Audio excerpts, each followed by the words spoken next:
Welcome to the Dice Tower Spring Spectacular, featuring top 10s, live plays, contests, and more.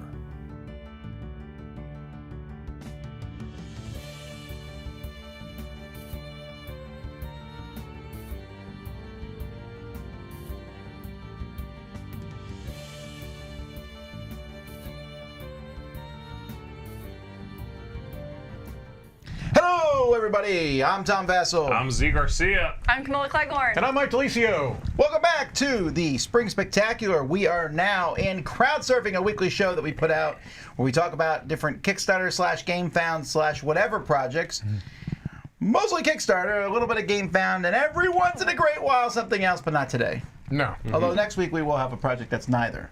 Really? Oh, It's been a while. It's Foreshadowing. been a while. But anywho, we're here just to talk about different Kickstarters and tell you about them. But before we do that, a couple things. First of all, this is a very long video. We're not ending after Crowdsurfing. A long block. a long block, right? No, it's a long video. Yeah, I know. I didn't want you to make this isn't like a 3-hour Crowdsurfing isn't a long one. This whole stream. This crowdsurfing is 2 hours. No. Correct. But then it keeps going after that. And No. a 1 hour postmortem we're where done- we discuss how it went. Matthew and Jordan are going to come on board. Then a top 10 list. Top 10 games for the classroom. Oh, I need to make that. Then game and talk. Then the second part to our Townsfolk Tussle. Then Dodos writing Dinos. And then Dead Reckoning. Yeah. We'll be done around 10. No. Hopefully slightly earlier than that. Slightly, Yeah. because But I will not be by much. hungry. Yes, it's a long day today. Lots of content for Yes. All right, so we're going to get started here. We have a contest going on to win a copy here of Dead by Daylight. This is from level 99 Games. That light. That light. Okay, so to enter this contest, you need to email us at contest@dicetower.com. There we go. Hey. In the subject line, you want to write Daylight. Daylight, He yes. just got it. What do you think about that light? That's a good light right there. Ooh, new phone, who All dat? right. To enter this contest is North America only, and you need to answer a question in the body, which is how many sacrifice tokens does the killer need to win? I know that one. Do you? No. How many? No, What do you think? We don't know. This is a you question. No idea, yeah. How many sacrifice tokens does the killer need to win? It's classified. Okay, there you go. I can Figure tell you that that, out. but I'd have to give you a death token. Oh, Yes. no. You would get something bloody. All right. What is Dead by Daylight, you might wonder? Well, let's find out together. Mark's going to show us. This spotlight is brought to you by Level 99 Games. Do you have what it takes to survive? In Dead by Daylight, the board game, a team of 4 resourceful survivors face off against a single supernatural killer in a high-stakes game of cat and mouse. Each turn, players will plan their moves by secretly selecting paths on the board. Each time a player moves, they will reveal a new feature of the board called props, which they can interact with to further their objectives or to hinder their opponents. Play as a resourceful survivor and avoid the killer long enough to escape while looking out for your fellow survivors. As a killer, you'll ruthlessly hunt down the survivors, offering them as a sacrifice to the mysterious entity. Players wield terrifying sets of abilities, and each game is a brutally unique experience. The basic game comes with 7 survivors, 6 killers, and 2 maps. The collector's edition includes 17 survivors, 16 killers, 4 maps, and additional miniatures to create the ultimate Dead by Daylight experience. For more information, please go check out the campaign, which is now live on Kickstarter. What just happened there? That cut. Death is not an escape. You weren't even. There was no sound even. I wasn't ready for that. All right. All right. Look Okay. at you. I got You got, got. I got. All right. If you're tuning in for the first time for one of these, we're taking a look at Kickstarter and GameFound projects and stuff. With Kickstarter specifically, we're only looking at projects that end in the next week or so. So you might say, why did they talk about XXX? Well, first of all, that's not the kind of show this is. But secondly, Could say. It's not X, Y, or Z. Yeah, It's right. normally it's because the it's probably phrase. not There ending. it is. Or maybe it is ending in the next week, and we just don't care. We're just picking stuff that we know. We're giving information on things that we know. We're going by looks, So Also, we don't know. We don't know much about anything these about games. these. Okay. Right. Yeah, I think to myself, what is this XXX game that I don't know anything about?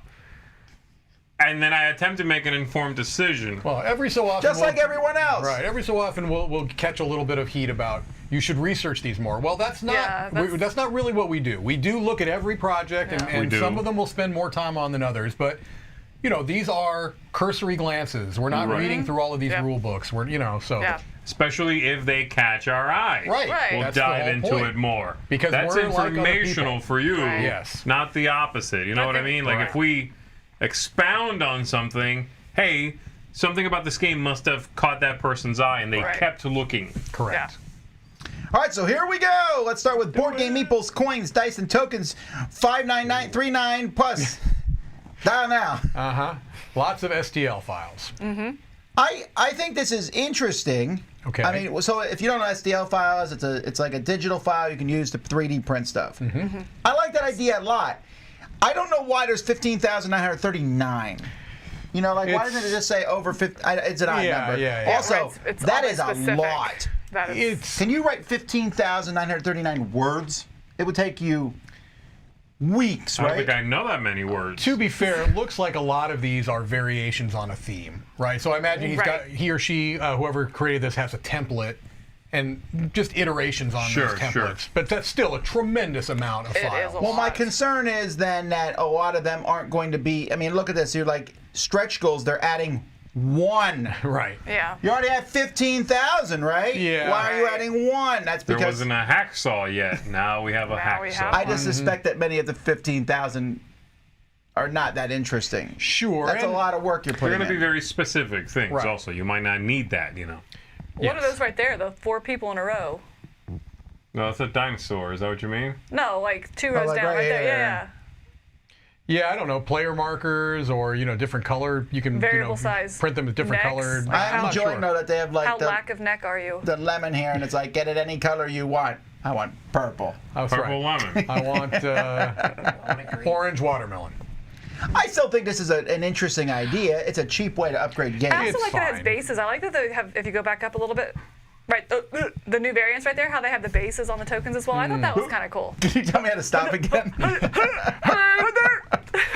Yeah, it's all right. Yeah, so I thought that was, just something different, If I had a 3D printer and I was sitting on it not doing anything with it, I feel targeted. and I have maybe not even set it up for a while, and it was I just just in that moved. closet. You know the one No, it's by not that out. bathroom. It's out of there. the Like 6 months ago. This is something I would probably consider backing to give me something to do with it. You know what I Right, mean? Like, right. there's so many. I'll probably just spend some time looking through it and find, an octopus. Yeah. I could put that in whatever game. I'll go ahead and print that up, see what they look like when they come out. Yeah, How much are these files cost? Because that's going to be a big thing to me. All the meeples, bases. I want to say it Like, was, what's or- everything? That's what I want to know. I did look at it, but I want to forget. know. Now, careful. Some have commercial use and some have personal use. Personal would be cheaper, I would assume. Oh, okay. I did think it was cool okay. too that he has a sample that he has that you can download, so you can like try one of his files. Yeah. Because that is, I hate it when you download like a free file or something like that and it's corrupt or it doesn't work or it's not completed or it doesn't print. There's all kinds of things that can Right. go wrong. So I thought that was really neat that he's giving a sample of his work. It's just a meeple, but it's still something. Yeah. I thought that was really neat. Yeah, if it's only $39, that's pretty good. Right. Yeah. I like this concept a lot, actually. I think there's a lot of different things. You could use them for first player markers. You could use them to supplement tokens. So I thought this was really cool. Yeah. I think again the number is absolutely ridiculous, but the variety of it. Sure. I It's thought like was Mark neat. in chat here says, it's like the old clip art CDs. You used to have to buy 150,000 images. Wow! I forgot about Yeah. those. So you said that 100%. And you used to, but the problem with those, you're like, flip, You can never get through them all. flip. Right, yeah, that's what he said. Yeah, right. It makes me think of making electronic music, and you'd get like the 15,000 sound samples. Yeah. And yes, 1,800 of all those is like Yeah.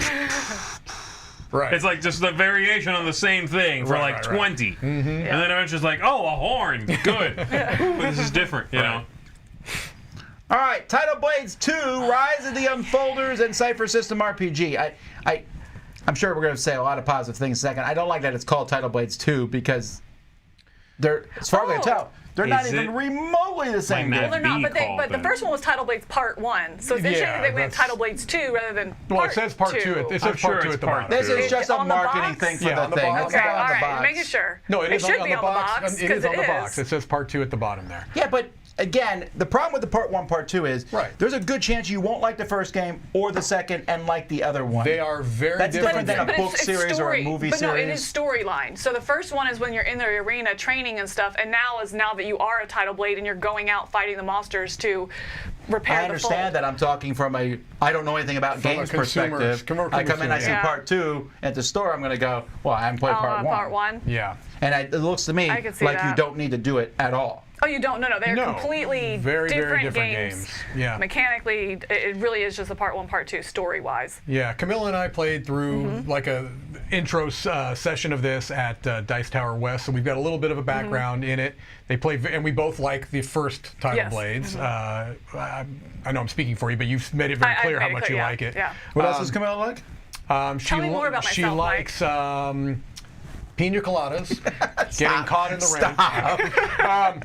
So it's a very different game, as you said. This is more of like a dungeon crawly, would you say, feel? Yeah, I would say it's dungeon crawl. Yeah. Very big and campaign focused, whereas the original one was not. Right. So I enjoyed, but I feel like we didn't even see the tip of the iceberg. Right. So yeah. And this is two things, right? This is also an RPG that I have less than zero interest in. Yes, yes. Oh, they're selling an two RPG. separate There's an RPG in this or world, or the dungeon game, or both of them. Or both, Can you buy just one? Yes. You can buy either of them, or both of them, or the deluxe version, because there's also a deluxe version which comes with miniatures rather than standees. Right. There's a couple different options. They're really cool. Yeah, he had resin ones there, and even those were nice. They were cool. So, is there any content for the original game included? Not that I'm aware of. Yeah, not that I saw. No, I don't believe so. I do think they sell you the original through this. I don't know if they are actually. Now that you mention that, I don't know if that's in I'm here. sure in the Pledge Manager. Maybe. Yeah, okay. I'm not sure. So it's putting books together for maps. It is. What's interesting, this is a small difference, but I like it in that it's 2 books, and we've seen that a lot. But instead of having the spiral in the middle, the spirals are on the edges, and you flip them out, so that you don't have to go across a spiral thing. But the coolest thing too is like if you have it out like that, and so one of them might not be explored, and so then when you get there, you open it up. So it really is like when you play Jaws of the Lion, you see what's beyond that door, but you just pretend like you don't. But you actually know exactly what's coming up. No, so it's not. So it's closed, and then when you actually explore that or complete the first objective, that's when it opens up and you see what the next objective is, or what's beyond the wall, or mechanically it uses an cool. interesting card-driven action system where you've got a little grid and you're playing these cards to kind of combo up, because you can do like a trigger a row or column type thing. Mechanically it seems interesting. It seems like there's a lot of content, and so you have to keep that in mind if you're kind of getting burnt out on campaign style. This is definitely a campaign style game. Tremendous amount of content, it looks like. So. I think one of my favorite things too, and I'll stop gushing here in a second, but I really like that you can bring players in and out of it. Yeah. So if you're going through and someone doesn't make a session or something like that, like they have a real good system to level up a character quickly, to add somebody else, or have them sit out, that kind of stuff. So again, definitely can be overwhelmed by campaigns, but they kind of considered some of that stuff. Someone in the chat is saying, I'm not sure if this is true, but they're saying that they've stated the cost is too high to reprint the first, so it's not available in the Pledge Manager. That Don't makes know sense. for sure, I mean, the deluxe was pretty ridiculous. Okay. That makes sense. That being said, I definitely have it and want it, and I'm not getting rid of it, but it was ridiculous. It was not cheap, but it's very cheap. I hope I like this. Yeah. I mean, it's I such can't a say. bright dungeon I can't crawler, say. right. I'll be interested to see what you think. I have no sense on whether you like it or not. my concern with this company in particular is they tend to not streamline their games. The last 2 games, Tidal Blades, I thought was a good game. I enjoyed it. Could have been streamlined. Their newest one, what's it called? Wonderland's War. Wonderland's War. Same thing. It's good, but definitely could be streamlined. And is this a campaign necessary game? I mean, that's fine. I mean, that's the way these things are, but I wouldn't mind sometimes just playing one of these where I'm like, let's play a scenario. Yeah, I'm wondering if, I don't know if these have one-off If scenarios. that's the way it is, then I'm on board. But I'm not sure if they do. One thing is that, there's a lot of stuff in here. The world building is... I do like the world building. It is a cool setting, definitely. Really is. Yep. Very vibrant. And they do very lean nice. into that more even in this one than they did in the first one. This The is first much one's more not narrative. The first one's like a Euro game. Sure, you know, so. sure. Yeah, it says 21 scenarios. If you can play like just a couple scenarios, I'm kind of cool with that. Yeah. Yeah, I don't know the answer to that. What about that RPG though? I'm sure it's cool. I just don't play RPGs. It uses an established, I think, was it the Cypher system? Yeah. So it uses, so it's like if you know that system and you like this world, then you'd probably be into it. Either way, this one's doing very well. So go for it. All right, moving on to Rove Expansion Collection. This is from Button Shy. Did you Shy. play I was about to this? say Wallet Okay. Games. No, I haven't played Rove. Okay. Have you? I have not. I It's- thought this was it's just solo recently only, right? released. They're Is that usually what I got either from it? solo or 1 and 2 players. I Okay. don't know for sure. This is really good marketing for him because he does not do a Kickstarter for every single one of his things. Right. He just does it once in a while. Every time very successful, and I think it's almost kind of like a, hey guys, have you been looking at Button Shy? And I'm like, I have not. I'll go back and look at them again. Yeah, I agree. Yeah. And they do very well. It's a good way to do it. There's also usually, almost always, basically a pledge there for a Button Shy instant collection. Right. Which gets you this stuff, whatever is the new thing that is being sold, plus some previous hits from the company. It would be nice if those were mixed up every now and then, because it's always the same 2 or 3. Sure. Like Tussie, which is a big hit, Sprawlopolis, which is a big hit. Yeah. I It's just think they're those big are the, ones and not like. That's true. It's, The they lesser are, known, I mean, you are that's- guaranteed to get some Yeah. that seem to be well liked. That's Right. true. Yeah. It would be nice to mix up the ones that give you the instant collection pledge, though.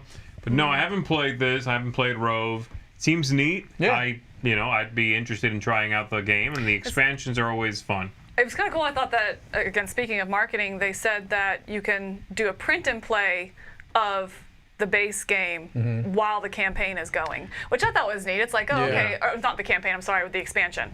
So it's like, okay, you can at least have that print and play to try it out to see if you want the expansion and try it. I thought that was really neat. Since they're It's just typically 18 18 cards, I Yeah, think they and always it's- offer a P&P option, Oh, do which they? is Okay, great. I I haven't think seen that in their so. I stuff. think. All right, moving on to Battletoons TCG. We're not Looney Tunes, but I struggle. I'm like hesitating to be too How did you? cynical about a TCG, but I don't know. This is kind of hitting that cynicism again. I will say Yeah. they have a lot of trading card games or collectible card games on these platforms. Yeah. This one looks different. It looks a lot does. different. I mean, yes, it looks like a thing we know, and they clearly know that too. Sure. I'm just glad it's not, hey, look, it's Pokemon-looking right. monsters, Right. or hey, look, these cards look like Magic the Gathering with wizards and dragons and a rock monster. This is like a weird amalgamation. Like that one, that character there looks like what, like Rugrats, but then there's also stuff that looks like almost Cuphead. Go the other way, Wrong Tom. way, Go Tom. the other. Wait. You just missed Too it. far. Yeah, you. Like, is it Rugrats I'm thinking of? no, that's the girl from Animaniacs. Oh, Baby Anime. The one that's yeah, always either beating way. them up and dragging You them have- down. Either way, No it's a similar nose. animation. Yeah. So That's anyway, right I underneath mean, one of her eyes. none of Yeah, these right there it are goes. necessarily trademarked, but they certainly look familiar. And again, some of them are going for the old timey thing. I can't tell if the card play is going to be any good. It looks very simple, but I really don't like the graphic design of this page. well, I don't either. It looks cheap to me, but You know what I mean? I'm worried about that. I'm worried the look. This is the kind of look that if it's done cheaply can come across like a knockoff, I guess. Yeah, you know yeah. what I mean? That's tricky. All right. Go ahead. Well, first someone in the comments said it's a ripoff of Townsfolk Tussle and Cuphead. These cartoons have existed for 100 years. Just Neither- because someone made one recently, Right. I don't say, again, a game with animals is a ripoff of another game with I animals. think it's more like we've had a couple in a row now. Like, hey, Yes, is but this that's the okay. new theme and art that we're going to see? I'm Is good maybe Yes, with what that. we're getting please. at, I'm good with that. you It's know? better than at least Yeah. what I've been seeing for the last couple I years. have a fundamental problem with the collectible card game model. Period. I do too. For a couple reasons. One, it encourages you to spend money blindly, hoping you get good stuff. Secondly, it's a not sustainable business model. No, I can't even think of the last successful collectible card game. It might be the Spoils, which that one barely hangs on. There's a couple of new ones that do No, well. there's a couple new ones, but they don't sustain more than a couple years, and it's frustrating as a consumer if you do get into one, Right. even if you think it will succeed. Say Munchkin. Right. I thought that was like hands down going to work. Yeah. Okay. And I don't even know if it got a first expansion. I have no idea, honestly. So I have a problem with that, and people speculate on these. They're not speculating on this one. Basically, I'm saying I'm not apologizing for what I said last week about that game. Even though apparently it got mentioned somewhere on the Discord somewhere because a whole bunch of people came in and we yelled at us. definitely kicked the beehive. I still have a problem with the So collectible much card hate. game. I still think people are speculating. Yeah. The art looks good. Make me want to play it as a game. Right. Yeah. Make me want to play it.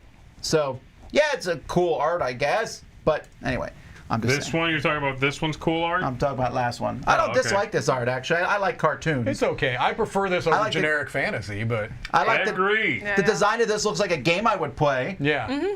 Yeah. Yeah, if it doesn't look cheap, though, Right. it's a fine line for me, I think. Yeah, When that's this simple is the versus style, cheap. if the letters have that gradient in them on the card, that looks a little cheap to me. I don't know. I don't always love that. It just seems No, I get that. I'm just saying. Path of Least Resistance is the vibe I get from Right. this. Right. And I knew someone would say this. David said, I'm describing Kickstarter, you're buying things that are things, but there's a difference. You're buying a pack of cards hoping to find a piece of Particular gold in type, one of them. yes. They're telling you it's there. Right. And you don't know if it's there or not. And many times those cards are better than the other cards, so you have to buy them. Yeah. Whereas with Kickstarter, you're making as much informed decision as Right. you can. Yeah, Like, I mean, look at you're the not page, you're not get buying something. information. At least you know what you're getting Right. to some degree. It might be a Just bad product. Right.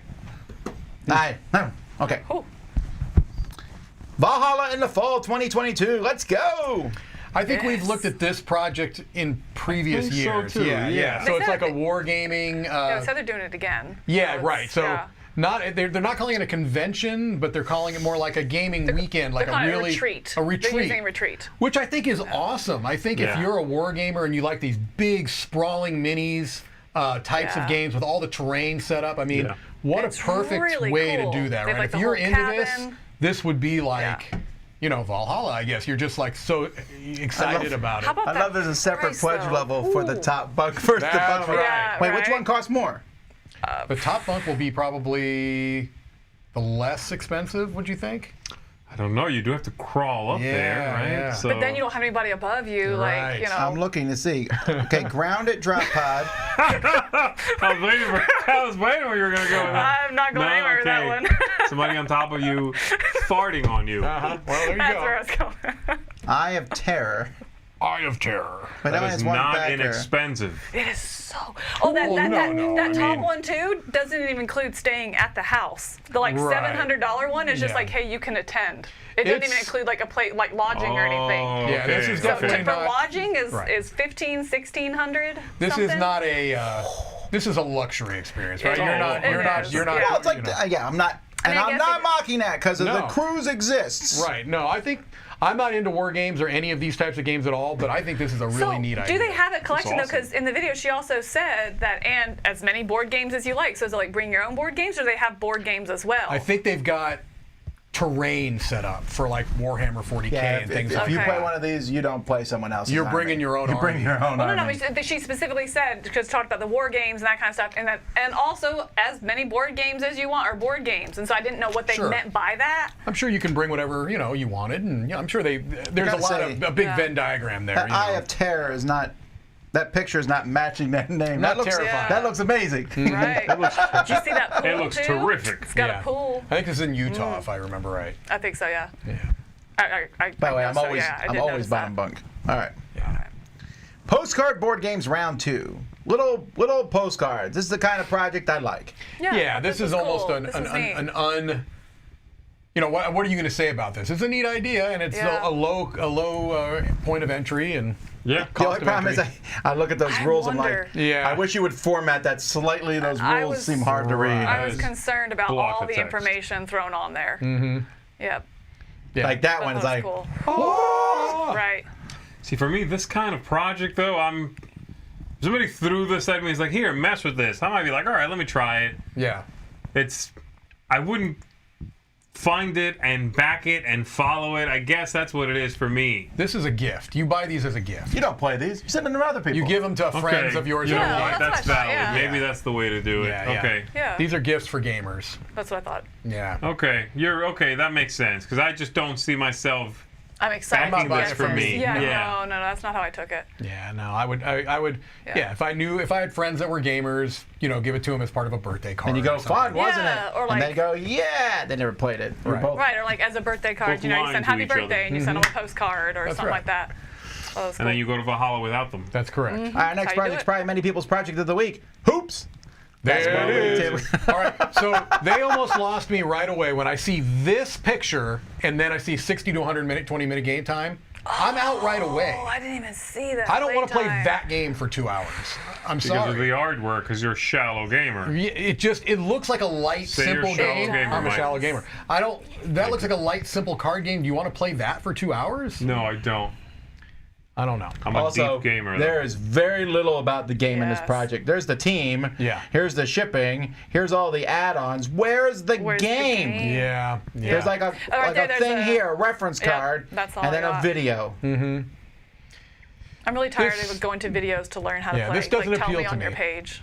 I agree. I'm really the getting videos over that. if I want to see the full rules. Yes, if I want to go in deep and really commit to this. But no, give me an overview. Give me a reason to watch your video. Don't tell me to learn the game from a video. Yeah, I don't love the art. I do think it's good that they're going with this theme. I have no problem. I don't think there's enough sports themed games. Sure. I agree. They're not usually done very well, and maybe that's part of the problem. Is it's really Chibi hard basketball. to replicate. I guess so. I really don't like anything about this one. Right. It's not off-putting to me. I just wouldn't have any interest. This is not making an impression on me personally. It does sound quite long. I don't like the art style. Don't care for a game with this theme myself. It looks garish. All those cards look like every color of the rainbow is like. I mean, how many card types are there, and why is one of them red and the other one orange red? Right. I don't know what I'm looking at here, right? Because they don't really tell me. But yeah, no, I'm not loving this. Is this a collectible card game? I don't believe so. No, I thought it was a Think game. so. Tom, it might have some words for you. All right, jumping over to GameFound, we have Master Dater. It's from the Cyanide and Happiness. Yeah, and it's a Cyanide Happiness, which is why it's named the way it is, and why it has the Cyanide and Happiness artwork, and why I'm suddenly thinking I should be careful as I scroll through down here. Yes. They're saying 13 plus, so I'm assuming it's not going to be like over the top. Now they always have the uncut expansion. Yeah. There's always one of those. Yeah, look, this is for a very, I think, particular and not small group of gamers. Clearly, it's making a lot of money. Yes. The comic's very popular. Right. You've probably seen it in memes before. They tend to get used a lot in memes. But the comic is very, very low denominator, very, very non-family friendly. Yes, generally. But I do think that, don't they have some of their stuff in like Target and things like that? That doesn't mean it's not family friendly. I'm just saying, I mean... Don't let your family shop at Target for board games. No, because they actually have like Cards Against Humanity and stuff there too. I know. I'm saying that. There's like a whole shelf. Yeah, I am just saying. It's just, I don't know. People call it the shelf of shame, I believe. Yes. Is that what people were talking about? Rude to go for shame. The person picks it up, puts it in their cart, you follow them. Shame. Shame. So this is going to have a lot of people that are interested in it, and you probably already know if you're interested in it or not. Maybe if you've liked some of their other games, if you like the comic. Well, I messed with the last one a little bit, that trolley one. Yeah, I didn't like that game. Death by Trolley, right? Yeah, Death by Trolley. What a waste of time. It was not very good. All right. The Archie. The modular and expandable game table by Geek & Son. I like the Jughead. That's the one I'm waiting for. That one has spots for food everywhere, no matter what you're doing. That's right. Wow. With a wimpy little sideboard. Right. Geek & Son does some good stuff. They do. They do make very good tables. They've been telling me about this table for a really long time. I mean, they were talking to us. I remember them telling me about this table in 18. Really? Oh, Yeah. wow. Okay. What's the delivery on it?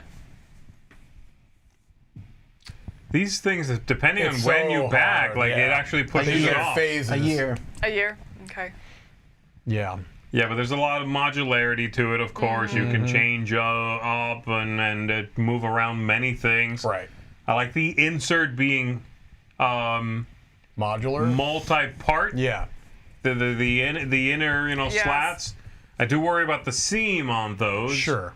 But if you're playing something that will bridge them anyway, it shouldn't be a problem. I like at the ends here, they have that same fuzzy material on the Yeah. table. Yeah, on this, yeah, I do never like thought that. about that. It's not a bad thing Not to have. bad. Oh. Not bad. Yeah. I do like that.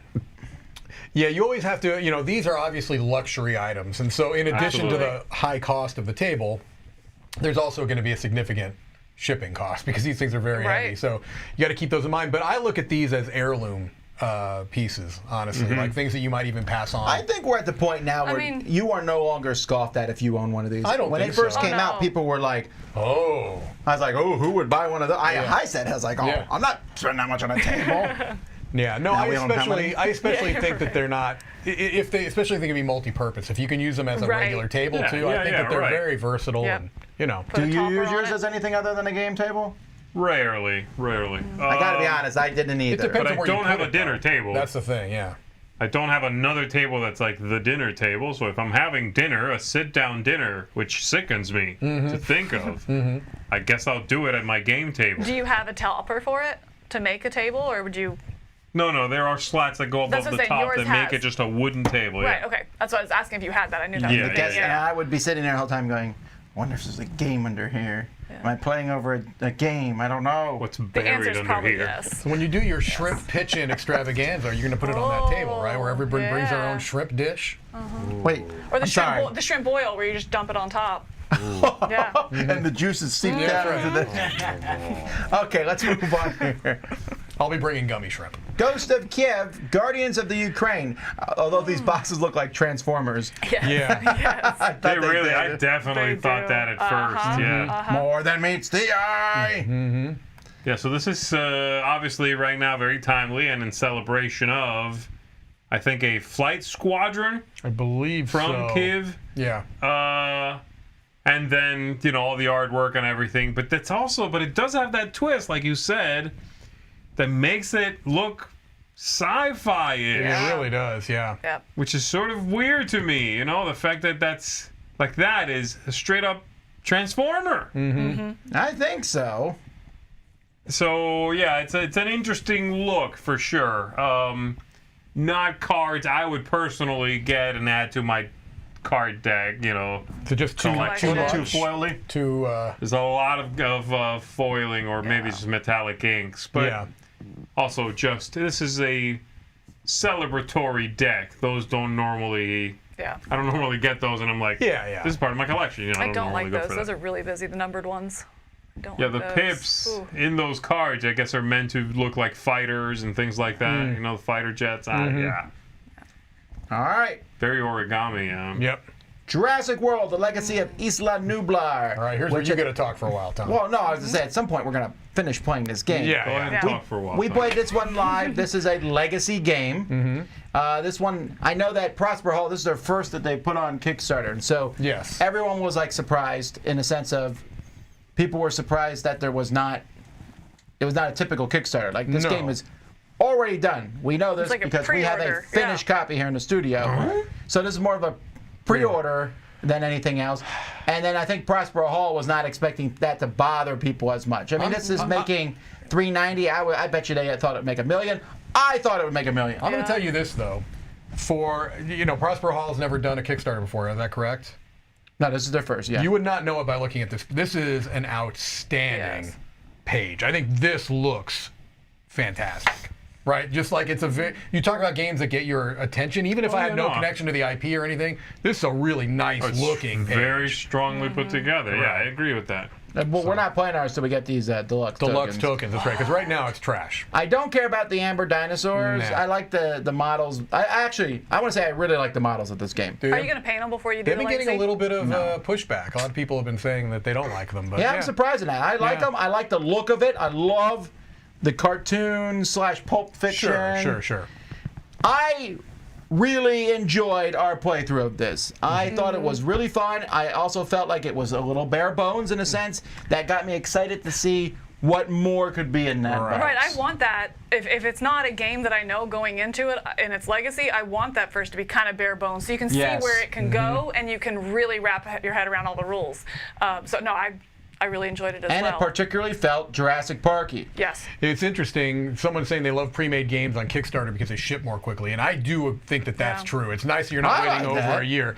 The other thing is that I didn't realize that little raptor claw was used to scratch things off. That's fantastic. Yeah, I didn't get to use it. Oh. That is fantastic. I love that. Yeah. That's the only purpose of it, because it's not like first it's player. not a first player really marker. is It's just literally to scratch off. That's it. Seriously? Which is great. How cool would you feel in that moment? Now, someone is saying it's not resettable, Pretty but cool. did I understand correctly when they were here that you'll have a complete, like Charterstone, right? They said you can play the tutorial as many times as you want, which I don't care about. I want to play the game now. Right. But they said the final one you can play. I hope so. It'll be like Charterstone, where you have a complete game. It's just going to be different than anybody else. Pretty much like, you unlock the game and because set your they board. said, because in the project here, they tell you what size sleeves you need for when you're done. Got it. Right. If you want to sleeve everything and keep playing. Right, so it's not That's resettable, but it's still completely replayable. playable in Yeah. a custom way, This is a legacy game I will finish. I'll play through the whole thing. Oh, I know sure, I will. sure. I'm sure that. All right. So, Are you sure? Taking your We'll word be on playing that. it here. I've written it down. weirdos. You're done talking for a while. I've already finished the campaign, by the way. Cage, Dragon Dice, and more. I'm back. It's dice. Yeah. Ah, these look like something you would put on this week's Crowdsurfing, Tom, and then expound on them. Please expound on them. Please. These are really cool. That would be terrible dice. Cool. What's Yeah. next? Don't be a jerk. No, I like how they look. You do? No, I see like them. how they look as Pendants. as something that's not dice. I don't know how to explain it. Right, yeah. I wouldn't want to roll them, but I think they look cool. They're They not look usable. like chocolates right there. Go back up. Chocolates. Now Look, you got that my looks- attention. doesn't that look- Ferrero Rocher. It looks like yes, that's it. Huh? I'll eat 10 of those. Nope, you can have mine. You don't like Ferrero Rocher? I don't care for chocolate, you know that. That's outrageous. But they come. Okay, first of all, not everyone knows embroidered what in those foil. words mean Yes, I because will I don't know unwrap what we're them all talking day. about. It's a brand. I'll unwrap them all day I don't think if they throw them mean at something, you. I have no idea what they mean. It's just a brand name. They're the little ones that get wrapped. The little wrapped chocolate balls. You did not just narrow that down. Ferrero Rocher. You don't know what that is? They come in like I little don't, cup but I at like the how he top. goes, Yeah. they're And the it's like chocolates that crunchy, are it's wrapped. like- How The is that round- helping the me round out? ones that are- Individually, yeah. they're like cupped. They're Yeah. cupped and Kind wrapped. of like they're Foil pretty well wrapped. You know or known. you don't know. If I said like a Clearly you don't know. bonbon, I could understand you not knowing. I'm But sorry, I go to and buy bonbons from the actual chocolate store. I don't stoop to your all's level. Chat, can you imagine? Can you believe this? Can you believe this? I don't Ferrero like He's them when I ignorant. do that. Rocher. Whatever. Ignorant to Reese's all peanut butter things cups beats Ferrero all this Rocher. stuff. Back up. I will you give say- you that one. Peanut butter cups? Yes. Do you want one? Oh, No. I do love a What good am I, a peanut butter. peasant? You don't like peanut butter cups? No, it's Ferrero Rocher or better. That's right. All right, jump Your into deli's house is where I used to sleep when I went to wargaming conventions. Casting Shadows. This is another. This from the folks who made Unstable Unicorns and Here to Slay. Here to Slay is actually a game I had fun playing. And I have to say, I don't hate the look of this. Well, this from is the people that make those shirts. yeah, Yeah. T-Turtle. Oh, T-Turtle. Yeah, I do like the looks of their stuff. Yeah, so it's the same style because Yeah. it's from that person or that group. Oh, I I don't know. like that. Yeah, I actually bought my wife a T-shirt from them because I just thought it was such a cute design. Yeah. It's My daughter has very like cute. 10 of their shirts, Wow. you know.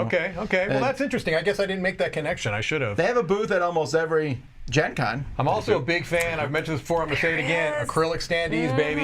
If They you're, look I so mean, good with this artwork. I think that is So the. good. If there's one trend in gaming I want to see more, it's acrylic standees. I agree, especially if you offer the miniatures on the side to Right. appease those people. Right. Sure. But a acrylic standee beats an unpainted miniature every time. 100%. As someone who likes minis and likes to paint, I would be tempted by acrylic standees in some games. Yeah. And so I love that option. Yep. You think an acrylic standee beats an unpainted mini? An unpainted one, yes. Not a painted one, It yeah, for depends sure. on the game. It depends on the game. Yeah. Yeah, I don't have your back on that one. But Ferrero Rocher. What a jerk. All right. This looks interesting, actually. I mean, I'm not surprised it's doing well. Yeah. I am surprised it's doing this Extremely well. well, I will say, yeah. what these painted miniatures, though, look my God. amazing. Oh, yeah. Yeah, well, those are Look straight at up. it go!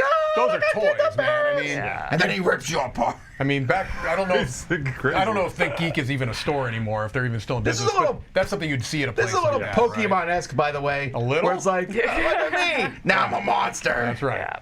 That's definitely the third generation of Squirtle there. The brand recognition here, I'm assuming, is doing them Yes. a lot of favors that people know T-Turtle. Right, and not only that, they're probably getting T-Turtle business, from them, but they're also getting people that have backed those other two games, Yes. which are significant. They've Yeah. built a huge community. I thought Community Here to building Slay is was huge. fun. half. I didn't realize it was that high. It's a very light game, Here Did to I Slay. play that with you? No, I played it with my kids. Okay. Fun people. Which one? Kids who Here eat to Reese's Slay peanut is butter the cups previous don't get all game. snooty about their chocolates. I like how people tell me I'm not cultured for not knowing a chocolate brand. Well, look, you didn't even know that they're from Alba, Italy. Ridiculous, Tom. I'm embarrassed for you. I'm just gonna say. I can live with this kind of embarrassment. I'm a man of the people. That's what you always say when you don't know something that's culture. Yeah, All right, Rad Zone Totality, the 1 to 2 player roll and write RPG. That's a long name. Yes. That's what's odd to me. Usually roll and writes are 1 to 70,000. You know, this is 1 or 2. I know. Right, RPG. I gotta say, this one, I don't care about the theme. You like the theme more than I do. It's the only thing I like. Yeah. Really? Because that game looks fun to me. The only thing I will say, yes, that looks fun to you. Yes. This does not look fun to me. What it does look is unique. And it's very hard to find a roll and write that doesn't look like 50 other roll and writes. This does not look like anything else I can think of. I don't think that's other than maybe a good thing schematic right now. diagram. Yeah, I don't think. This looks like I'm going to be putting together IKEA furniture. I'm sorry, no. I That's don't a two-man lift. Yeah, 1 to 2. I don't know. That's interesting. I don't like anything about this except the theme. Yeah. But I don't see the theme really coming through. No, because it's a roll and write. Like, Yeah, so. Right. But what's the RPG element? I don't think I got that. Well, it described, didn't it? Like you pick your character and I mean, it seemed very more in the setup than actual the gameplay. Okay. But again, I looked very cursory. But I'd rather do, if this is something that maybe interests you, if it's the theme, I don't know. But if it's this idea of the RPG, I would recommend one of those books that Van Ryder puts out. Yes, the graphic novel Then adventures. you're getting a cool graphic novel that is kind of an RPG, kind of a book. Right. That, I think, is very interesting and engaging. This one doesn't feel to me like it's coming together into something I want to pursue and play. Some cool images. The whole thing feels... bargain bin might be too mean, but I'm getting a real bargain bin vibe. All right, well, I think it looks interesting. Tom loves everything about it. All right. Yeah, but anytime I get furniture from now on, you're putting it together for me. Really? No. Have you seen Camilla's desk? Did you see the desk out there? I want everything I still think Tom did that on purpose, so he never has to put furniture together ever again. No, he must. Now no one will ever ask him to put together furniture. I don't have to ask if he... That's true, you're the boss. Boss. There is that. Bossa is our next game. You're the bossa. So what do y'all think of this? I think this is cool. So This is pretty from what neat. I can tell, this is something that was part of Tokyo Game Market, I believe, maybe, in a very small, because a lot of those come out in 50, 100 copies. Yes. I think it got a bit of buzz, and now they're putting out like a more fancy version with some nice looking tiles. I don't know. It's an interesting abstract game looking to me. I mean, it looks like pretty simple gameplay, but I think that's neat. The 2 art versions, there's 2 different art versions. They are expensive. Sure. But they're handmade. Yes, that's the whole thing. And it goes thing. through and it shows him like he is an artist and this is what he does. Makes these components and presses the papers together and hand places the pips and that stuff. And so I thought that was really neat. There's no question. That's mostly what's getting my attention because that's the cheap one. if you had just put this out, there's like not $160 a whole lot there. It's very abstract. That's if you buy the art 5 version. to 10 That's what I minutes. just said. The art version is expensive. Yeah. A Well, no, two-player I'm saying game the that's normal 5 one. to the 10 normal. minutes. I don't know. This is if you put it in front of me, I guess I'll mess with it. I would but- 100% play it. Yeah, you're I into agree. This looks really interesting. Well, I just played that other little 2-player Japanese Euro. game, and I really liked it. Yeah. So, these are very hit and miss with me for sure. Yeah. But when they hit, man. I agree They with do. that. I agree with that. So this is the casual That's one. the standard edition, yes. I have This no is the interest in playing it. I classic. think the Oh, art I thing really is like cool. that Like it's That is not, pretty but I don't do slick. abstract. And then I the don't art version, yeah. tend So I to mean, care for. there's 3 different editions of it that are, and then an early shipment. Of I it, won't. So. Yeah, I don't know that the art one appeals to me so much that I would get it over this one. Yeah. But we'll review it if necessary. 100%. Okay. All right, Darkest Doom. So we played this one live here. It is a competitive game where I guess you could all lose in this one as you go through and. Okay, for the life of me, what's the theming of this one? There was the witch, something that the witch had like darkness in her, and you need to beat it out. You need to dispel the evil from Did you play this one? I didn't. Okay, No. so I'm gonna, I have no. Tom Why? and I played it, right? There's Yeah. a witch. It comes you with this beat prize. her. She has It's either a witch darkness or a inside queen. of her. It's either a witch so or a you queen. need to beat it out of her. Okay, I'm paraphrasing, obviously, to be stupid. You need to dispel the evil. Yeah, you need to attack her until the darkness leaves, which is like an exorcism. You attack the darkness.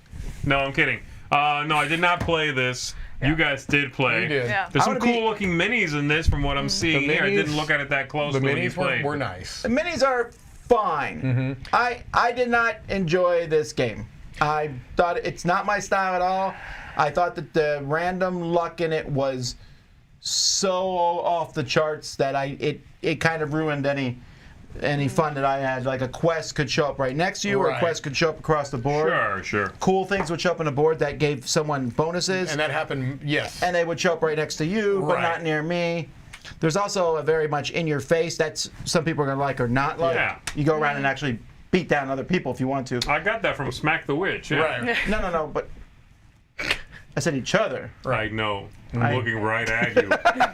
Witch! Yeah, I thought there were a couple of neat ideas that were surrounded by about 10 or 12 others that I wasn't sure needed to be there. It just felt very convoluted to me. But some people might like it, so I mean, again, you can There's watch. someone in there that says the playthrough looked fun, so it might just depend on what your type of game is, right? Absolutely. Obviously, it's doing well. Yeah, very spooky, very dark. Right. Some luck, it sounds like.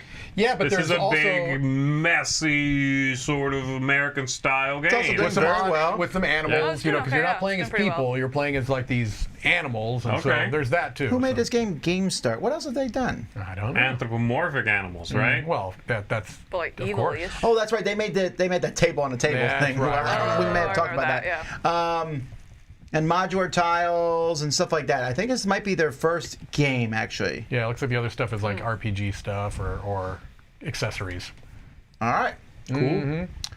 Oko Chronicles: Cycle of Earth. Now this is, I'm always get confused when I see these because so many games have this same exact name. Is this based on something? Is this either a game that's already been released and they're adding more to it, or is it a pre-existing IP? Well, maybe it looks very familiar to me. Has been out for a long That's the one time. that Yellow put out a long time ago, right? Or they. I think that was an Asmodee game, actually, before Asmodee was Asmodee. I knew I had seen this. Okay. So there's two things, or actually probably many things that have this theme, but so Akko Subtitle, I forget what it was, I used to own it, was a board game. I forget which one. And then there's also a miniatures game. Got it. That is this. But this theme probably has an RPG, probably has a whatever. Okay, gotcha. So the one I used to own was that one right there, Era of the Asagiri.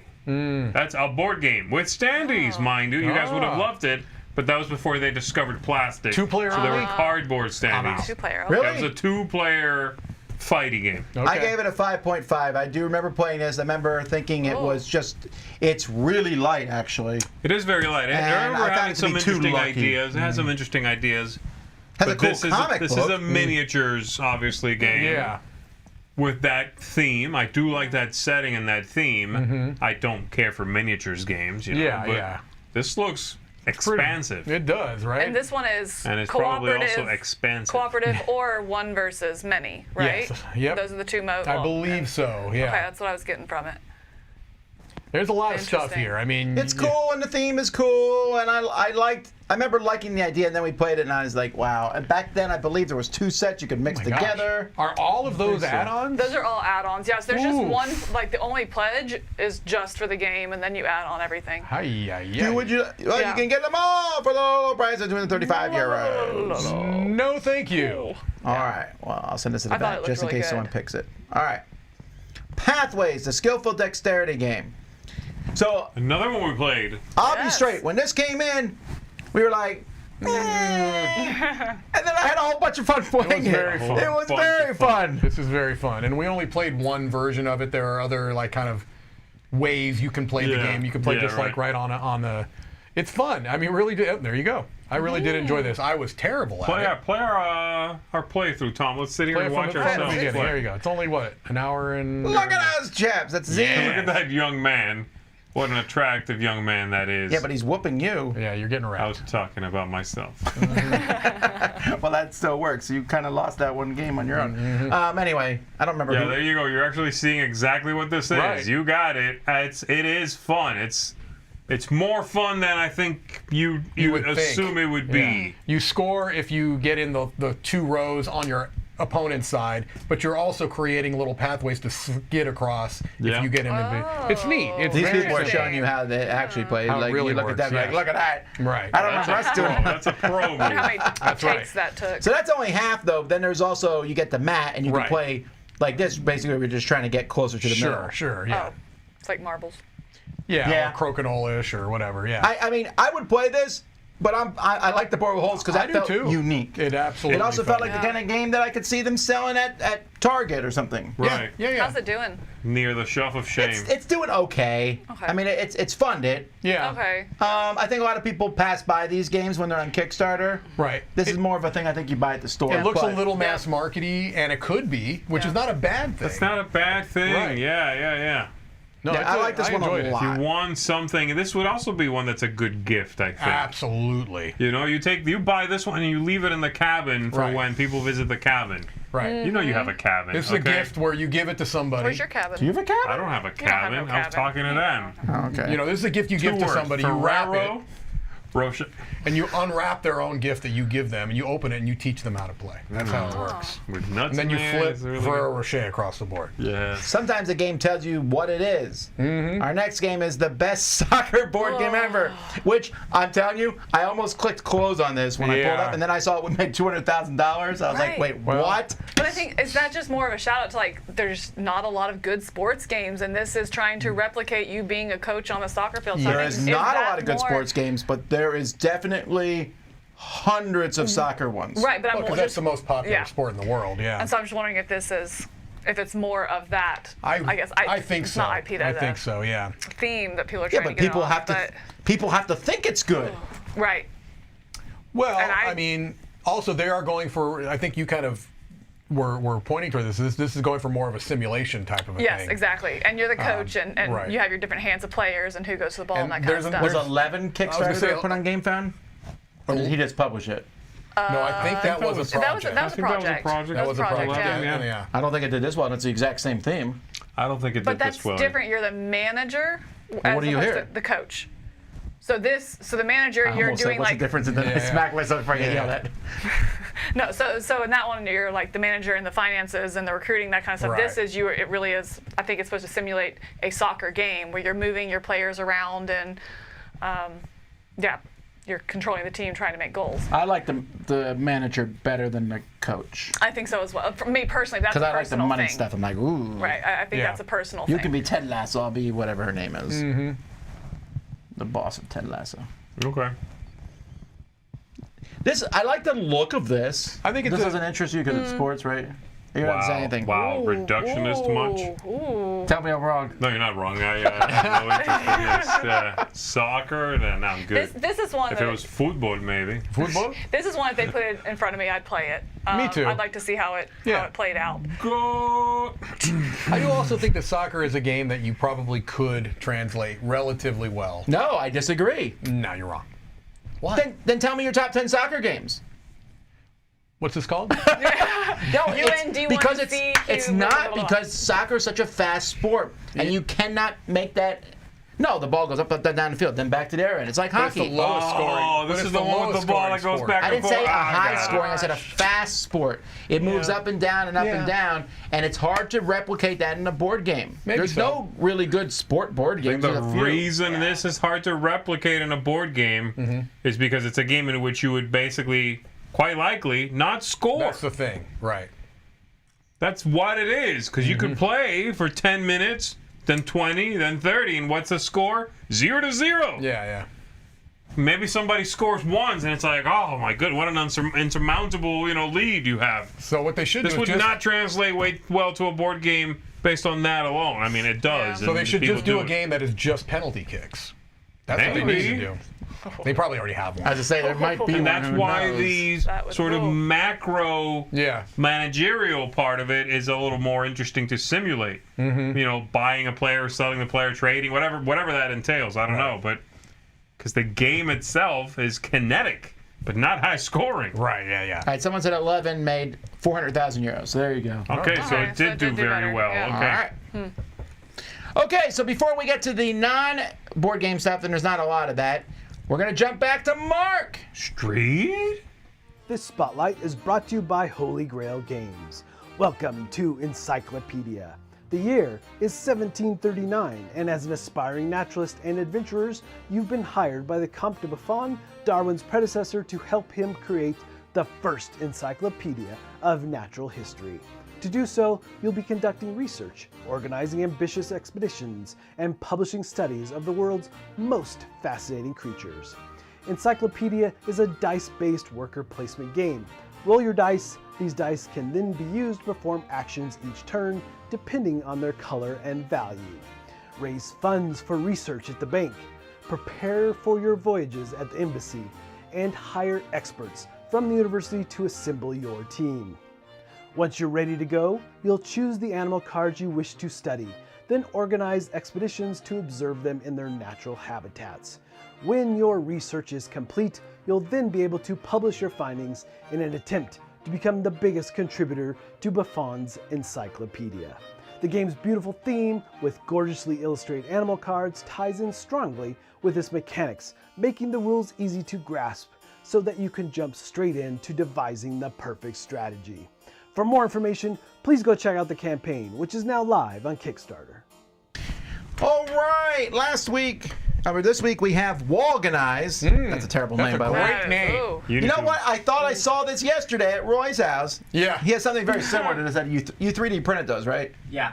Yeah. I like things like this. Where I were think they? I they're didn't cool. see them. They My were. painting area. Yeah. They were yeah. in the art gallery. The art gallery. Oh, that. Okay, I didn't go in there. See, I'm stuck mainly It's in the the, it was in the kitchen. West Wing. Okay. I think this is a pretty cool thing. I mean, I like the magnetic part of it. Mine would never stick look. it to your Mine would look like wall. that. Yeah. But you like permanently stick it to your wall, and then Yeah, the you magnetic do. stuff, like You do. Go back up. That's They a show little too you much like commitment for peeling me. that. Yeah, I don't like that. No. Because you're afraid that you put on, you're like, it's crooked. That's it. That. You're done after that, you Yeah. know? Or if you take it off and it's like going to take the drywall with it. If it was a 3M strip or something, I'd be like, all right, Yeah, sure, but I'm worried maybe. about this. I It's also worry cool. about the magnets, nice. like how much can it hold and how long can How they many like the Ferrero dirt. Rocher It's in can your, Exactly, it's I in need your to bed know. at night. You're like, Yeah, just right? the magnet failed. Yeah. I Not do like bad. the idea. I think this is a cool look. I would Yeah. be concerned about putting this up myself. Right. If I go somewhere and they have these, I'm Really? like, Because I was ooh, going to ask you to put up mine. it's I yours. don't At know. that point, it doesn't matter. You know, if wouldn't- I'm slightly off. Here's what you do. You get some of that fake wood paneling. You Yeah. put that on your wall. Then you stick these to your fake wood paneling. Then you don't worry about it. Yeah. Then you just rip down Then the you just paneling. throw the entire panel away. You recycle it.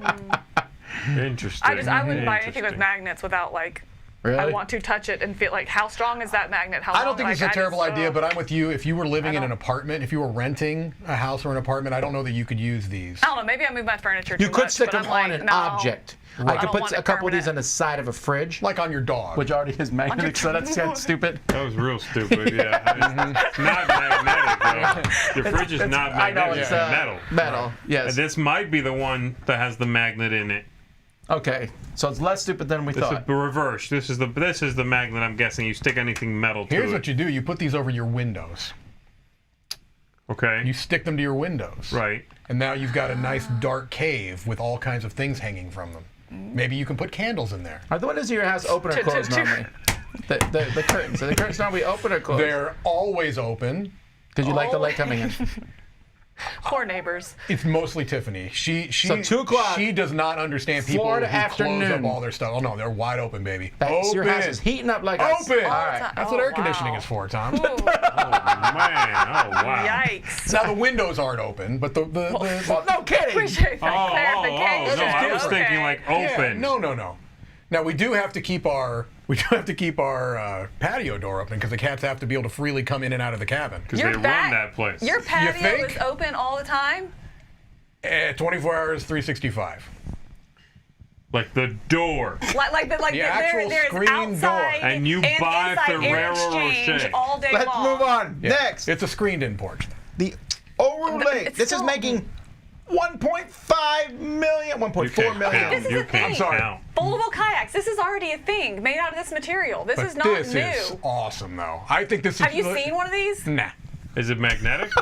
I just think it looks very cool. No, seriously, because I was out on the paddleboard a while ago and I saw one of these. Like, this is already a thing. Did you see how she drummed that in? This is already a thing. It's not new. All right. Go back to that magnetic thing. I want to mention something. It reminds me when I used to work at local theaters. Wait, no. Is it strong? Is it sturdy enough though? Would you? No, it's clearly just like a Publix It's bag. made of paper, yeah. No, it's not. No, it's I don't know what it's called. It's corrugated like plastic. It's like yes, there it is. Polyurethane. Yes. Yeah, but how? It's made of space-age So it does have polymers. structure to it. It has like bars and stuff that you put it in to support it, so it's not going to collapse when you're in it. I'm always a little see, suspicious if I have of to these. put up a Per the bar. guy I watched doing it. I'm I always don't suspicious of these a personally little do bit it. because like those fold-up bikes, that looks neat. Yeah. But I'd rather just have a bike. I'm sorry, this I get the space issue. It's a Cheap, space. It's yeah. a space. It's cheap. You don't have to if you have to carry it to the water. I mean, to carry your own kayak. You know, if you have a 15-foot kayak or whatever, like an ocean one, then it's really cumbersome. See, this is only I just impressive to drag me it from with the this. shed that's near the lake because I ran them. I don't own my own. Oh, you gotta get your own Oh, kayak. my Tom. gosh. Yeah, this You gotta folding get one. origami This is kayak is really nice, cool. but you're going to really impress me when you have the folding origami car. You fold that out, and then you can keep this in your folding origami There we car. have- That's what I'm So talking you can about. carry it to Yes. the street. Look at I think that. this Go looks somewhere. pretty cool. I think this is made from recycled Publix bags. If you have to, you were talking about That was a you have memory foam seat. so you put a rod in it so it doesn't collapse Right. and kill you. I'm like, It nah, I'm doesn't good. kill you. Oh, you get a little wet. You're All right. That's a being death- dramatic. You that's are a death trap. dramatic. That's a death It trap is right I don't there. know what's in that water. That's right. What if it's wet and there's What water if in it's there? wet? I To don't be know. fair, you don't want to fall too much of the water around here. That is, yeah. Yeah. I didn't say I wanted Is that one of these. thing- I just said I saw a guy with it. See how it Is comes that That what was we ordered for you for interesting. Is Christmas? it gator Sounds proof? You see how it comes with float bags? You know why those are there? So the gators can find you. You're going in the water. That's Okay, why. next. The Back 9 golf backpack. So we're just like following a theme here. This was designed by a prominent back doctor. He's like, we need to drum up some business. On one hand, I get this, but on the other hand, I've picked up golf bags before. They're not light. Wait, don't they have You wheels? don't have to carry They them. they have They wheels. absolutely have wheels. Yeah. This is so you can ride have your bike wheels. to the not I know, to the but then lakes, once you but- get Ride your there- bike with one hand and just like carry. No, you're not doing that. Why not? I don't know. Rather I than just have got it to on my think that back. this is throwing off your center of gravity so much that you're going to be riding into fountains and into buildings. Do you and think that would everything else. bother you though you're leaning forward and the golf clubs are over your head? 100%. A little bit, Absolutely. yeah. I would keep Yeah. seeing them out of the top of my eyes like, there's something coming. Like above you? They Yeah, don't look at curve. it. It's right above him. Yeah, that. Yeah, Can this? his 5-wood is hovering Can I over do his this head. inside a collapsible kayak? Right. You Also, strap us anybody who to- can afford to golf doesn't own a scooter. Right. No. Mm-mm. But you have a car. If you have your own clubs, you probably can just go in your vehicle. Right. That's Yeah. true. You don't need to bike there. I'm thinking. These are but good maybe. for segues because then you can take the segues from hole to hole too. That is true. I like that idea. Right? Never get off your Segway. Just golf the entire time on your Segway. That's pretty Just good. go, bam! I love this. Does it say anywhere how much Wait, it she weighs? going backwards? Wait, I saw her go backwards for a second. What? Ah, that's a dangerous That's move. pretty cool. Pretty cool. All right. And Did you last want to know? thing, How much it weighs? Did it say anywhere how much it weighs? Oh. Or did they conveniently leave that 270 out? pounds. Right, that's what I'm saying. They're like, nah, we It don't need can't to be that discuss heavy, right? it says 5 5 pounds. Now, the clubs, Yeah, okay, yeah. you're not getting 5-pound clubs. Nah. 5.5 pounds. I would like to know how much it weighed with everything inside it. Oh, this Cinderella. person said I only use a few clubs. Oh, there you go. And going to the range. Cinderella that makes story. sense. Okay. Well, All right, and last but not least, this is for Z. The Haven That's it. Safari, you all-in-one hammock tents, because Z loves hammocks. I do. And I'm the only one here who loves hammocks. I like this when you sleep in one of these and you have to get up in the middle of the night to go to the restroom. there's currently a campaign to get a hammock here at the Dice Tower. And then you stumble out of this, and now you're in the middle of the ocean, and you forgot to bring your foldable kayak with you. What It's a did you complete do? catastrophe. At least you have your golf clubs. You can spell SOS on the beach with your golf clubs. Okay, is this a good idea or not? I mean, a lot of people obviously think This so. looks cool, so man. this is a really cool idea. Uh-huh. It was. Were you asking me? Okay. This is a really cool idea. Go. If Because it does say that you're not going to have that banana effect when you get in it, and I'm not sure how, because it doesn't have structure and it has an air mattress, and I want to know why that air mattress doesn't fold, and I couldn't find that. Is it because you overinflate it? So this whole thing was just a question Yes. that you were about to talk about this. Yeah, I want to answer that question, then I'll tell you what I We do. don't know. This is a negotiation. This is how negotiation works. No, you're the one telling us if this looks good. But I do think it's cool because, I mean, if you're going to set your hammock up, like if you're out backpacking and stuff, you have your hammock, and then you have to have your line, and then you have to have your tarp, and then you have to stake it down so your rain and all that. So it is kind of an all-in-one structure, which I think is really cool. Okay. That was a statement. That's interesting. I mean, I guess this is easier to set up than a tent. It's like a proper bear biting height. That's correct. my Yeah, main you've just question. made their job so much easier for. Oh, nice wink. No, yeah. it just replaces a hammock, like a backpacking hammock. Uh-huh. You know what I'm talking about? Does this fold, and can you put it on your back? That's correct. Look at the pictures. I don't know. Or read the words. Look at the pictures. Is that wait, is that $285? Yeah. That's not that bad. It's not that actually, bad. no, That's no, pretty it's not. reasonable. No. I was expecting I think of more all the stuff power we've... pump. Come on. Oh, you got to pay extra for the power pump. Or you can just get a pump, unless the attachment's weird. But this looks pretty good. Of all the I don't things, hate the the golf idea of club, this, yeah. the terrible bag of kayak, and then the other The thing. magnetic things. Yeah. This is the best looking one. This is Look at cool. that stress test. Yeah, it's That's neat. cool. Stuff like that always convinces me more Yeah, than yeah. the stupid and see, pictures. it's still not folding. So Not folding. how? Why? How? I don't understand. I need to see the physics. Okay, you Space-age said you wanted polymers. one. How about we get one of these for the Dice Tower studio? Okay. Let's do it. Yeah. 100%. Are you serious? Our productivity will go down so badly. No, I promise I will work harder. You sound like my kids when they're Yeah. like, "Dad, I'll feed the dog." I'll do it, please. I'm working remotely from the hammock tent. I've been fooled before. I'm coming to you live from the middle of this kayak. Yes, I'll do it. What is the delivery? What's the timeline on this thing? I think right below where you are, actually. June they were showing. 2022. Does it come in color? Yeah, I'm so excited. Does it Down. come in June? color? Yeah, This right year? there. Timeline right there. Yeah, June this year? They already have it They've already started producing it. Tom, that's Wow. It's You should do that. You should do that. she used my full name, man. That's when you know, it's like you're using one of the kids' full names. Hey, get out of there, so and so. Oh, do Yeah. it. She's Oh, also my the goodness. Dice Tower financial advisor. Yeah. This is a smart investment. Yeah. So Get what in was- on this early. Oh, there's still early birds left. Speculate on the tent. I'm all in on tents. Oh, man. All right, let's talk about our picks of the week. We'll start with Z. My pick of the week is going to be, because I haven't played it, but it sounds cool, the Isla Nublar thing. Oh, The Jurassic. crocodile adventures. Crocodile Dinosaurs. Dundee. That will also be my pick of the week. I figured as much. So yeah. again, you already are we know the other it. one? You already have played, so you know what to expect. I don't. I really haven't looked at it that closely, except for this. Our biggest problem that we have right now is there's 7 of us. Yeah. I think everyone wants to play it, and it's for what, 4 Yeah, I people? mean, there's 3 spots available. Is it for 5? I don't remember. I think one. it's 4. You got a tent. Okay, you're out. There's 3 spots available, so Tom's not playing, is what you're saying. He's not guaranteed other- to He play. can fight for it. That's Well, what I'm I saying, actually you know? thought maybe I'd let you all I mean, if you play, wanna and then I fight would me, hunt that's down another fine. copy to play with my kids. I'm playing in the hammock Oh. tent. That's all I gotta say. Solo. I'm playing solo in the I'm getting a hammock tent. kayak. That's right. I'm going out. That's right. I'm playing by myself. You'll never find me. All right. When you see the Ferrero Rocher stains on the board, then don't worry about it. All right. Did everyone else pick Title Blades? I definitely Everybody am else, picking. yes. Yeah. Everyone else. Yeah. All right. So it's a 50-50 week. Yep, 50-50. All right. I almost picked Pathways, actually, with a flicking one. It is That's a interesting. good one. I That's Now, a this is good I one. an almost went odd with week another in one, that too, 3 of the 4 of us picked games that we actually have played already a little bit. Yeah, that did. Yeah, I'm not. I don't do that. No. That's only because you haven't played most of the games. Okay, that's valid. Try playing games. It's fun. No, there's a lot of good projects this week. Yeah. So, and several of these I'll end up backing and all. And Mark took a look at a game that I think we'll be covering next week that I'm already pretty interested in. That's true. There's a lot of big Kickstarters. People are like, why Yeah. didn't you talk about them? Come back next week. Next But week. don't leave now, because lots of cool things coming your way. We got a segment from Matthew, then Jordan, then me, Z, and Mike are coming back with our top 10 games to play in a hammock. We're going to school y'all. No, our top 10 games that are good in the classroom. Yes. Then we got Game and Talk Part 2 from Townsfolk Tussle. Then Dodos writing Dinos. And then Dead Reckoning.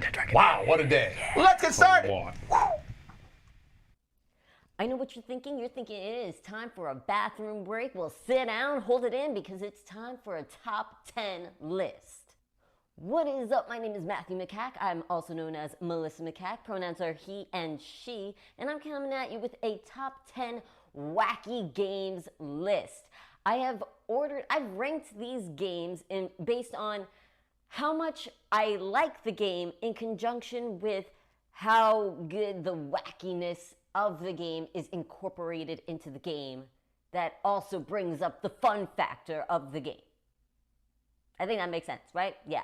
So usually I'm sitting on a game chair. If you've watched any of my other episodes on the Dice Tower, I thought I'd change it up a bit and sit on a couch that's comfy for a Wacky Games list. And there he's at it, number 10. My number 10 is a game that's mostly on this list because of its theme. The mechanisms aren't necessarily wacky, but the theme is kind of wacky, and I'm talking about The Bloody Inn. The Bloody Inn is all about you running a hotel, but you realize that you can actually make more money in killing your guests and stealing all the money they have on them. Ridiculous, wacky theme, love it, okay? And it does not take itself seriously, which is fantastic. But this is a really good game where you are trying to figure out, like, okay, when should I, bury the bodies, kill them, or, do I take the card into my hand and use their special ability later, or things like that, right? It's actually an economic game because at the end of the game, you're trying to have the most money. That's really what you're trying to do. But there's also some push your luck mechanism in there where it's like, if you don't bury the bodies that you've killed and the cop is coming, you can be, caught, which is not good, and then lose a whole bunch of money, and it's just bad. So you wind up trying to either you wind up killing the cops that are coming, or you try to purchase them, or whatever it might be, right? And have them an accomplice to your crimes, I guess. It is, I know this sounds really horrible, right? This is, but like I said, it does not take itself seriously at all. It's a really kooky kind of game, and that is my number 10, The Bloody Inn. Did somebody order a number 9? So my number 9 is a game that is super frantic, and that's really what makes this game wacky, because you are trying to do a whole bunch of things cooperatively with not a bunch of other people, up to 3 other people. And I am talking about Kitchen Rush. So Kitchen Rush, you are maintaining a restaurant and you're trying to gain prestige and all that sort of stuff and just make your mark on this city. I don't know what you're doing. You're making a restaurant is what's going on. And you're trying to run it where you are, and it's all real-time based. So you are cooperatively trying to, there's sand timers, and they act as your workers, and you're placing them around you're getting orders. You're trying to fulfill those orders. You have to run to the supermarket. You got to get the spices out of the bag that acts kind of like a cupboard when you're trying to look for the spice. Where is the salt? Yeah, this game is just so much fun. It is very hard to beat, I have found. Even on easy mode. I don't think I've beaten this game on easy mode with my friends and family. So it is very difficult, but the wackiness comes in from I need to go here, I need to watch this, I need to get this, blah, blah, blah. Where's the freaking carrots? Why didn't anybody go get carrots? I thought you were getting carrots, Eileen. So that is my number 9, Kitchen Rush. Number 8 is looking good. They're coming on down. Number 8. So my number 8 is more a little bit of a dexterous game. So it's got some dexterity in it. Yeah, I would say it is. And you're doing sort of science experiment things. And I'm talking about Dr. Eureka. I feel like Dr. Eureka does not get enough love. That game is hilarious and awesome and so much fun. You have these marbles, right? And you have to, so a card comes out and you have to create that configuration with the marbles in terms of color and everything. So you have these tubes and you're trying to form it, right? So it acts a lot like a lot of apps that you'll see where, you know, it's like, oh, how do you do this? Except you're racing against your opponents, and you're kind of freaking like competing against the components themselves, because I am so bad at this game. I am like trying my best to do, and the marbles will just fall out of the tubes, and once the marbles fall out, you're out of the round, which is not great. But at the same time, you're trying to go faster than everybody else, and I'm just like, ah! And then somebody inevitably is like, I got it, Eureka! I think you actually shout, Eureka! Which is crazy. And fun and awesome. Like I said, I'm terrible at this game, but the wackiness really comes through for this game with those marbles and you trying to just like manage it and everything and do it as fast as you can without it all just spilling out all over the table and everything. So really fun time. That is Dr. Eureka. Yeah, number 7. Number 7 is looking pretty good. Number 7. My number 7 is a very mean game, and it has been around for a very long time. Well, at least it's been around longer than I've been alive. Let's say that. So this game pits you against one another, and I am talking about Survive, Escape from Atlantis. This is a hilarious game. First of all, the theme is ridiculous, right? Like you're these, I guess, adventurers who are trying to take whatever you can off this island and then like escape back to your little home island, I guess, right? And you're trying to take boats, or maybe you're swimming across, and people are trying to play mean things on you, like sharks and stuff, and just trying to stop you. And at the end of the day, what you're trying to do is each of your little meeples, they have a number on the bottom of them.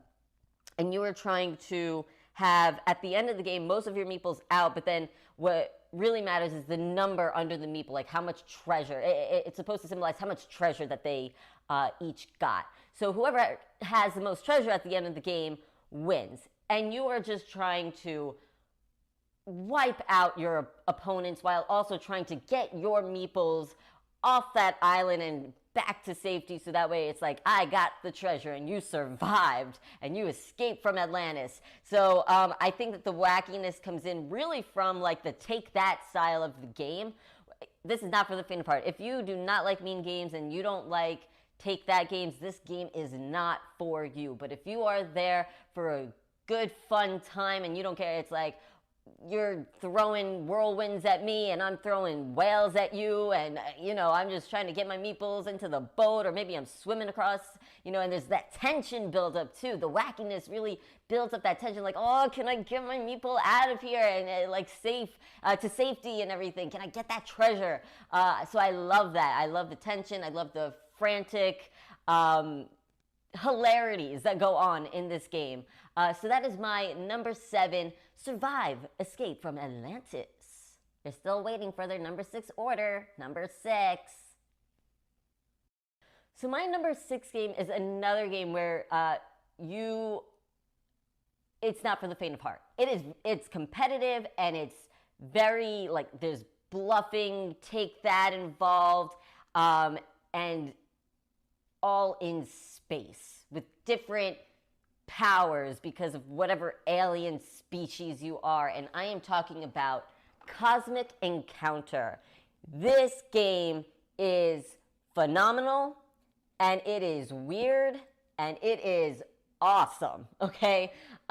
This game, so you are playing as some sort of alien species, and essentially you're trying to take control over, I believe it's 5 different planets. And the way you do that is with this deck of cards. And you draw up to, I think it's 10 cards in your hand, and you're going to play cards. Now, the trick is with this game, you don't quite know who you're going to target, because there's this fate deck that tells you you're targeting the yellow player or the green player or whatever, you know, and you don't quite know what everybody has in their hand, especially at the beginning of the game.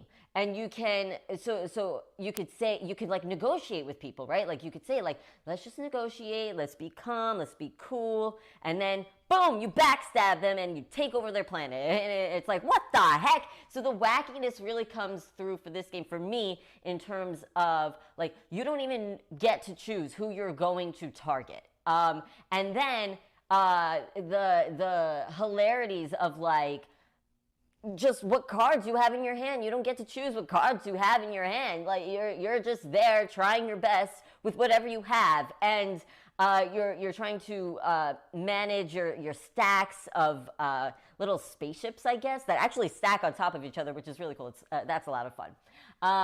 And this game is just so much fun for me, where you're trying to negotiate and you're calling each other out on their crap, and it's just so funny to me. I don't know. I just find this game so funny, but also like the game itself is so good. I don't know what it is. Like it on paper, it sounds like this game would not work. That this would be a terrible game, and some people, I think, do feel like this is a terrible game. Although this game has been around for a very long time. I think this game came out in the 70s, way before I was born.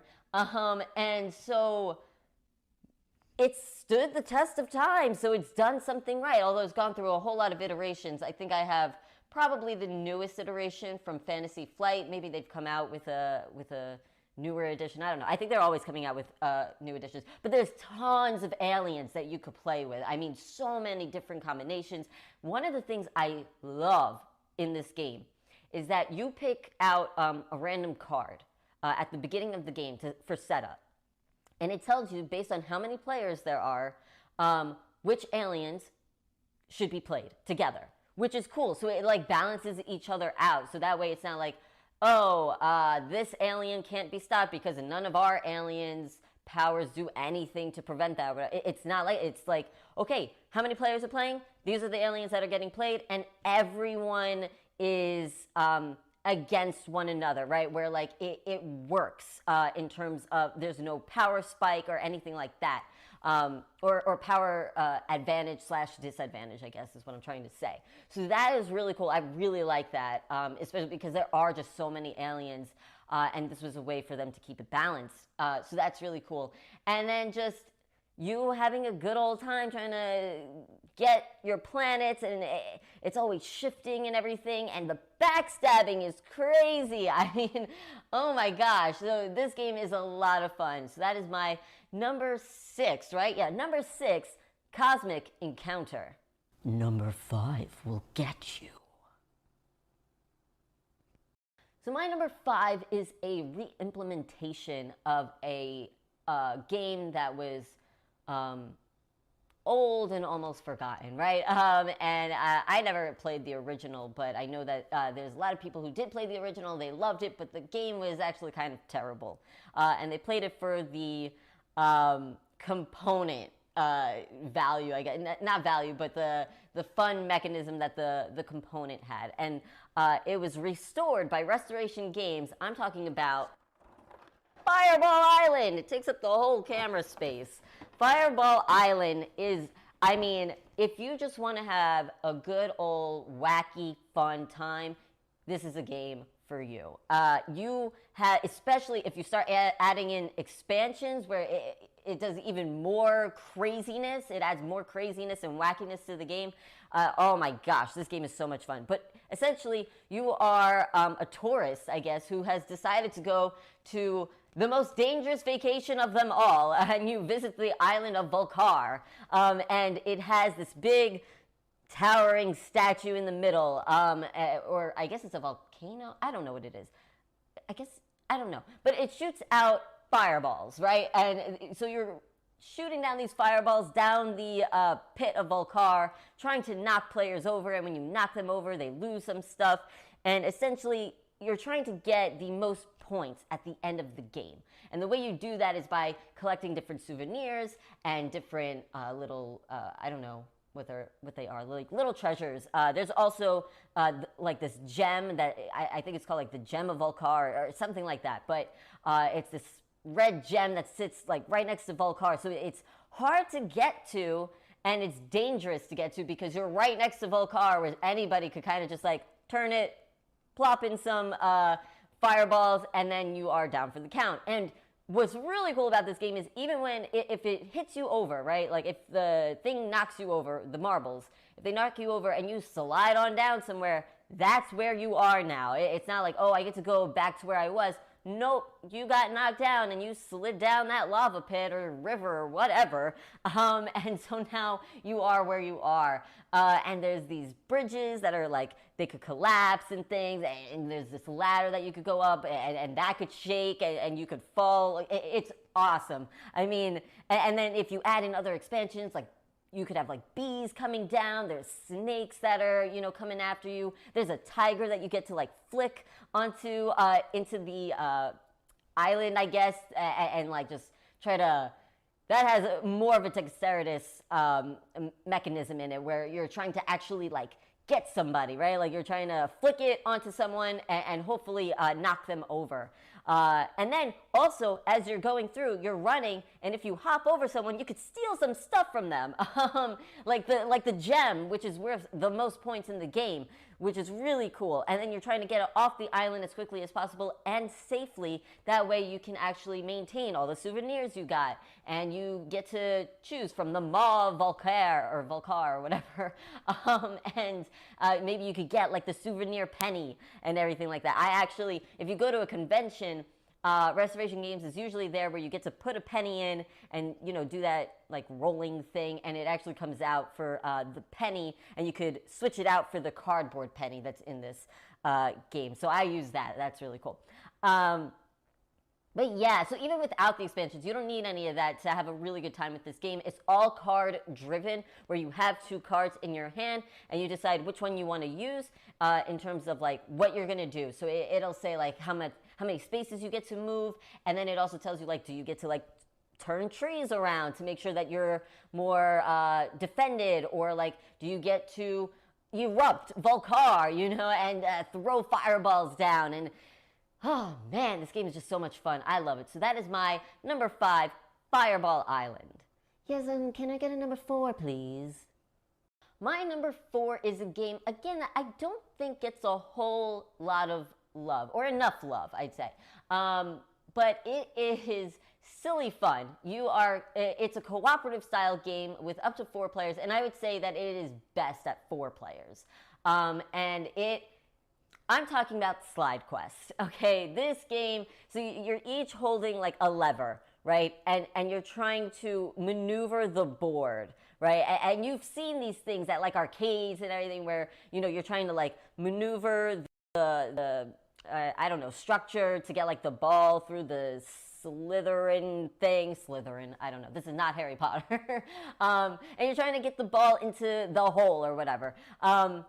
Same thing with this game, except it takes it to like as though you're in a video game, and you're moving this little knight around the board, and you're trying to maybe get some hearts along the way, or you're trying to get enemies into certain holes, and you're trying to get your knight to the finish line. But you don't want to fall through the holes yourself, because then you lose life, and you're trying to go through levels. I think the highest level is 20. We have not made it to level 20, I don't think we've made it to level 20 even, let alone beat it. So this game is a lot of fun. You know, I have my brother Justin yelling like, we need a little sauce, we need a little mustard, a little less on the mayo, and it's like, what are you even talking about? But essentially what he's trying to say is like, left, right, up, down, you know, and he's trying to take control.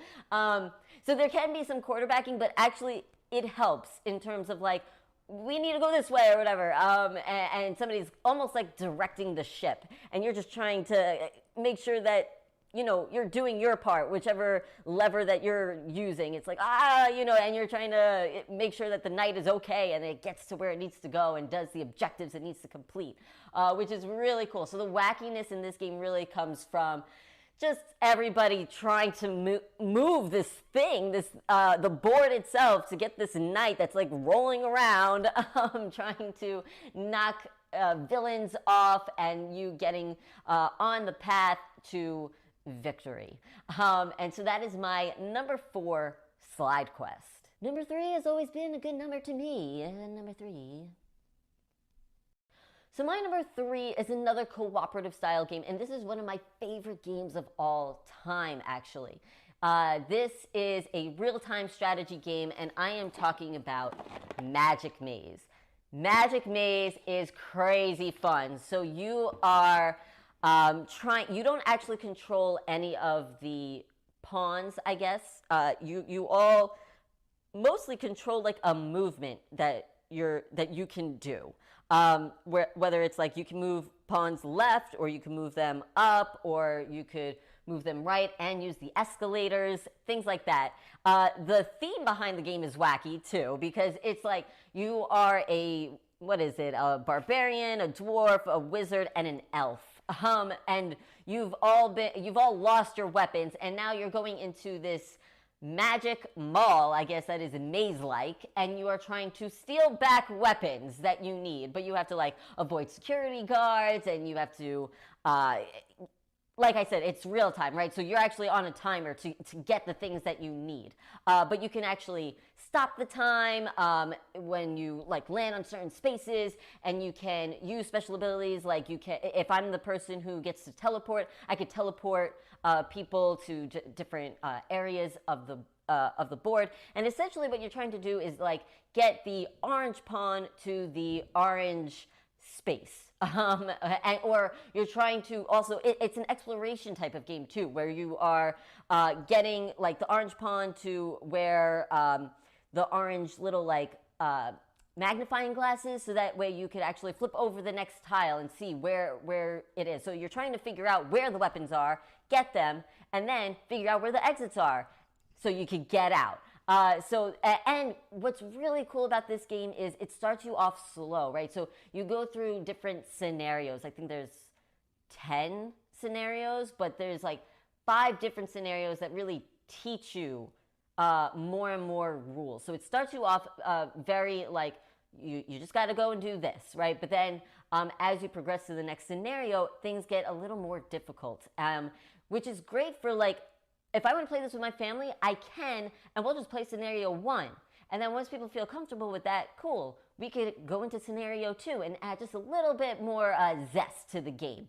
So I really like that. And it didn't make it like a legacy game where it's like, oh, it's really just teaching you the rules. It's like, hey, yeah, we're just going to introduce it to you through scenarios, which I like. It's not... It acts like a tutorial, which is really cool. So this game could be as complex or as easy as you want it to be. The wackiness comes from just everybody trying to figure out where to go and everything. I forgot to say the most important part of this game. You can't speak. You cannot communicate with each other except for this red pawn, which adds to the wackiness of the game. The red pawn, if you're like, yo, Eileen, we need you to use your up direction. And so I put the red pawn in front of her, like, and then Eileen is like, I don't know, or a lot of times it's me. They put the red pawn in front of me, and I'm like, I don't know. And so I have to like look at the board, like, what do you all want me to do? And then usually it's very obvious what they want me to do after I've thought about it and wasted everybody's time. But anyway, that is my number 4. Wait, is that my number 4? This is my number 3, Magic Maze. Number 2 for me and you. So my number 2 game for this wacky list is a game that I actually recently purchased, fairly recently, and we have been having an absolute ball with this game. This game is such a blast. It is a dexterity game, and I am talking about Rhino Hero Super Battle.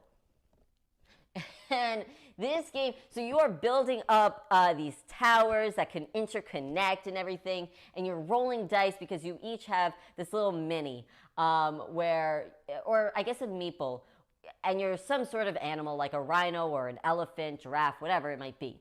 And that is your hero, right? So you are trying to get them as far up the tower as possible. And if you are the highest person on that tower, you get the highest person on the tower circle thing.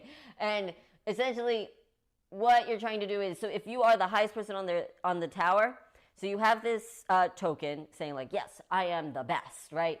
If somebody else makes the tower fall as they're placing their card or whatever on top, you win, right? Now, if you're the highest person on the tower, but you're the one to make the tower fall, everybody else wins. So that is really cool. And you have like these hand of, I guess, cards. They're really long little cards, and it tells you what you get to actually place into the tower, right? So it might say like two small little towers, or like a big and a small, a tall and a small tower, or whatever, and you have to place them. And then with that card that you just played, you play it on top of those two pieces, or the one piece. Sometimes it's just one piece that you're playing, and you place it on top of that one piece. Sometimes it has a monkey that you have to hang from it, and then later on in the game, when there is no more monkeys because I think it comes with like 5 monkeys, there's no more monkeys to like hang on to the thing, so you have to take it from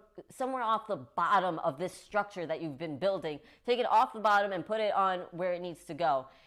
It is insanity. This is one zany type of game.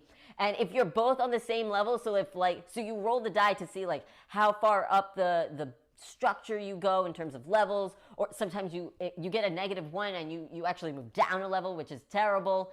But if you get on the same level as somebody else, a super battle occurs where you're both rolling the dice. And what I really like about this one, the way battle works in this game, if you are the one who just moved to that level, you're the attacker. So you get to roll the red die, and the defender then rolls the blue die. Now, the blue die only has odd numbers on the die, whereas the red die has all even numbers. So the red player, the attacker, has an advantage in this game because you can roll a 6 as your highest number, whereas the blue player can only roll up to a 5 as their highest number. So it's interesting. I like that. I like that mechanism there. This is not a game to be taken seriously, for sure. I mean, because there's a bunch of rolling of the dice. It's very chaotic in terms of who's up top and who's not, or whatever. It's really all about like, okay, who do we want to have the tower, to make the tower fall, right? So it doesn't quite matter if you're the highest or not, because you could still win the game. So that's something that's really fun about this game. So yeah, the wackiness really comes in through, I think, the chucking of the dice, and just like how this game manages to work, where it's like Jenga, but so much more fun. And you're just trying to, you see like people trying to do really interesting, cool things where you're trying to like combine the structures together, because they could start off as like 3 different or 2 different structures, and then like you could combine them, and now they're there, and it's getting kind of wobbly, and it's getting super tall. I have to stand on a chair. I'm a very short person, so sometimes I have to stand up on a chair to like reach the top, and whatnot. So that is my number 2 wacky game, Rhino Hero. It's the moment we've all been waiting for, folks. It is number 1. All right, we made it. Number 1. Okay, I told you all in the beginning, if you had to go to the bathroom, to sit down and hold it in. I hope you've been holding it in, but you're about to let it all go, okay? My number 1 is Galaxy Trucker. People either hate this game or they love it. And I think that's because of the wackiness of this game. This is one of my favorite games of all time, for sure. Like, in my top 5. It's got the space theme, which I love. It's got you making your own ship, right? And you're trying to... So it has this real-time element where you are flipping over tiles to see what you could add to your ship. And you want to add, like, missiles and defenses and... different like aliens to, boost up certain like attacks or defenses or whatever. You want to add thrusters so that way you could go far and beyond. And then what happens is, so you've built your ship to perfection possibly. And then you get to watch it just blow up. And people hate that. I find it hilarious. It is so much fun. I think that there is a lot more strategy to this game than people give it credit for sometimes. Some people see the strategy in the game, I think. And it is... Man, I love this game so much. You are trying to prepare for the worst, essentially, and you want to have a lot of your like astronauts on the board and everything, and then you go through. There's 3 different phases. You could do 4 phases if you want. I like it at 3. I think that the game lasts a good length at 3 phases. But you could go for the 4th if you like. And you're trying to pretty much survive and get cargo. Cargo is a huge thing because at the end of the game, whoever has the most money wins, or space credits, I think it's called. So you want to have that. And so the cargo is what's going to get you a whole lot of money at the end if you survive, and only if you survive. And then also at the end, you win for whoever has the prettiest ship, which is wacky because your ship gets torn apart and then you have to see like who has the prettiest ship. And the way you decide that is by like who has the least amount of like, I guess, pipes showing that are just like open-ended pipes and whatever. So yeah, this game is crazy. It is not for people who are not cool with seeing what they've created be destroyed, obliterated, just because that's what the cards said. You know, so yeah. And some people could get really frustrated by this game. I personally don't. I find it pretty funny when things happen to my ship. I don't take it that seriously. And I think that's the main goal of a top 10 wacky games list. Like, these are games that you shouldn't really be taking all that seriously. So that is my number 1 Galaxy Trucker. Thank you so much for watching and sticking on with me. If you stuck all the way through this list, thank you. You are amazing. I hope you all have a fantastic rest of your spring spectacular. I'll catch you next time. Hi, I'm Jordan, and you know, board games typically come in boxes.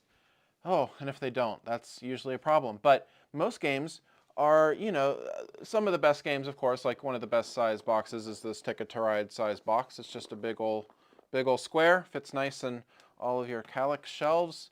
We have the kind of Euro style rectangle. It just kind of fits like a book on your shelf, which is really nice.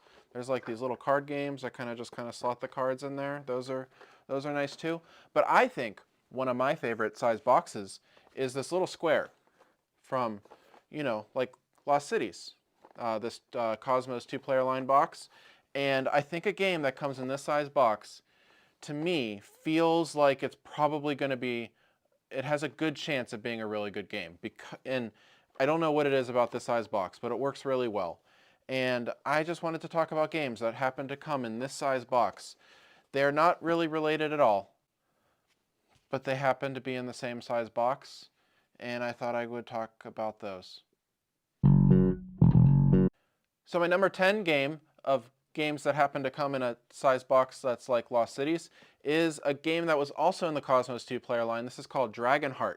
And this is a game from Rudiger Dorn in which you are you're playing cards on this shared board. It's a 2-player game. You're playing it back and forth between the two of you. And you have the shared board, and the board has different slots on it that you're going to be putting these different types of cards. They're kind of fantasy type characters. You got some dwarves and dragons and archers and knights and things like that. And you're placing them on these boards and on this board, and there's arrows pointing. And so depending on, you know, if you play an archer, it's pointing up to the dragons, then you get to take all the dragon cards that were already played there. And if you have the knights and you get 2 knights down, then you get to take both of the knight cards. And you're going to be placing these out, and you're just playing these cards in order to collect other cards, and it's triggering things on the board.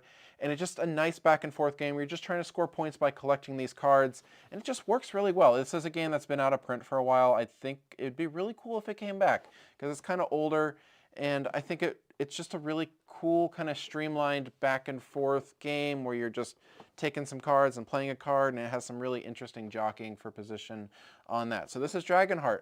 Check it out. I like this one.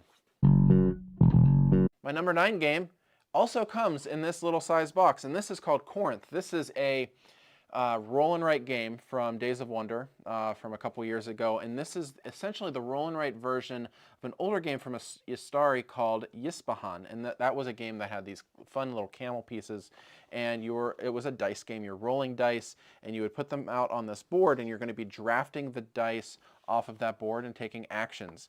And in this roll and write game, you're going to, again, roll the dice. You're going to sort them out on the board based off of value, and then you take actions based off of the slot on the board that they're on, and you can take the actions based off the number of dice that you pull. And so you're essentially trying to cross off different boxes on this sheet, and you're trying to get to different places. There's a couple different mini games on your sheet that you're trying to accomplish on here. And it just works.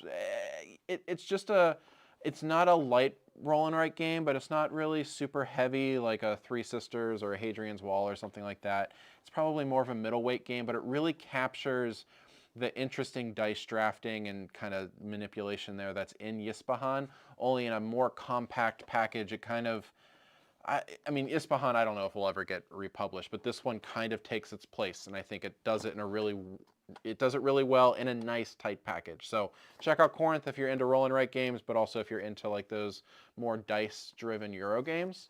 Also really solid. Now, one of my favorite games to come out last year also came out in this size box too, and that is Great Plains. And this is the first of a couple games that are in the Lookout Games 2-player line, which kind of mimics the old Cosmos 2-player line. And this is from the designers Trevor Benjamin and Brett Gilbert, and this is essentially kind of area control style game for just 2 players.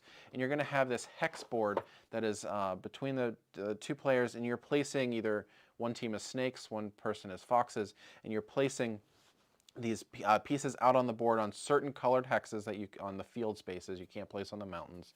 And you're placing them on the field spaces, trying to have majority of these different fields. And there's also these little bonus actions. So if you place near these different symbols on the board, you also get to collect these kind of bonus tiles that you get to then maybe place a little further than another one, or jump over something, or push someone off the board.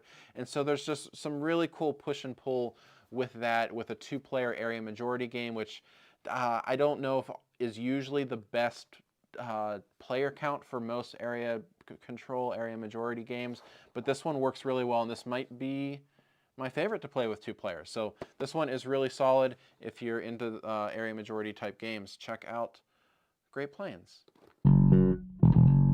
And my number 7 game, and a lot of these games are 2-player games because you got the Cosmos 2-player line, you got the Lookout 2-player line.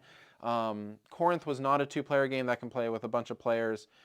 This next one also plays with a bunch of players, and this is Draftosaurus. Little thicker, but still same size square box.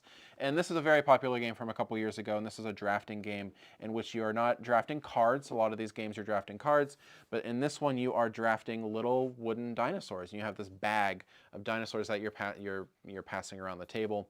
Probably not great for COVID, but we're almost there. And we're going to be pulling them out of this bag. And each player has a different board, and there's different sections on your board that you're going to be putting these dinosaurs on. Some sections want the same dinosaurs, some sections want pairs of dinosaurs, some sections want all different kinds of dinosaurs, that kind of thing. And then by the end of each round, you're going to score your sections and see who scored the most points based off of your dinosaur park. And it's just a nice, streamlined, fun game, but it has some really nice tactile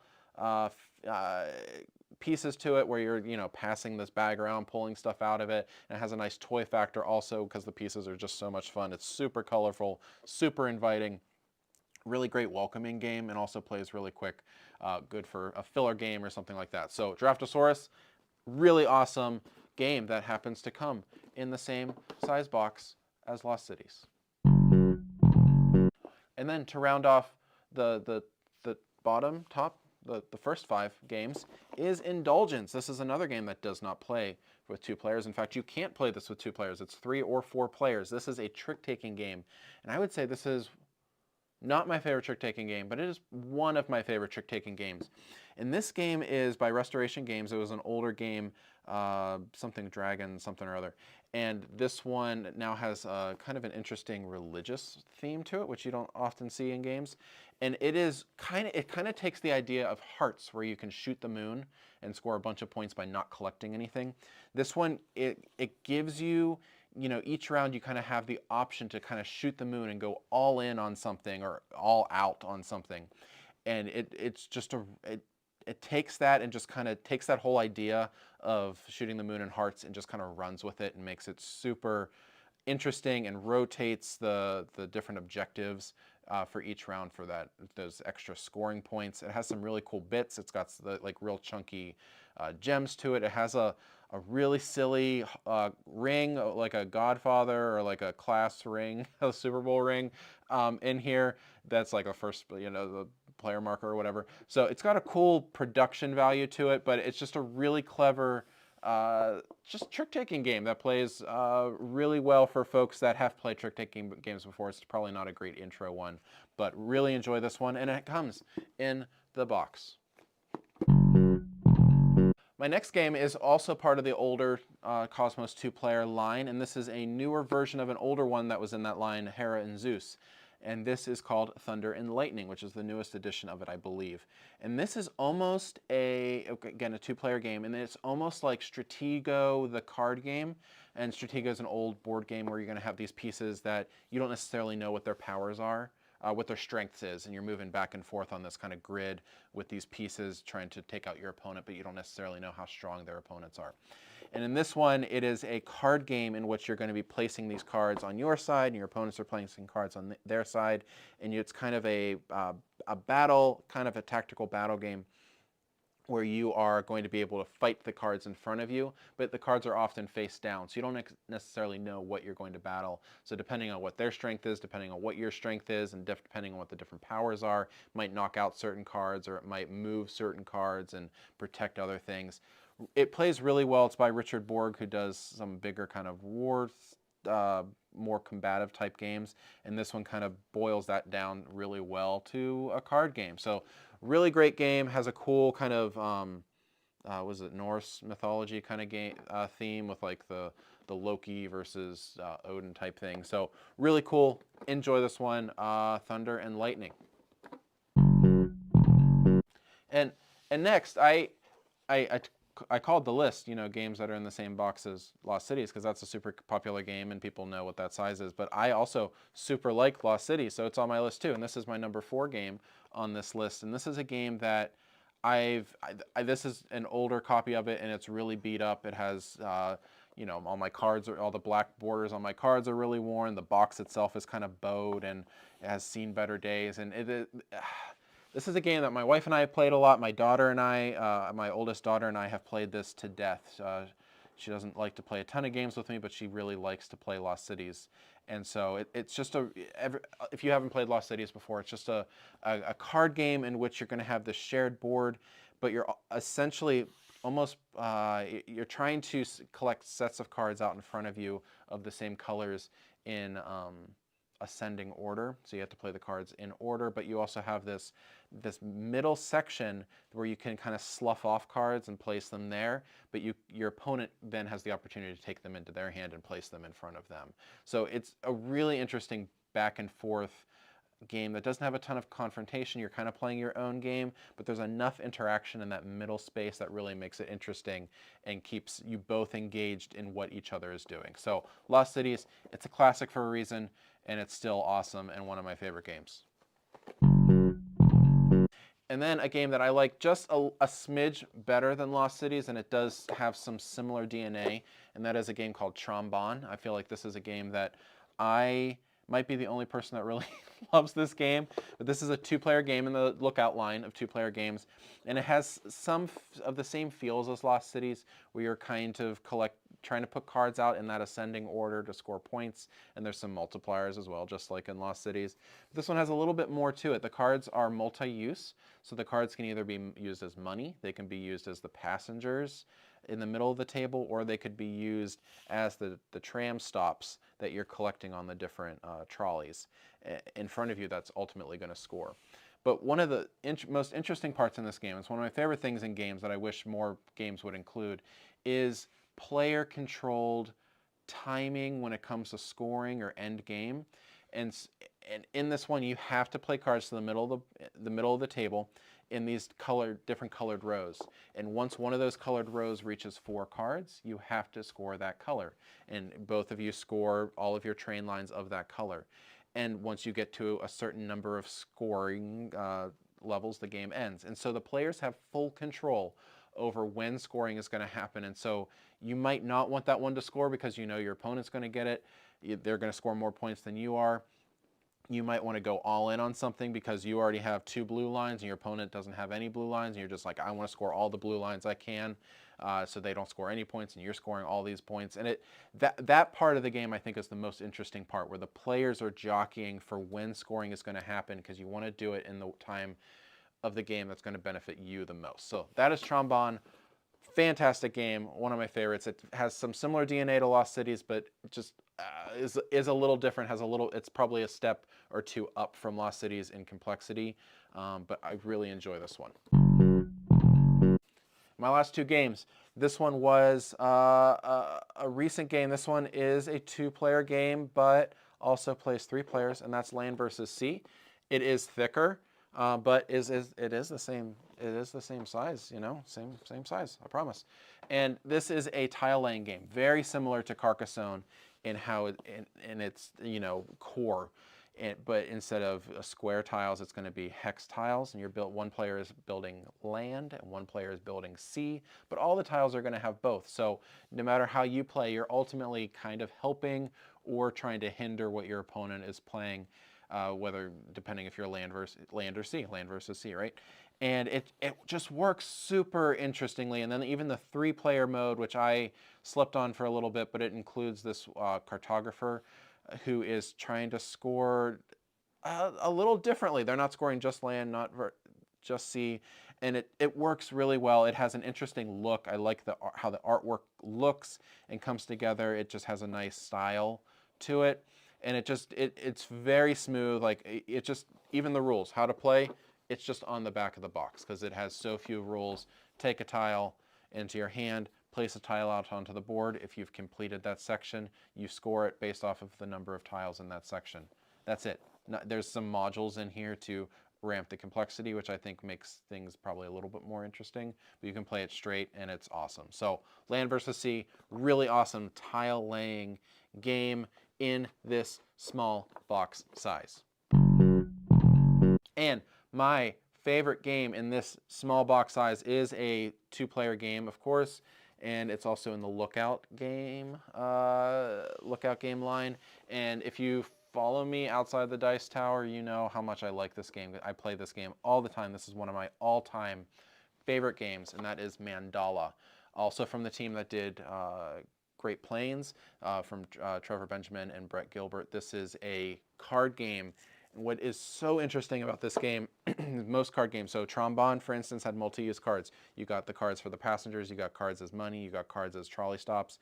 This game, the cards only have one use, and there's only one piece of information on each of those cards. It is just a color. That is it. There's nothing else on the cards. There's no numbers, there's no suits, there's no categories, nothing. It is just strictly color. And you're going to have these 2 areas on this cloth board in which you are trying to jockey how you're placing these cards out.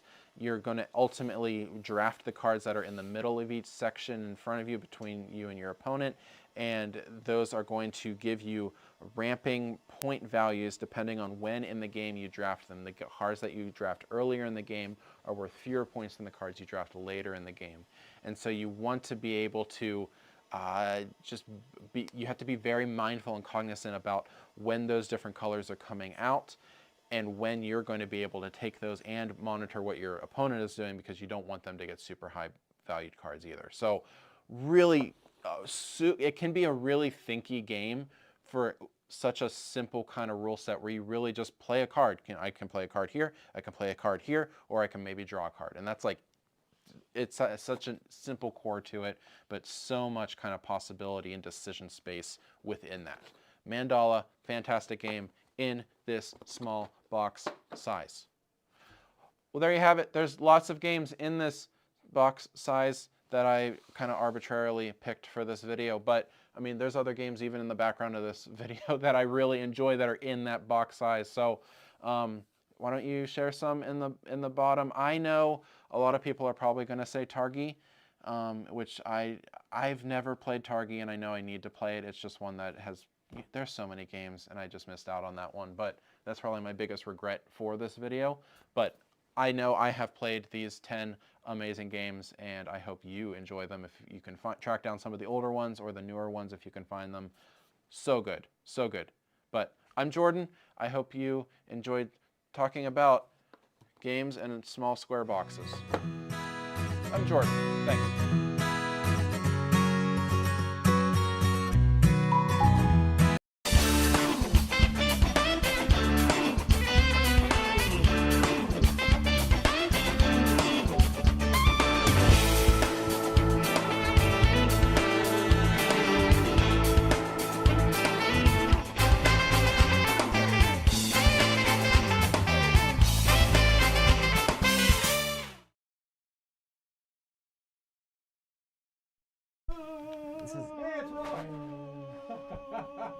I was trying to.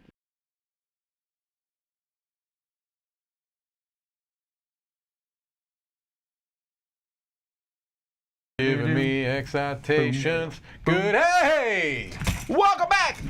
Hey, everybody, I'm Tom Vassell. I'm Z Garcia. Hello. I'm Mike Delisio.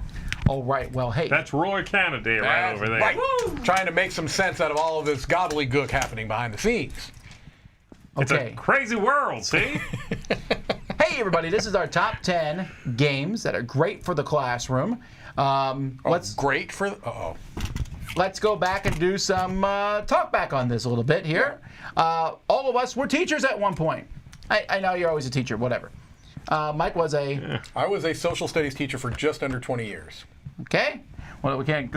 You're next. Okay? No, I'm not after that. You go. I was a math teacher for 35. No, I taught mostly high school math. I taught that for about a decade, and then a few years of other middle school subjects. That's a good point. I was high school. I taught English as a second language for another 3 years. I taught theater. But I actually also practiced theater, okay? These guys just taught. And those who can't do, taught. That's right. So, obviously not English. No. But anyhow. No, definitely not English. So, there's a misnomer all the time with educational board games, and it's there. It exists for a reason that educational games are terrible. Right. And that's because for many years, and still now, there's a lot of them that are. I was at a convention, walked up and down the aisles, saw many booths with educational board games, and they're putrid. Yes. They're educational, maybe, but they're not fun. Yeah. Correct. They forget the game part of that equation. Yes. Right. Yeah. And when I was choosing this list, I was making sure that there were games that I would recommend as a game, but they also have a nice educational element. The other thing I did, I don't know how you guys kind of structured it. I just put broad subject matters that I think that these games, they're probably obvious, but I'm going to just say, and I also went across the spectrum. Like most of these, I think, are probably better suited for high school, maybe middle school, but there's a couple of games in here that I think would work well for elementary, and I'll try to point that out. Ranking this list was hard. Yes. I tried more sort of, I don't know. It's some I put higher on the list because I think the thing they teach is more outside the box. Some I put higher on the list because they have the opportunity for more jumping on points to teach. Yeah. Some of the higher ones are single subject sort of ideas or specific events. It's not a great, there isn't a structure here that I can point to and say this is infallible. It's not that. I also do want to say that I very rarely used board games in the classroom. So did I, and I taught theater. Yeah. I very rarely did it. There's some practical reasons why it's challenging. Sure. Because you usually need multiple copies of board games to be able to work in a classroom. Or you have to modify something. You have to modify it, and they get, heavily used. So, yeah. I use them a lot. Did you? But anyhow, for me, I tried to cover a bunch of topics. I missed one major thing for myself, which was art. I don't have an art game on my list. I gotcha. You did? I got several. All right, well, there you go. So we're covering the gamut, and the ranking I picked them from I thought best, the least interesting to the most interesting, but your mileage may vary. I've also done a video on this channel about how to use games in the classroom. Yeah. So there's that too. But let's get started and see what we have.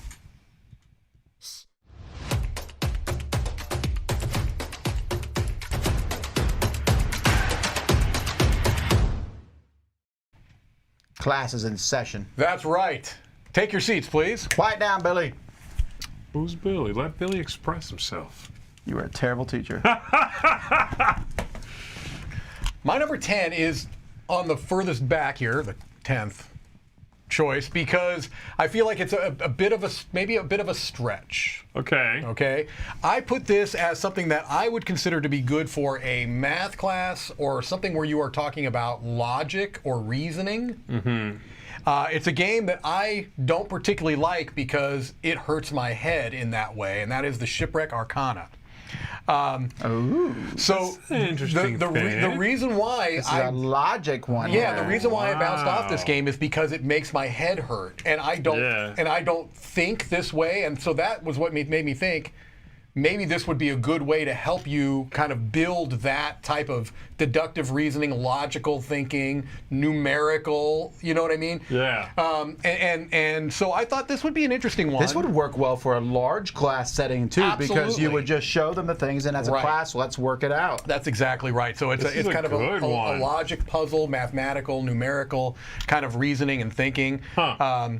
So yeah, and the funny thing is the reason why I got on my list was because, like I said, is because it made me feel stupid. Yeah. You know, because I was like, man, my brain does not work like this, but I shouldn't use that as an excuse, right? It could get better. If I did this type of activity more, I could get better. Garcia, you're going to the back of the class. I'll you're tell going you to the principal's office. I'll tell you this. I think your number 10. Mm-hmm. You've already explained and justified it and made it sound like more of an educational game than my 10 through 1. Oh, okay. Well, so we'll see. Take it. I'll take it. We'll see. When did this front of the class, back of the class? My bad students sit front row. Oh, absolutely. Yeah. You usually knew first day which ones didn't want to be there because they would not only pick the back seat, they would move it to the corner of the room and they'd be like removed from everybody. So, yes. All right. All you. Oh, no. All right, my number 10 is very much a specific historical event. And the game is Black Orchestra. Black Orchestra is about the Second World War. Yeah. And we'll talk about specifically the Third Reich and Hitler and the people around that. This one, I think, is a good one to specifically pinpoint events and persons involved in that sphere and explore further into those things. The game uses obviously real people from history, and then the cards have real pictures. Yes. So it's not illustrations, it's real pictures and real events that they mention. So I thought that would be an interesting, again, this is hard to adjust to a classroom with 30 kids. Right. But I thought that'd be an interesting jumping on point to discuss this event in World War II as opposed to broad strokes. And this is a good sort of way into it, you know, and the timeline of the game shows you the entire, you know, expanse of the war, the time anyway of it, and then the rising and falling action of all of those events. So yeah, this one's a more serious topic. Sure. So it's tricky to play a game with a serious topic like this and to sort of make it into a classroom brouhaha, but I think this one works. I do have one more that is basically a similar idea. I think you'll have it too. I don't know if you'll have the one I'm thinking of, but yeah, this is a good one to talk about these themes. Oh, yes. Okay. Yeah, if it's what I'm thinking of, we may have a crossover. I think that may be a four-way crossover. Yeah. We'll see. Four-way crossover? This is a good... We have the people voted on this choice. Oh, okay. This is a good choice, see. All right, my number 10 is, what's the most important subject in school? Theater. Actually, it's math, but we're talking about reading. So reading is important. This is bring your own book. I like this one a lot. So this is a game in which you bring your own book, literally. I guess you could bring a comic book if you wanted to or whatever. Right. And then the game is about finding stuff in that book as fast as you can, or looking for this, or flipping through. That's like great. An excuse for being late. I need to read a passage in my book that's a good excuse for being late. Or what's the name of a party game? So you got to find something. A rejected book title, Harry Potter and the blank. And you got to look through your book and find something that works. You can bring any book you want. I play this with my kids. I have a big fat book. Theirs is bigger because my kids read. Right. But you know, you can have a little book, a big book, comic. I guess a comic book would work. I don't know. But I like this concept a lot. It's a neat idea, yeah. Because it's one of those games where you're trying to answer, fill in the blank, whatever, but you have to use what's in your book, which means you have to have some kind of grasp with your book. Yes. Okay. Right. You could play this in any class actually, because you could be like, let's play this with our science books. All the kids are flipping around. It'll be hilarious, but they're reading. That's true. Technically. Yeah, Not you can technically. make mitochondria is a good choice for any one of those anyway. You know? Harry Potter. And the mitochondria. All right, anyway, this one, I like it a lot. So bring your own book. It's an interesting, I wasn't familiar with that one.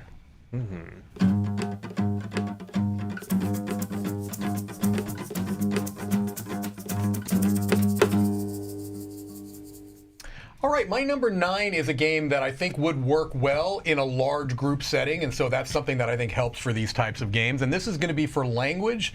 I would say probably middle school to high school, or junior high where I grew up. It was junior high where I grew up. This is code. When you grew up. When I grew up, yes. When we had our stone tablets that we would etch into. It's middle school now, right? I think it's middle school generally middle now. school. Yeah, there are some places that still call it junior high, but there's also intermediate schools now. I don't know. I can't keep up. My number 9 is code Old names. man Delicia. Because I think code names is a way to it's good for vocabulary, for kind of building vocabulary, and also for thinking of words kind of outside of the box, kind of language skills, being able to think. Use language in a more broad strokes, and maybe being more exact with your use of language and things along those lines. So, you seem dubious. I mean, maybe I'm thinking of what usage I would give it. Maybe if I was going to pick this game, which I didn't. Yeah.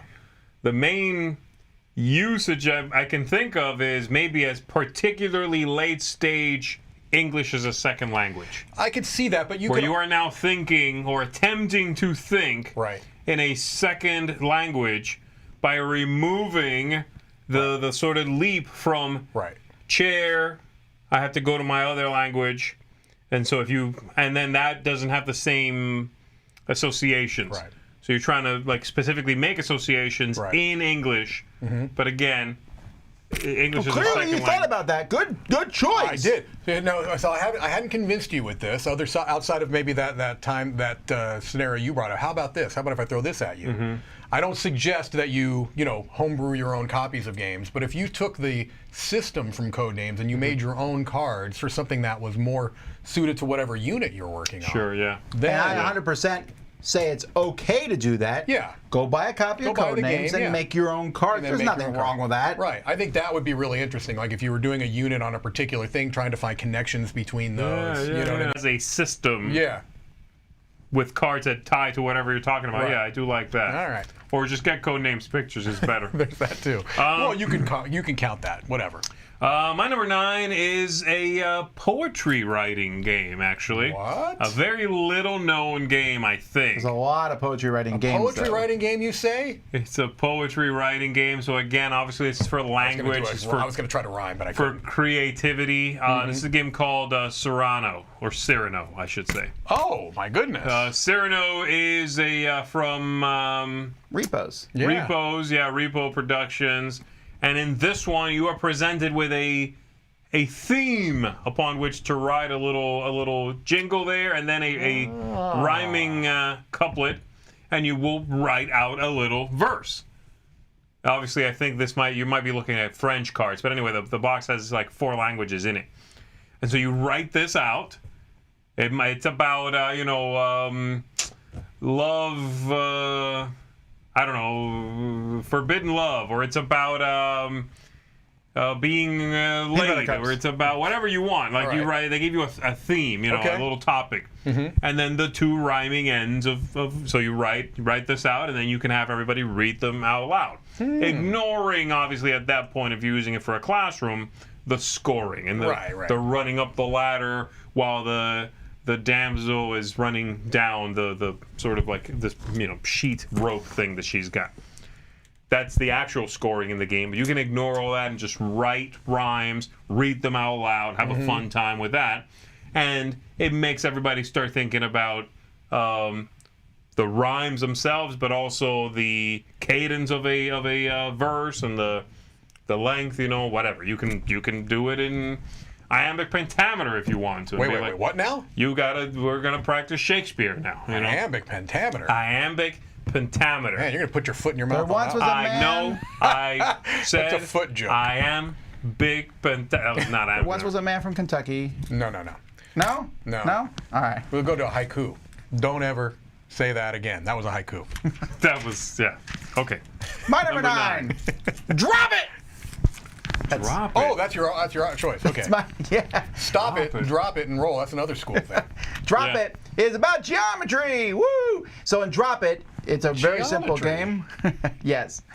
You're taking these different shapes and dropping them in. You don't want your shapes to touch the same color, and you don't want them to touch the same shape. So you can see that red square in this picture is breaking all the rules. Touching that's a square. Yeah, there's a triangle below. I know, I was joking. Oh. This is supposed to be about geometry. Oh, sorry, yeah. Where's the rhombus? Anyhow, you get points then for the ones that don't do that, depending on how high they go. Very simple game.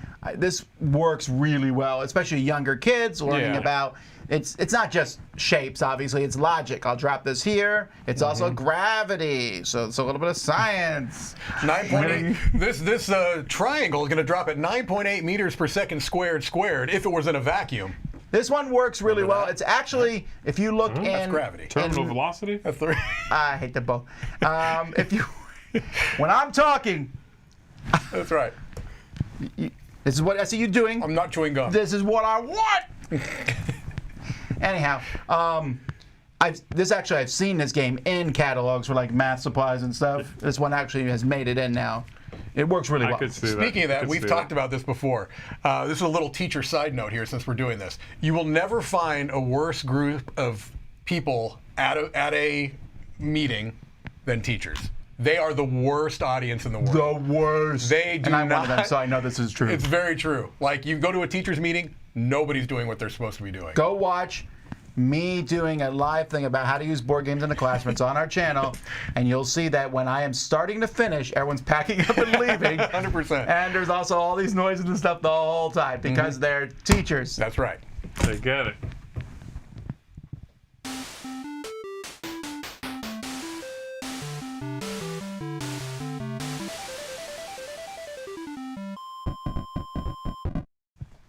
All right, my number 8 is for littler ones. This is probably for, this is definitely for elementary school. And this would be for science broadly, but more narrow would be something like oceanography or conservation or things along those lines. My number 8 is a game called Ocean Crisis, which is a cooperative game. What a good choice! Yeah, this is from Shepherd Kip, which I believe is a Korean publisher. They are not. They're not? They're not Korean. I don't remember what they are. Taiwanese maybe. Yes, I think so. But anyway, just a really, really cool cooperative game where you are trying to basically preserve the ocean and save the animals in the ocean by kind of clearing out the waste. And it's obviously an adorable looking game, but not only cooperative games are good for younger kids just in general, teaching them how to kind of cooperate and think together and creative problem solving. But this also does a really good job of reinforcing how we can take care of our oceans and protect the animals and how we can impact that by throwing our trash in the wrong place and things like that. So just You're a right. really This cute is a game. really good one. And it's fun. I mean, fun first, but it also teaches. So I agree. If a game's not fun, I don't care how educational it is. I agree. Yeah, that's why you got to pick a fun game first. Yeah. So my number 8 is Ocean Crisis, an adorable game. All right, my number 8 is Concept. Concept is, of course, about I like it. Yeah. You guys are picking good games for once. Thinking outside the box and also just breaking down an idea into its cohesive parts and building that back up, especially if and you can sort of adjust this to however advanced you want it to be. It can just be you describing a fish and you can go water, blue, and maybe an animal and whatever. Why didn't I think of this game, Z? That's a good. But then if you're describing something a little more advanced, like an emotion, you can pick emotions, or you can pick locations in the world. I mean, you can go anywhere with that. Yeah. And then have a classroom guess on something, or have a student come up and try, or teams, whatever. So yeah, it's almost a toolbox, isn't it? I mean, the game is basically a toolbox for expressing yourself in a way that is outside the norm, outside the box. And I think the creativity there comes from both sides, not just what somebody is using, not just what someone's creating on the board, but how you use this thing in your classroom. Right. You know, things I can't even think of. Yeah. So yeah, concept number 8. They say that 117% of communication is nonverbal, and this really helps do that. You know, build that up. Yeah. You didn't teach I wouldn't use it in a math setting. That's not the classroom for that. All right, my number 8 is our first crossover, actually, and it's with Mike, and not Z, because he said it wasn't on his list, and that's Codenames. Oh, okay. I really think so. Codenames is on my list because it works in a group setting for sure. Very well. You can put these up on your projector. I'm kidding, we don't use projectors anymore. On your electronic whiteboard, and you can put up a whole pile of cards. An electronic whiteboard? Yeah, they're really cool. Smartboard, they're called. So, yeah, smartboards. You can write on them, press a button, and it deletes it. Or even more importantly, you put up all the notes. You go to the next screen, and one kid's like, "Oh, I missed that." You're like, "Hang on," and you go back, and it's all there again. I really like them. Also, as a math teacher, you can put a circle up there, and the kids don't go, "That's a circle." Right. It's fantastic. For maps, he has 1 million maps. If you don't have a smart board, push your principal to get one. They are worth every penny. Yeah, when I first started teaching, we still had actual chalkboards with dust-free chalk. What a lie! Yeah, that's the truth of it. All right, anyway, so you put this up on your smart board or your projector, whatever. If you're still using projectors, I'm sorry. Whatever it is. And it's great because you can have the whole class working together, and there's different styles. Like Mike said, you can put up any words you want. Yeah. You can put up the things there's also various versions you can buy. Now, some of them are Disney and Marvel. But there is pictures, like Z scooped me on saying, Yeah, that's a good idea. Yeah. So that's what I would recommend. Or even, you could even play with Disney. It's something kids know, but it still is making them think and put things together. Right. So, Codenames. All right.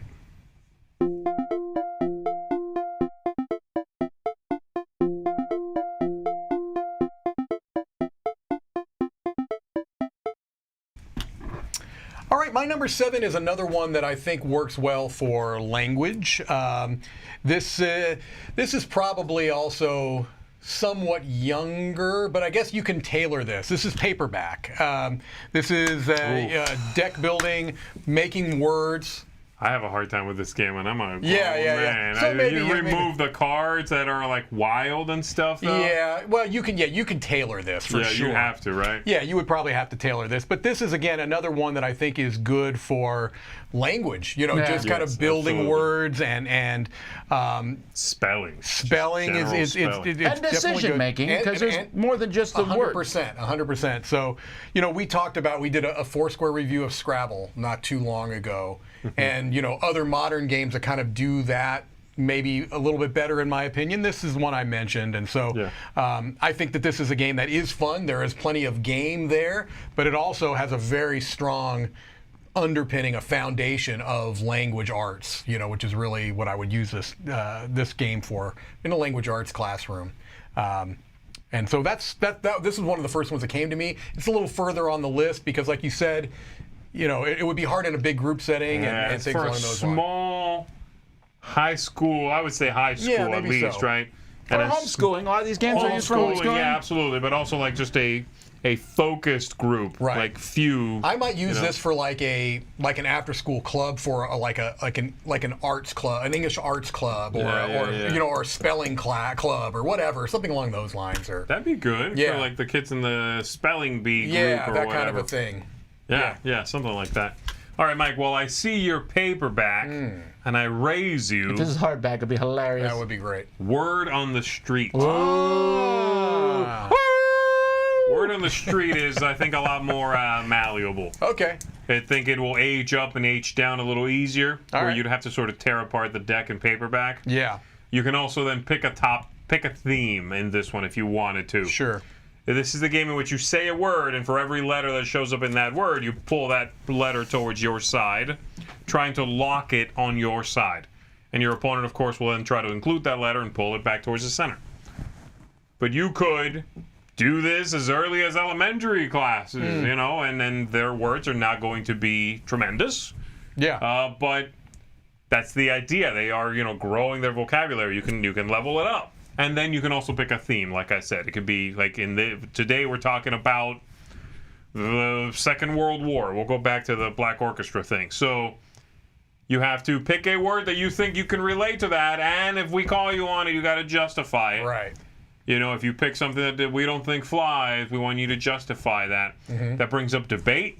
You know, if they do get called on a word, how do you relate that word to that? A little humor in there, probably. This is a good one, I think. And the game gets out of your way in this one. Yes. So that you can learn. I've not played this one, so I wasn't even familiar with it, but it seems like a good choice. Yeah, this is a fun one. There's also, I don't know if it's still made, there was Word on the Street Junior. Okay. Which had vowels.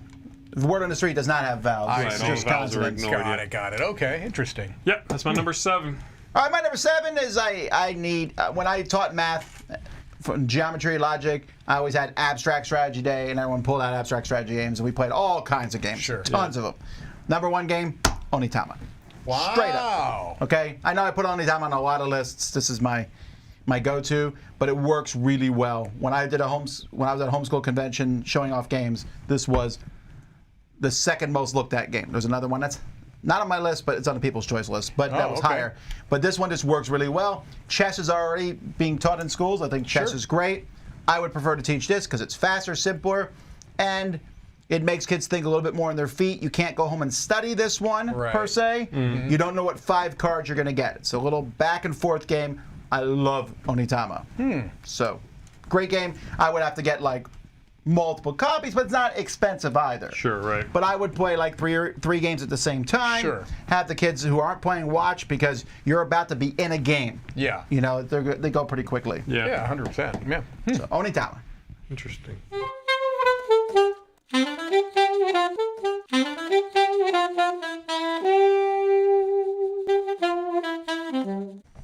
All right, my number 6 would be for a science class, and I think this is probably middle school to high school, probably high school. And this is a relatively recent cooperative game that is built around, I already talked about ocean conservation and the impact upon sea life. This is about animal conservation in whole and endangered animals. This is called Endangered. So I think that this would be, this is one that is not going to be, this is an education forward, but I think that everything behind this is about the idea of the habitats, the things that can happen to the habitats of these different animals. And I also like that they talk about it on a much broader scale, right? It's not just how do we kind of protect animals and keep their habitats as undamaged from our intervention as possible, but it also talks about the world economics behind this and how you have to, there's a political aspect and an economic aspect, and you've got, ambassadors from different countries that you have to kind of convince, and you have to, maybe you have to use money for lobbying these people.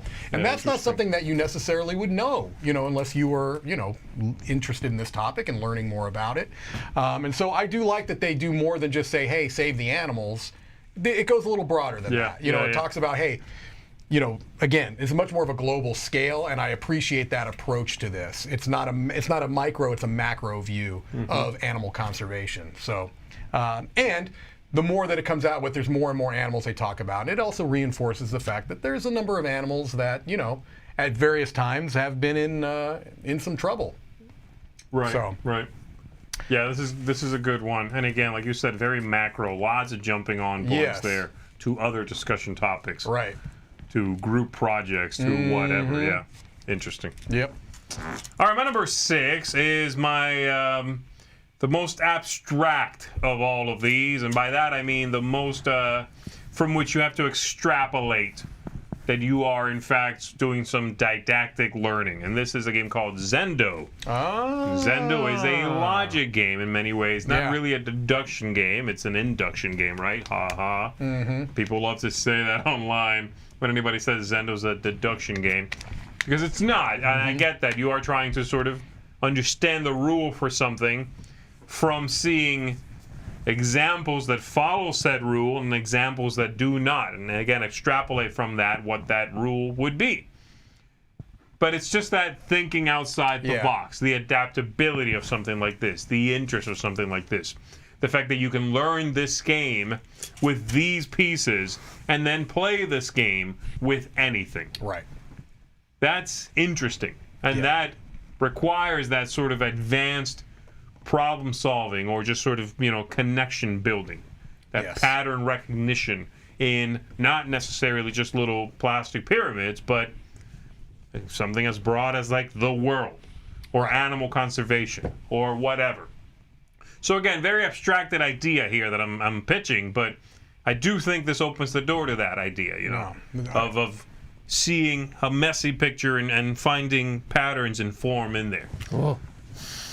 You like that? Love everything you're saying right there. Yeah, I think this is a really good choice. This is like, I think does similar things to the Shipwreck Arcana, where you're forcing your brain to think in ways it doesn't typically think. Yeah. You know what I mean? I mean, Shipwreck Arcana is a good solid pick because it's about math. Right. Like this is math, logical math. Right. This isn't that concrete, but you can also get there. Take this game and find. It doesn't have to be the shapes. You can even take things. Well, I mean, this has been a public domain. Yeah. No. I'm saying. No, you weren't listening. No. Okay, never mind. Yes. Mm-hmm. Okay. Yes. No. Kenny! We're about to get a copyright strike from Kenny. My number 6 is a crossover, but it hasn't happened yet. But I know it's a crossover for sure. Okay. This is the most serious game on my list because of the topic matter, but I think it's an important game, and that's Freedom: The Underground Railroad. Mm-hmm. This is I'm going to talk briefly because we'll come up again later. If not by these guys, it's a ton of people's choice, just as a heads up.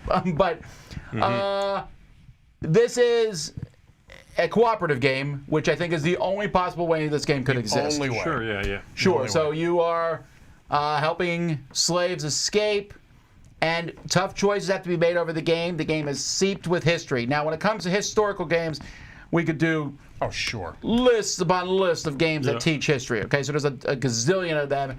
I just think this is a good one because of the cooperative nature. Like, no one has to be the bad guys, and that's what you said about the other one. Black Orchestra. Black Orchestra. But also... Well, because there's going to be fewer games that tackle this subject historically accurately, right? Yes. And respectfully. Yes. Yeah. You can learn a game about, Napoleon. There's going to be games about Napoleon. Sure. And it's not as important if the game leans towards educational, silly, fun, whatever.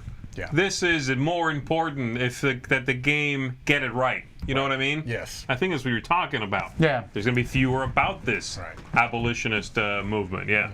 So that's my number 6. I'm sure it'll come up later. Freedom on the Underground Railroad. I may have more to say.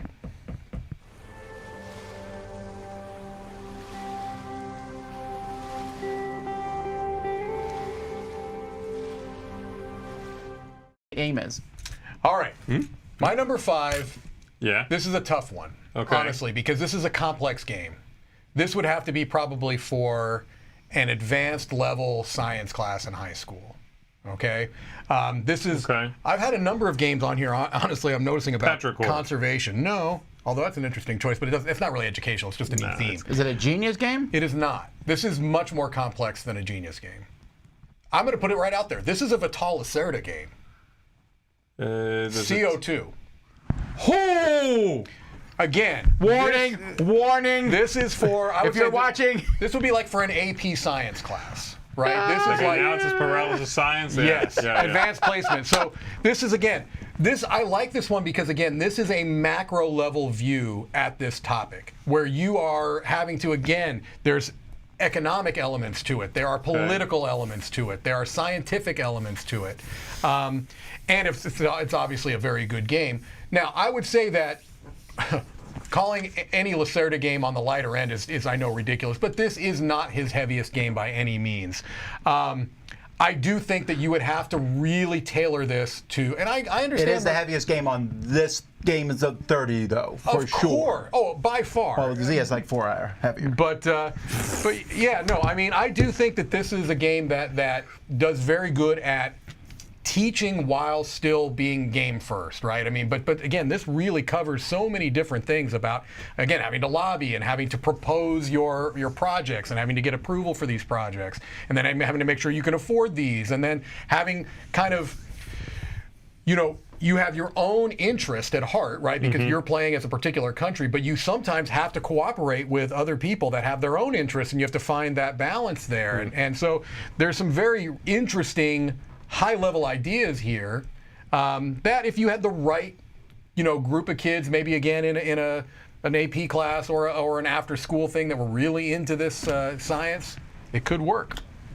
I know it's a bit of a stretch. I haven't played it, so I can't really comment on this. And I never will be able to because I don't intend on playing it ever. Yeah. All right. Well, I like it. Well, there goes your AP science dreams. I know. AP science was actually pretty rough for me, which is weird because I think I'm pretty good.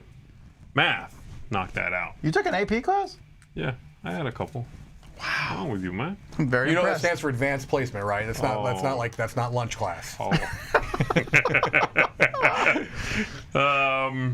All right, my number 5 is one I would definitely recommend for the actual thing I taught, like a theater class, or an improv session, or anything like that. That style of thing.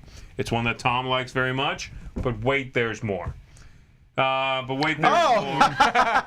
Got it. That's the game. Okay. That's the game. Yes. But wait, there's more is very much one of those. Keep talking, make up things, pitch a thing in this case. Be thrown a curveball and adapt to that curveball. Keep talking. I think of all those games, which I don't really love that style of game, actually.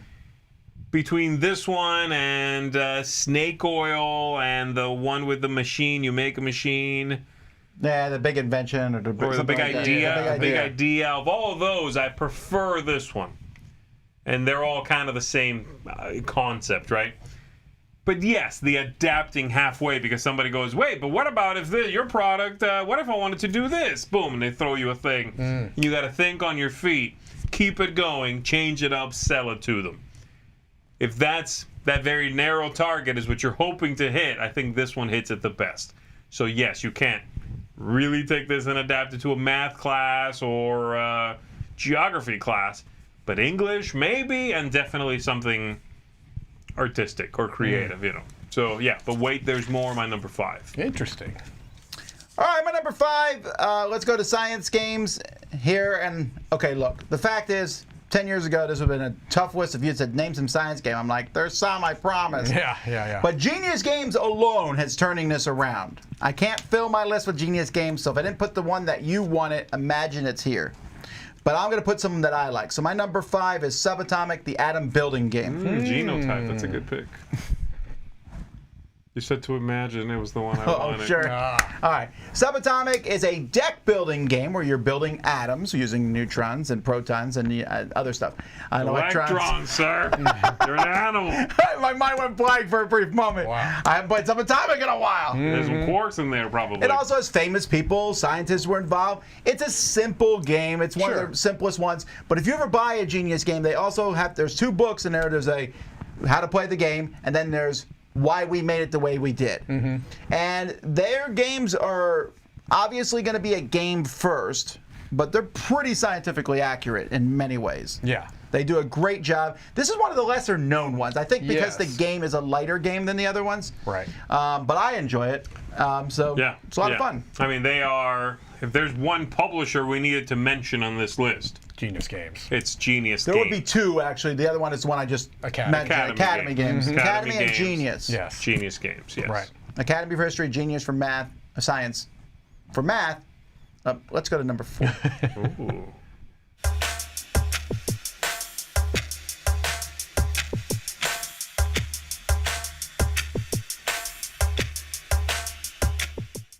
All right, my number 4 is a big old cheat because we're talking about the classroom, right? There's a lot of cheating that goes on in classrooms. Okay. Not in my class. It's a constant struggle. It's a constant struggle.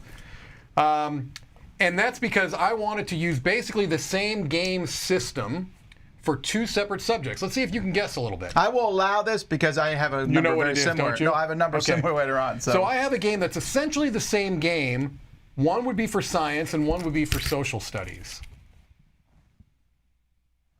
One is for science, one is for social Right, studies. and it's essentially the same game with 2 different names, 2 different themes, but it's the same. Oh, this is probably higher on my list, so just go ahead. Oh, okay. My number 4 is either Fauna or America.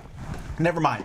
No, huh? But actually, Fauna is one I considered. Yeah. I didn't pick it because I think it's harder to find in print at this point in time. Okay, yeah, that may be true. Sorry, I did not take that into account for this list. No, and that's the only reason I cut off. I'm not saying there's a lot of good. Right. So this is a game where basically it's good because not only does it, kind of teach you, fauna, mostly about animals and the types of animals, and so it would be good for a science class and things along those lines. America would be good for facts about, U.S. history and things along those lines. But in a big group setting, you can play a game like this and you don't have to know the exact answer. So it kind of, there's a thing about calling people up and putting them on the spot, you know what I mean? Yeah. And so this kind of alleviates a little bit of that, but it also lets the whole class learn. So I think to me that's a big thing, is that you're not necessarily calling one person out in front of everybody else and say, do you know this or not? Yeah. Sometimes you need to do that, but other times it's more about what can we learn as a group, right? How can we collectively learn about this? And I think both of these games do that well, and it could work in a larger group setting also. I mean, I think the player count is lower, but I think you can adapt this easily to a larger group setting. Yeah, just group people up. Yeah, and so these are both freedom and free games, and one could work well for science, and one could work well for. When we did social this studies. list in 2018, Fauna was on my list. Okay, all right. All right, what are we at? 4. Number 4 for me is Trekking the World. Oh. Trekking the World is actually a very recent game, relatively speaking. And this one gets on the list for a couple of reasons. It's very much obviously about geography, traveling the world, seeing different places. But the main reason is because on the backs of all of these large format cards that talk about the Great Barrier Reef and Mount Fuji and all of these places, they tell you about that place. They do, yeah. So it comes sort of pre-built with a little history, a little discussion of the importance of the place or the thing you're looking at or discussing. And I really like that. I think the game does something which is educational, yet stays out of the way if you are uninterested in pursuing that in a play session. Right. And I think it's a really sharp way to be educational. I don't know if Genius Games does this sometimes. It sounds like they do. This idea of like the book that you can use to use it in the classroom or Well, to they learn use more actual about it. terms for stuff. I'm like, kids are going to go, what does that mean? Oh, well, that's what we're talking about. Yeah. But these guys have done a nice job of discussing the location. And again, jumping off point to then discussing Chichen Itza. You know what I mean? Right. Be like, okay, well, let's find out about it. Where is it in the world? What happened there? Who lived there? That sort of thing. When? So yeah, this is a nice one. Very gorgeous, very varied. There's a lot of different places they discuss all over the world. They do. From all over history, And it's sort of an all-encompassing travel through both history and locations. So my number 4, Trekking the World. My number 4, I lied. It's another Genius game. This is the last one, though. Again, this is not one I think a lot of people would pick, but I'm picking the ones I like. And this is Periodic, a game of elements. So this game is based on the periodic table. It's actually not the only game based on the periodic table. There's at least one other, and then there's several bad ones. Yeah, there's a bunch of them, I bet. All right. But this one I like a lot. Now, the game itself is kind of a silly game in which you are trying to accomplish goals by moving your piece around this table, but you're using different ways to move on the table, which requires you, if you play this often enough, you will learn the periodic table. Right. It's colorful, it's bright, it's fun. The periodic table already looks like a board game. It does. To some degree, right? Yeah, you look at it, you're like, what is all that? This game does it. And as with Genius Games, it also adds the book of stuff. But this one also teaches logic and path building because you want to be able to do things quicker than other people. It's a race game. Okay. You're trying to you got to go to this checkpoint, then this checkpoint, then this checkpoint on the periodic table. I like it. It works really well. So that's my number 4. All right.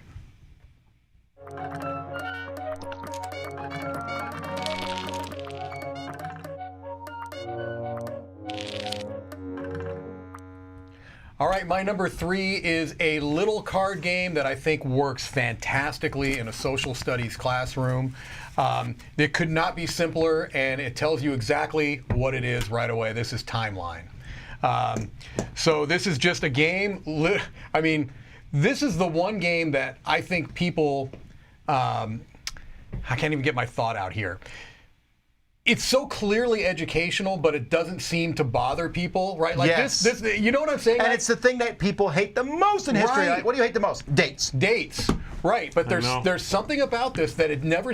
I think people hate the specificity of dates. Right, and so you here know what you're trying to fauna, do, right? Being close counts in something like American fauna. Yes. People don't mind that. Right. You know, this idea of like, where's this animal from? I'm like, ooh, here-ish? Yes. The ish part is fun. If you're like, where exactly is this animal from? I'm like, I don't know. Come on. Right. That's what it is. Right, and so you can see, like right here, where basically the idea is you've got, you know, things that are already out there that have dates on them, and you are trying to place something that you don't know the date somewhere on that timeline and find out if you are correct or not by flipping it over.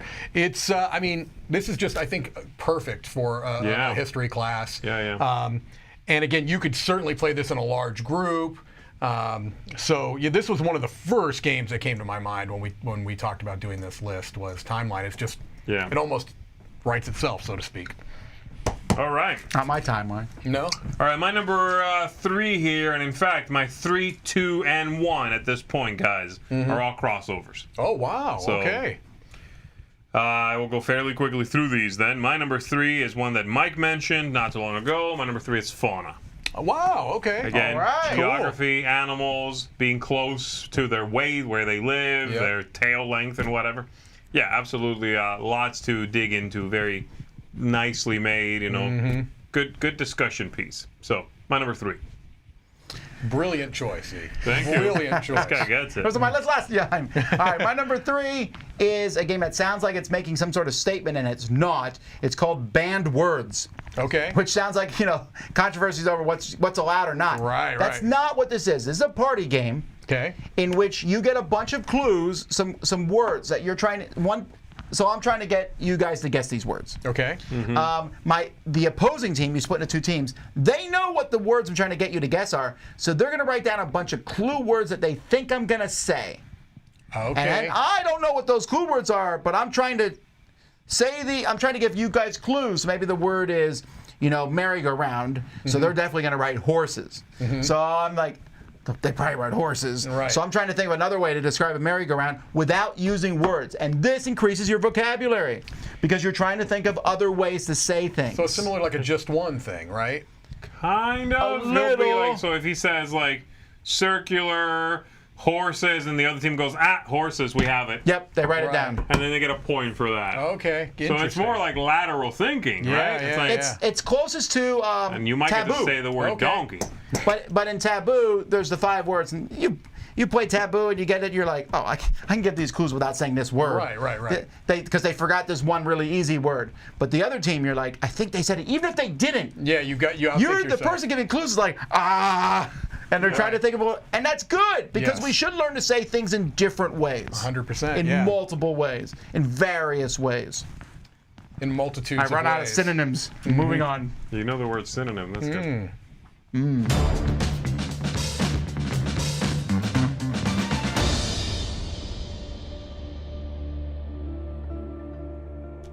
Synonym roll. Okay, I said it while we were at the break, so you didn't hear it. My number 2 is a crossover. It's a crossover with Tom.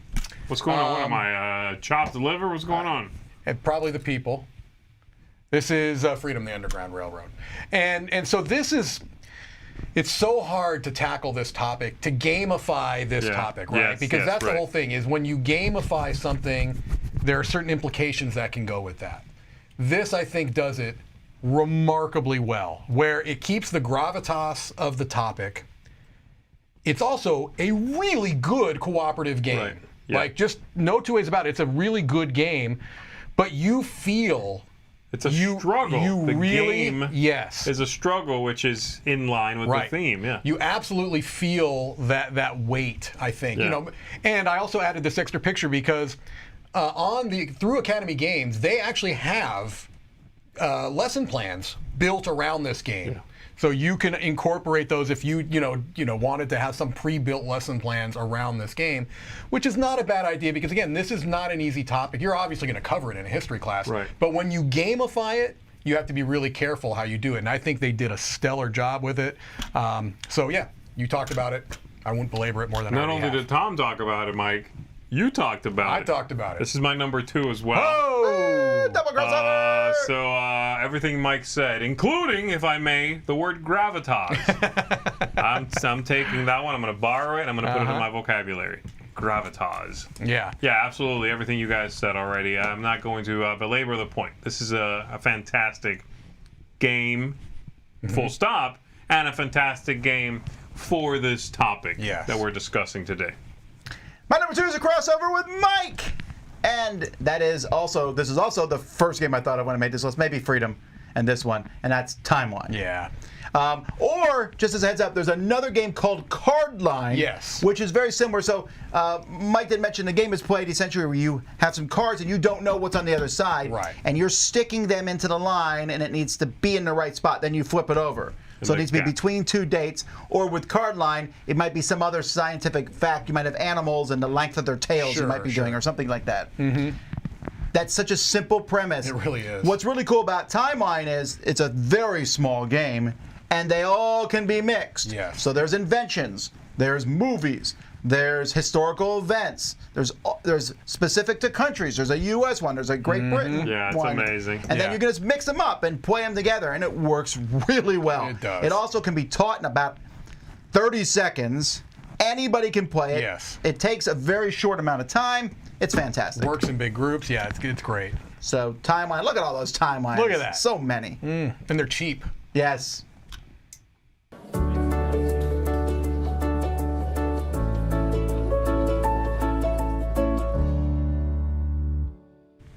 I don't know what your number 1 is. I'm going to guess it's a science game. Is it a a science game. It's not a crossover. Does it have to do with beans?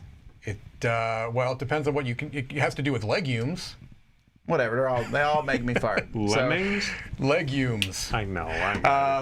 Yeah, this is Genius Games. We've been talking about them. Perfect one. I don't know their game, so I don't know which one this is. This is Genotype. Genotype is about that. Okay. So Mendelian genetics, and so this is one that again we could have picked different. You picked already a couple. We could have also talked about cellulose and some other ones, but this one I picked because this was the one that I felt did just a stellar job of incorporating fun gameplay with some actual scientific background. How do we know this? Because like you said, they come up with books that are. That was planned. Not just their rule book, the science behind Genotype. And they have these for all their games, right? And so basically it goes through this. George Mendel and the setting of Genotype, the study of pea plants. And it shows you in this one even, I don't know if it does for the other ones, I haven't looked through all of them, but even how the science plays in with the mechanics of the game, which is really cool. It's very, very, there's obviously a lot of thought put behind this, but they never seem to forget the game. You know what I mean? And that's, I don't think there's any kid that likes games of any type that wouldn't be interested in playing this, at least of the appropriate age level, even if they don't care about the subject, right? It's a fun game, and you're going to learn something almost even despite yourself, which is what we have to do as teachers all the time. Yes. Right. So, the education, you sneak in the educational stuff. Yeah, because if they know you're hitting them with it, they're going to probably be a little bit, resistant to it. So, yeah. Genius Games do a great job. Genotype's the one I just happened to pick. That's your number 1. What is your number 1? Is it a crossover? Well, you already said that. Is it a crossover with me? And Mike? Okay. My number 1 is Timeline. There we go. Timeline is kind of the obvious pick, isn't it? You know what I mean? Yeah, it is. It is the one that encompasses so many topics. There's so much going on that you can incorporate into it. Like you said, you can use any theme that's been out there. You can make up your own cards. You could do this in class with your own ideas, right? 100%. Ooh, yeah. You could do your own date, your own whatever, So for example, right? Oh. When was the shoe invented? Oh, I thought you were going to bring out...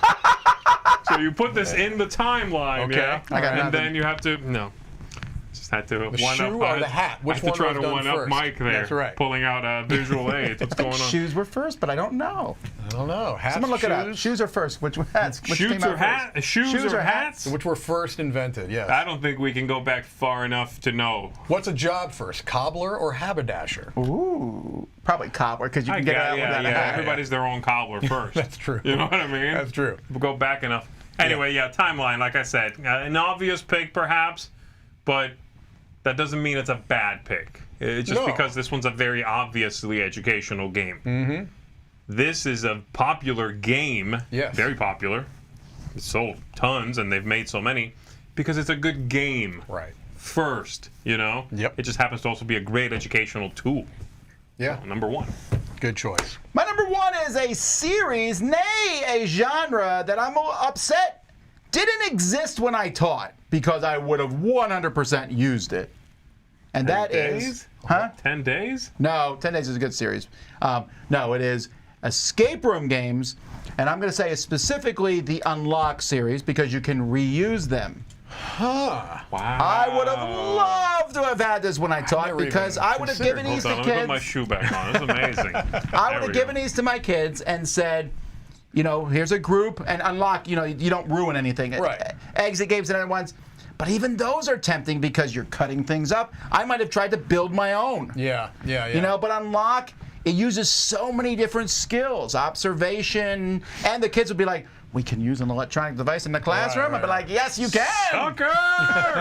By the way, the comments are blowing up right now. Oh, my goodness. With hats v. shoes. Looks like hats Shoes are older. Shoes are older, For yes. 300 years, there were no hats. Look. What was going on? I wish somebody would come up with a shoe for my head. That's right. You wore palm fronds over your head is what you would do. All right, anyway, back to escape room games. I think they're great. The problem with escape room games, it would be expensive for you to buy them, which is why, I mean, that the ones that are disposable. Yes. So that's why I say Unlock. And when you get Unlock, nowadays, you get 3 of them in there. Sure. So that's enough to cover, say, 12 kids. Right. Maybe if you put 4 per table, and you could probably put 5 per table, right? You probably could, yeah. And they would sit around and talk about it. There's a clue system, a hint system. Ah, man, they're really good. And I play this with my kids. I feel like they're learning leaps in logic and deduction and skills and communication. Sometimes there's scientific math and stuff is involved with them to some How long degree. do they typically take to do? 90 minutes. No, well, no. I mean, they're usually timed at an hour once you go over an hour. And every time you press the button, you lose 2 minutes. So they're usually less than an hour. Okay, yeah. To win or to just to win, right. It might take you a while. It might take you 90 minutes, but you can definitely time it to like be done. Right. Yeah, you could split it over 2 days You too. could, or if you had a block schedule, it would work for that for sure. Yes, it does. Okay. Absolutely. For a block schedule, you can definitely But do I it. really love this. I just. It's a very interesting, this is an outside the box choice, Tom. Yeah, I was not expecting it, I'll tell you. It just, I thought, man, I would love to have had these. You've earned that hat today. I'm glad I wasn't born in 3400 BC. You wouldn't have had a hat. For many You would reasons. have had to put a shoe on your head. Like I would have do reviews. I'm like, get back out in the field. Yeah, okay. You're a gatherer, not a reviewer. That's right. Okay.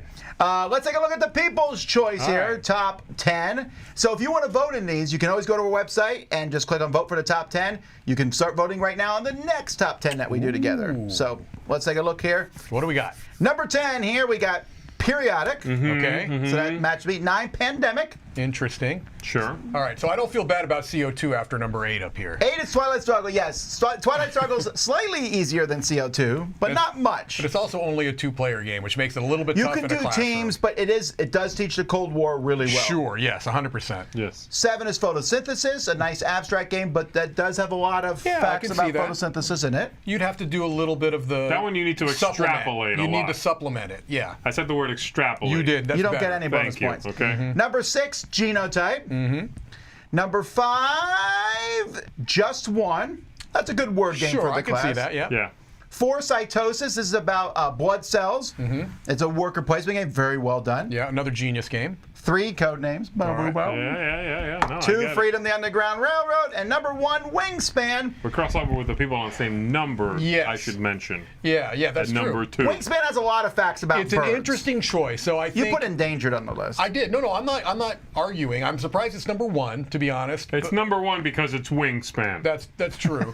Because it's that popular, it you is know. that But popular, it's definitely not a bad pick for a game that has educational elements in it.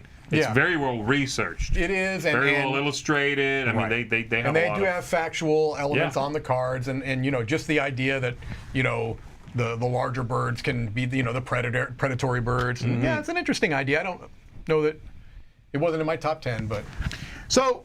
When this is its own video here, if you have your own games that you think are educational, mention them in the comments.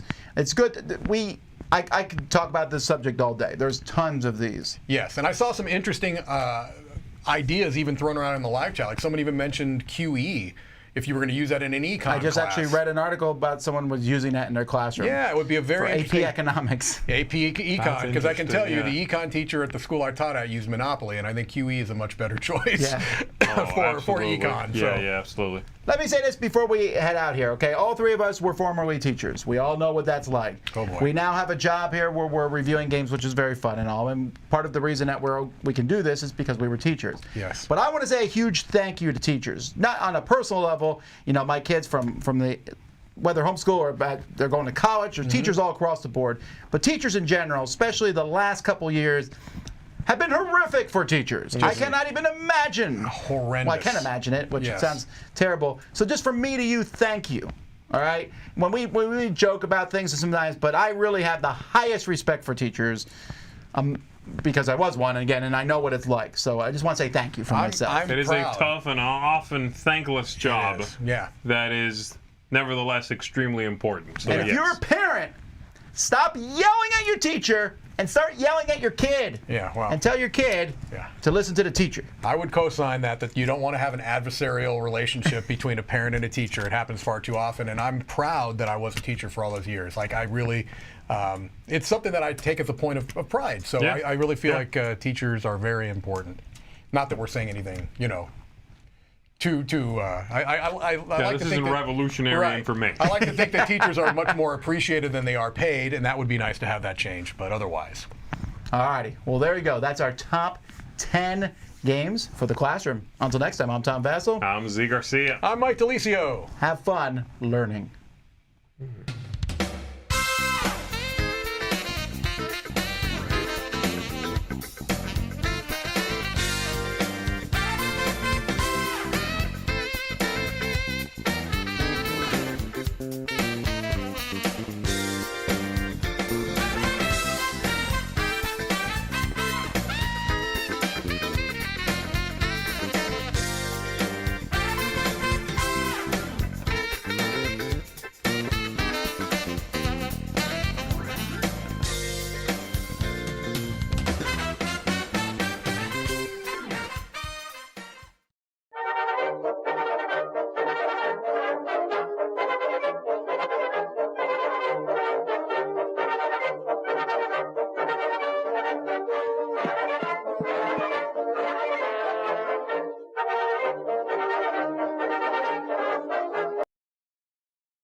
Excommunicated! Terrible news! The residents of Eureka Springs found out about that thing you did. You know the one. Shame on you, and as a result, the town demands you to be exiled.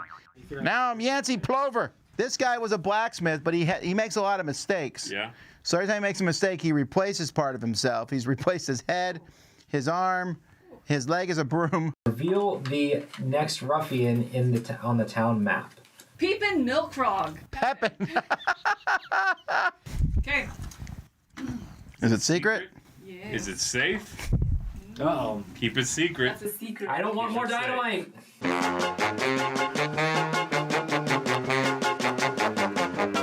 Pepin Pepin the Milk Frog. Pepin is an out-of-towner, but his face is well known around Eureka Springs.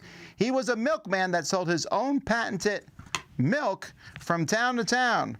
After some shady milk-related deaths in Eureka Springs, the old sheriff banned Pepin from peddling his milk in town. Now he's back to seek vengeance on the people who shunned his milk and ruined his career. And since he's a hooligan, at the start of his turn, he will do 1 damage to the closest person within 5 squares. Tongue fling. Target. Closest townsfolk. Pepin grabs the target with his tongue and chucks them at another townsfolk. The farthest townsfolk, regardless of distance, then that town paid right there. Yep. Yes. Look, there's a car on the board. You're within driving distance. You know, I've been dreaming about this happening just get my license. So I'm gonna go 1, 2. I want to set the bear trap. Right out of the gate, I'm going to get the bear trap. I have to roll. Better You're work. gonna fail. You, come on, man. We're on the same team here. Not anymore. Okay, you guys ate my ancestors. 3. Okay, ooh, 3 plus. Got it. Barely. You set the trap. Camilla was very determined to set this bear trap, and I'm not quite sure why she really wanted to get over there. Okay. Start it up. 1, 2. Get in that car. Moxie. Trying to send it flying. A 9. Move the old jalopy forward until it collides with a terrain piece or the board edge. All characters in its path take 3 damage. I'm good. I don't have to do anything else this whole game. I'm good. Yes! Love seeing someone get hit by a car. In this game, please don't take my words out of context. Feel like you should be really happy with this game at this point in time. I like it. I like that. Guess who lost the game? Frogger! That's terrible. Really bad. Really bad. 3, 4, 5, 6. Oh, you got more movement than. Yeah, I wow. got Get that bloodsucker out. Boot topper. And then I can sling a fish at the ruffian within 4 squares for 2 damage. Yes. You must be adjacent to a town pond or wishing well. Yes. So you fish. Or murky moat. That's a murky moat. That's a murky moat. You can grab a fish and fling it at him. I straight up deal 2 damage to him. Straight up. Fish attack. It's a 1 time. Oh, he's upset. He didn't like that. Tongue slap. Pepin delivers a long distance mouth punch. That's a terrible terminology. They take 1 damage. Then Pepin moves towards the farthest townsfolk. That's me. I'm gonna say that I'm the fall guy. If an action played from hitting a breaking point deals damage to you, achieve this feat. Woo! I needed to set it up so a attack did a little bit of damage to me. I was able to pull that off. 1, 2, 3. Oh, his whole body. 4, yeah. 4, 5, 6, 7, 8. So he's come all the way off too. I'm turning towards you. Straight down towards Are you Camilla. this? Yep. 1, 2, 3, And I'm switching 4. back to my rifle. I never used the old smacky. Okay, you really don't know what you're doing. Got it. Frothy frenzy. Uh-oh. Pepin grabs a slimy milk bottle from his crate and he chugs it. Pepin is invigorated by his milk. He gains +1 movement. Reshuffle the action deck and play the next card in the action deck. All right, here we go. Whoa. He's milking it for all it's worth. No. Okay. Woo! You know what? Chris is Welcome out there. to Go Dad sit with Joke Chris. Central. Go away. We're glad to have you here. Leaping cannonball. Ooh. Pepin leaps into the air and lands with a powerful thud.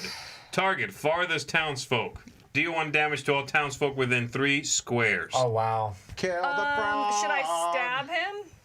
I think I should stab him. Question. 1, 2, 3. Because if you're gonna attack If you it, get here, I might be able to get beside you. okay. Why would you want to do that? Because if you're beside me when you attack, you get an additional damage. So I'm gonna go 1, 2, 3, 4, 5, 6. That's as far as I can make it. And then I'm gonna stab with my shiv.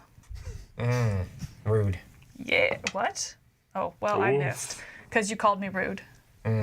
We're on the same team. The decapitation argument is over. We all agree. But what was the decision? It doesn't matter. They're dead no matter what. Death by kneecaps I think a makes shiv no is a sense. waste Pretty of sure blood, if you were though, chopped at the kneecaps, you're gonna die. It might take a little longer. You'd be in too much pain. Emma's You're dead. turn. You're dead if both your legs are chopped off. I'll pass. Okay, so. Okay. Okay. First and foremost, you guys enjoyed a wonderful meal thanks to me. We did. So I don't want to hear about this. However, when I died last time and got knocked out, I should have survived with 1 HP and placed myself adjacent to someone else. I would have died shortly after that. But we would have won. You did win. It took longer. So you're saying you clucked for no reason? I forgot my headless chicken ability. I'm sorry. I would have come back. And died immediately, probably, but I would have come back. Bloodsucker attack! Do it, baby! Did you get That's it? a hit. That's a hit. And that's for 2. And that's for 2. Oh, and my I goodness. heal 2. All right. Look at us all right here. What are you doing? Look at me going like, I don't know about this I don't bridge. know. I'm just shooting him straight in the face with this musket. That's a good roll. Oh. That one worked. You went Oh, you're upsetting him. You might take Pepin a Milk tongue slap. Frog. Milky moat. Ooh. Pepin must have slipped some of his foul milk into the town moat. How vile. Gross. Target all townsfolk within 2 squares of the murky moat. Great. You too. That's just you and me. And me. I That's just why I said that. You and me. That's why I said you and me. Oh, I'm so and used to not being You included, I thought you were talking to someone else. All targets take 1 damage. So we'll keep this one. I got bad news. That was just the interrupt card. Yeah, it was. It's his And that turn was again. your turn, wasn't it? It's his You turn again. suck. Tongue fling again. Place the target adjacent to the farthest townsfolk regardless of distance. Then that townsfolk takes 1 damage. I'm dead. But wait! But wait, I'm There's a headless more? chicken. The first time I would be knocked out, I survived with 1 HP, and I placed myself adjacent to another townsfolk. How do we heal? Bye! Wait, are you serious right now? Can someone roll a critical? We have not rolled 1 critical the whole game. Include yourself in that statement, Who's next? buddy. Me. I am. I'm gonna try and heal up. Get up in that farm! It's a 1 now. 4. Got it. Restore 2 health, and it can no longer be Here's activated. a filthy bandit. So That's that what he was- throws out like so a that dirty was- rat. Yeah, but I think the 1, highest number, he 2, actually shoots 3. the frog. It'd be pretty neat Yes. if he went in that bear trap. Wait, didn't you pull him? You said you pull him too? Oh, I can pull him. I can pull him 1 space. I'm trying to get away from the toxic river. I'll Yes. slowly take a step back Slimy and hit and him. Take a step back and hit him. I'm using Old Smacky. On top Old of Old Smacky. Smacky. 4. That's a miss. Oh. You are within 3 of me, so you're getting is +1. I think that too does it. Oh, that's a hit. That's 1 damage. Yeah! Save the witches. day! An event. No. Oh, all my Flip herbs the and card. spices. All my herbs Flip and the card. spices. Milk toss. Ugh. Pepin launches a fetid bottle of milk high into the air. Target, farthest townsfolk. Ranged, take 1 damage. Okay. Turn Pepin around and move him forward. Glass bottle shatters. All townsfolk within 3 squares of the target take 1 damage. Again? I got destroyed this turn. What? Disgusting. That You milk is gross. disgusting. Gross. Pepin snaps his jaw violently. Target, Oh, closest townsfolk. Excellent. rudeness. Tongue slap, tongue flung. Too much tongue. Pepin clenches his jaw tightly around the target. They can't get loose. The target skips their next turn. I got wrecked. Maybe if we all go stand around a trap, he'll come later. Yeah, how do we get him to walk Get over? on Exactly. the trap! Please! I'm gonna go 1. Yep. Heal you for 1. Wow, okay. You don't want it? 2, 3, 4, 5. 1, 2, 3, 4, 5. I'm gonna go here. I'm Yeah. gonna try to stab again. You can try. I'm gonna try. I will try. Ooh, I will try and you should have fail. tried harder. That's a 7, right? Should have trained first. That's a 1. It looks All like right, move me 3 over behind a trap, and I'm gonna shoot with my musket. Am I near you? Do I get the +1? You do. Yes. 2 damage. 2 damage. Wow. He's down to 2. Tongue slap. Serious? Closest townsfolk. I'm If the target is sorry. within 4, they take 1 damage. Then Alright. move Pepin towards the I'm farthest. out. Oh wait, what? I'm Really? moving? Dang. So, 1, 2, 3. Bear trap. I'm dead. Okay, She's okay, like, okay, okay, okay. told Okay, you okay, all. Wait, whoa. Yeah. It's over. So we would reduce his movement, so I would finish this. I forgot take to do 3 this. coins, which now I have 7 coins, so I can pay 7 coins and complete that. Wait, I don't know why. I attacked every Yes. single one of my turns, so I achieved this feat, and I get 6 coins. I need to stay adjacent to the bad guy and attack him every single round. So I'm trying to figure out how to get in there and stay adjacent, so that way I can continue attack. But these bad guys hop all over the place, especially when they're frogs. Nice. Can I have 4 coins, please? I did none of mine. What did you spend 7 coins to do? my other goal. I did 2 goals. I had to. Maybe you could keep this and wait and actually spend the 7 coins.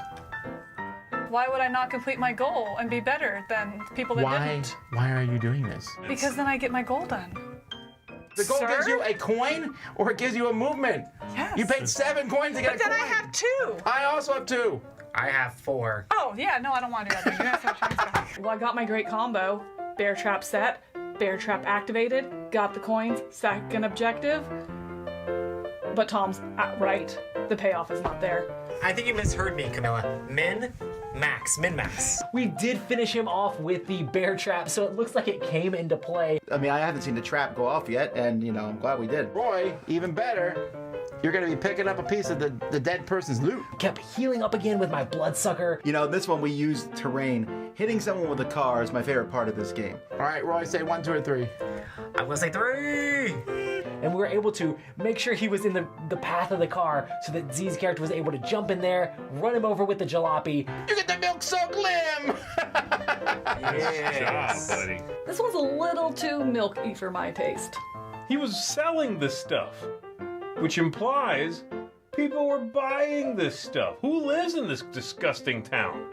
Oh, man. Seriously, you can use his arm as a melee weapon. Yes. Isn't that great? And I took the frog's severed limb and I traded it around so that Z can have a little bit better of a weapon there. I don't want your filthy hand-me-downs. One of us.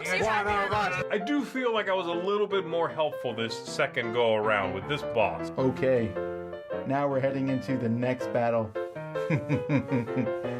They're gonna love this one. We're about to play the 3rd enemy here, but we're not going to be doing a 4th one because of time. When you do play the 4th one, they add a whole bunch of special things, sometimes even a specific character. And then they'll have some specific rules for the final one, so you'll read a final result then. If you defeat them, also you get a piece of special equipment to start it, whoever the sheriff is and the sheriff's person with the most of these points. Okay. That's how the final works. But as it is, we're just gonna do a normal 3rd one here. Okay. Gambler's Alley. You could certainly use the coins. You can spend 3 coins to do some gambling. If you do roll plus ACC. What is your ACC? That is plus 3. Plus 3 currently. You gotta do it. I like That's how you gamble. And I'll roll. That's 7, 8, 9, 10. What? So that means I get 10 coins. Slowest counting ever. I'm always willing to take a gamble if the numbers can't lose. I got all the money. Harold's Thrifty Outfitters. You may discard 1 piece of gear. If you do, you receive the first card from the peddler deck with the same gear type. Done deal. Detective's cap. Bye. Exploding cigar. Martyr's wand. Stilettos. Leg gear. You could have had stilettos, just 10. Okay. Sticky honey. Give me that. Novelty nose. Oh, there you go. I have a novelty nose. There you go. What's it do? It would have cost me 13 plus 1 accuracy. Wow. When I land a critical hit, not receive the first consumable gear from the peddler deck. Okay. So my accuracy does go up, though. I like that. Okay. You can go ahead. Secret? Oh, secret. All right, mine. Clumsy criminal. Sounds like a song. A loud commotion draws you toward the Eureka Springs hardware shop. It looks like a ruffian got themselves mangled on some buzzsaws. The ruffian immediately takes 1 damage at the start of the next fight. The glasses add 2 to accuracy? Wow. You want the those glasses? flail is 1 hand or 2 hands? It is... One-handed. One-handed. And then the glasses are headgear? Yeah. I'm going to do, as the kids say, min and max. I'm going to sell Bloodsucker. You've been a good friend to me, but I get +1 for this. I get 8, because I get +1 and I have +1 movement for this fight. The wild flail? I'm going to get the flail, which is going to be... So he got rid of the one that heals you, the one that hurts him. If I miss. The problem is I'm not going to miss, because I want those accuracy +2s. All right. He's buying all of that? Have my stuff set up so I basically can't miss in my attacks. And I'm going to be dealing 3 damage each turn. And in this game, that's pretty heavy. And I'm going to buy the finicky grenades. Impy's Potion, accessory, consumable. I can discard this, and the next time I deal damage, I restore that much HP. That's not bad.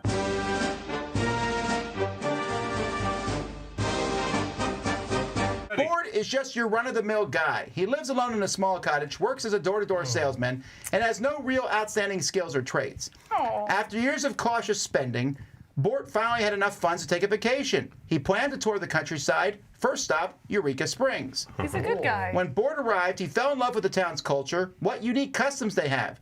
They're always wrestling each other, and they must really like ketchup. They're covered in it. Bort is blissfully unaware of the ruffians attacking Eureka Springs, and even worse for him, the townsfolk think he's one of them. Careful now, Bort. So he's just an ordinary guy, and we think he's a ruffian, and we're taking him out. Okay, I'm okay with that. Yeah, I'm totally on board with this plan. He's a troublemaker, which says if we play a card that has a camera picture on it, he takes another action immediately after. What? A card with a camera picture? Yeah, but he shouldn't be hurting us with his actions because he's a nice guy. Oh, that's true. Okay. Okay, unless we, like, anger him. 18 hit points. His movement is 8. Wow. And he started with 1 hurt because of 1 card. Smiling face. Bort grins and focuses his camera on you. His smile instills you with fear. He's smiling! Kill him! Target, closest townsfolk. The target can't help but flee in terror. They move 3 squares farther from Bort. Jeez, that sucks. If the target ends their turn inside or adjacent to a terrain piece, they clumsily collide with it and take 1 damage. And there is a little picture symbol here. So he plays another card. Is that what that means? Yep. Bort takes some photos commending the townsfolk for their beautiful town. Target, all townsfolk within 4 squares. That's everyone. Bort spews out nothing but kind words while barraging the target with camera flashes. All targets take 1 damage. If you mix around the name, it spells the devil. I think. Shut up, I'm stupid. 4 higher here. Hit him with my musket. You did indeed. In the face, 2 damage to Bort. Then I'm going to switch out for the finicky grenades. I'll get them next time with those. All right, so I'm going to go ahead and consume my sharp cheddar. I love it. And get 2 accuracy. I was 100% going to buy that if she didn't buy it. All right, I'm going to use the sickle first. When in doubt. Okay, you can use both. I can. It's the old sickle shiv combo. So that's a 9 plus 2 or plus 1. So I hit him for 2. You missed with the shiv. I missed with the shiv. I'm going to move in here, and I'm going to smack him with this milk-soaked limb. 3. I beat him with his own camera to death. All right, roll on the critical hit chart.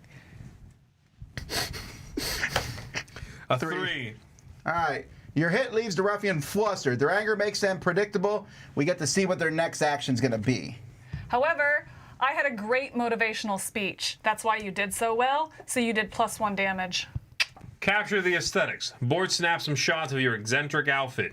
It really embodies the town's culture. Move towards the target. If it reaches them, deals 1 damage. Bort's camera flash is working overtime. It's so hot it cinches your skin. The target takes an additional 1 damage. So 2 damage. I'm going to use my rock-filled jacket. So there we go. And he takes a hit from the rocks. Oh, because you don't get the damage. Yeah. You know, this guy's not having a good day. He's just trying to be friendly. All right. All right, I do not trust this Bort guy. Trip and slip. Bort trips over his own shoes while taking a photo. How embarrassing. Way too smiley. Bort topples over, slowly returning to his feet. He seems quite unfazed compared to the target flattens beneath him. Way too friendly. So Bort takes 1 damage while the target suffers 2 damage. He ain't getting my picture. So this will be the next thing. I deal 3 damage to him. 3 damage! Bort convinces you to give him directions around town. You're too afraid to say no. Place the target in the bottom right corner of the landscape. The target's legs are beat. They take 1 damage or lose 2 movement. Pushed into the corner? Yes! That plays right into my metal. Yes. I'll do it. Okay. Kill him. He's definitely a bad guy. He's a bad guy now. Shoulder slap. Bort gives you a friendly shoulder slap. Target, farthest townsfolk. Chicken. Move. Oh boy. Bort over-enthusiastically slaps your shoulder. The target takes 2 damage and unequips a piece of gear of their choice. 2 damage would kill me, but I come back with no head. This chicken. Also, you have no pants. Oh, I didn't realize that Henlo's best ability was to die. Do you want me to throw the grenade, or you just want me to hit him with this old smacky? Chuck that grenade. If I miss, you're dead. Oh. This is the same kind of roll I would have rolled if I threw the grenade. Slam him in the face. Sorry, Bort. Okay, 2? well, it's a good thing you didn't throw the grenade. Yeah, I just want to stay there. Why? Can you attack from there? I might have a goal. I don't want to point out that we're trying to also win the game. 5, 6. Fine. I'll You get be to a stab team him. player. You get to stab him twice. Fine. Yeah, that is a pretty good takeaway. 4, 5. Yeah, I need 5 plus, so that's 1 damage. And that's a 4. Same 5, thing. 5. So that's another damage. Scenic picnic. Board has himself a little picnic among the foliage. So He'll push you. If the see it all action is in play, add 1 counter to it. If not, search for it in the action deck, play it immediately, then reshuffle the action deck. All right, so wait, see it all. Oh, it was the bottom If he card. heals 1, if we go over this, are we going to trigger it again? Yes. See it all. No. Getting sick of Fort board. is determined to photograph every square inch of Eureka Springs. Target, none. Move towards the furthest townsfolk. Trigger the after effect, then play the next card in the action deck. So here, give me the other one, the old one. Shoulder slap again. Bort gives you a friendly shoulder slap. The furthest townsfolk. So that's going to be the chicken. 3, 4, Push me to the side. 5. The target takes 2 damage and unequipped pans are a piece- gone. Oh my gosh, not the pants. Okay, I'm sorry. I tried to keep on the pans. Pants chicken. Gosh. That's twice. Should have kept the pants on. Henlo's dead. Our Bonnie chicken's dead. It's time for some fries! Feast it up! Let's go! Get the corn on the cob. I'm all broken up. I want the whole leg, please. We're going to do that. No, and then he's going to go. So we're going to have like multiple actions in a row again. Yeah, well, what can we do? You can kill him. We're trying. And when I say it's we, I mean you guys. I'm dead. More. Did you get that? He takes 5. I can't He miss. takes 5? No. 3. Oh, Sorry. jeez. What a deal! Bort thinks you're a street vendor. Target: townsfolk with the most equipped gear. He's going to buy something from you. young man. Target rolls. Go ahead and roll, Roy. Why don't you go ahead and roll? 6. Discard any equipped piece of gear of your choice. You receive coins equal to half its value, rounded down. All right. Hey, Lucky Aura! Someone rolled a 5+ on a ruffian action. I get +1 accuracy. That just made me so mad that he took whatever you took. Bort spews out nothing but kind words while barraging the targets with camera flashes. Targets take 1 damage. Fine. I'm walking in the woods, and then I'm climbing a tree, and I'm throwing a grenade in his face. Up on the treetop, here comes a grenade. Let's see what happens. Come on. That's 7. 2 damage. Everything ends where it started by explosions. I threw it right in his mouth. He was like, It's like, oh, that's nice. and they're like, one more threat to the town taken care of. I think we all can agree that he's probably the main villain. At the end, he would have been like, "I was me all along." Then whoever has the most of these would be the sheriff. Smacks Camilla into a forest. That's kind of messed up. I had 3, 4, 5, 6 in total. I think I had like 2 total, so we're good. Card after card after card. He was activated so many times. But also, if the sheriff is knocked out, you lose. Oh. So you gotta be careful. So you protect wouldn't the want me sheriff. to So be we the have to know sheriff. that. We feel kind of bad for taking out Fort, but he was backslapping and drugged some people in the woods. I mean, we won! I'll tell you one thing. I'm never playing Henlo again. That chicken does nothing but die and get roasted and eaten. Bort was a good one to close in on. He is my favorite to fight. I loved that Bort had this crazy, wacky theme, and he was the last boss we played.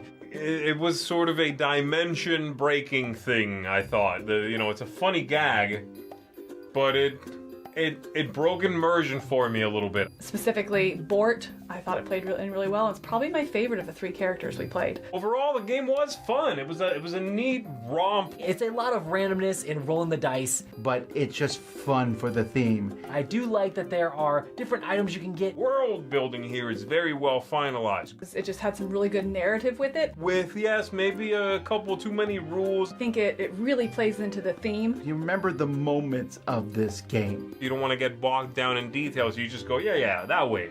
He moves there, whatever. Roll the dice, let's go. It was fun seeing all the different artwork and the crazy villains we had to fight up against. That's cool. I enjoyed it. Thanks so much for watching. Thank you for Chris for editing this, and for Roy, Camilla, and Z for joining me. Until next time, I'm Tom Vessel, and this is The Dice Tower.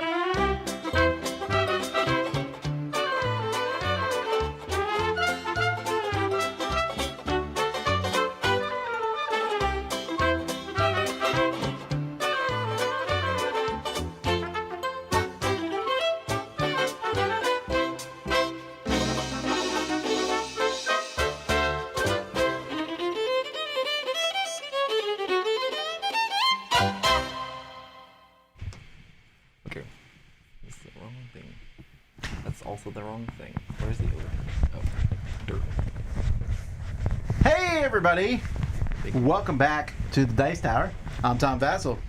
I'm Chris Yee. I'm Wendy Yee. You might be wondering who those people are because you can't see their faces, but you'll see us soon.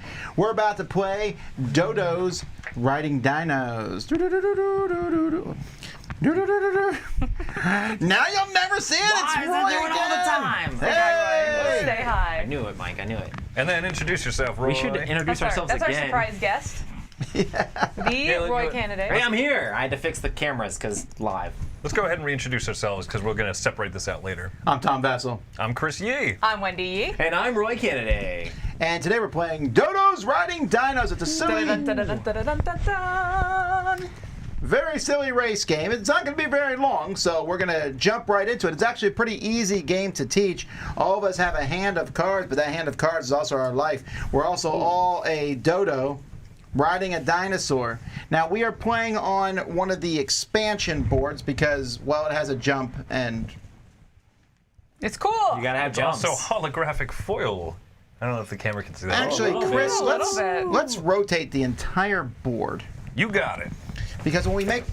Wow, that was aggressive. Totally scratched me there. That was very passive-aggressive of you, but... No, that was And just the reason straight that up is- Aggressive. The reason I mention that is because Passive when we do the jump, it's on We our want to be on side. this side. Ah. It's better for camera angles. I was just being silly.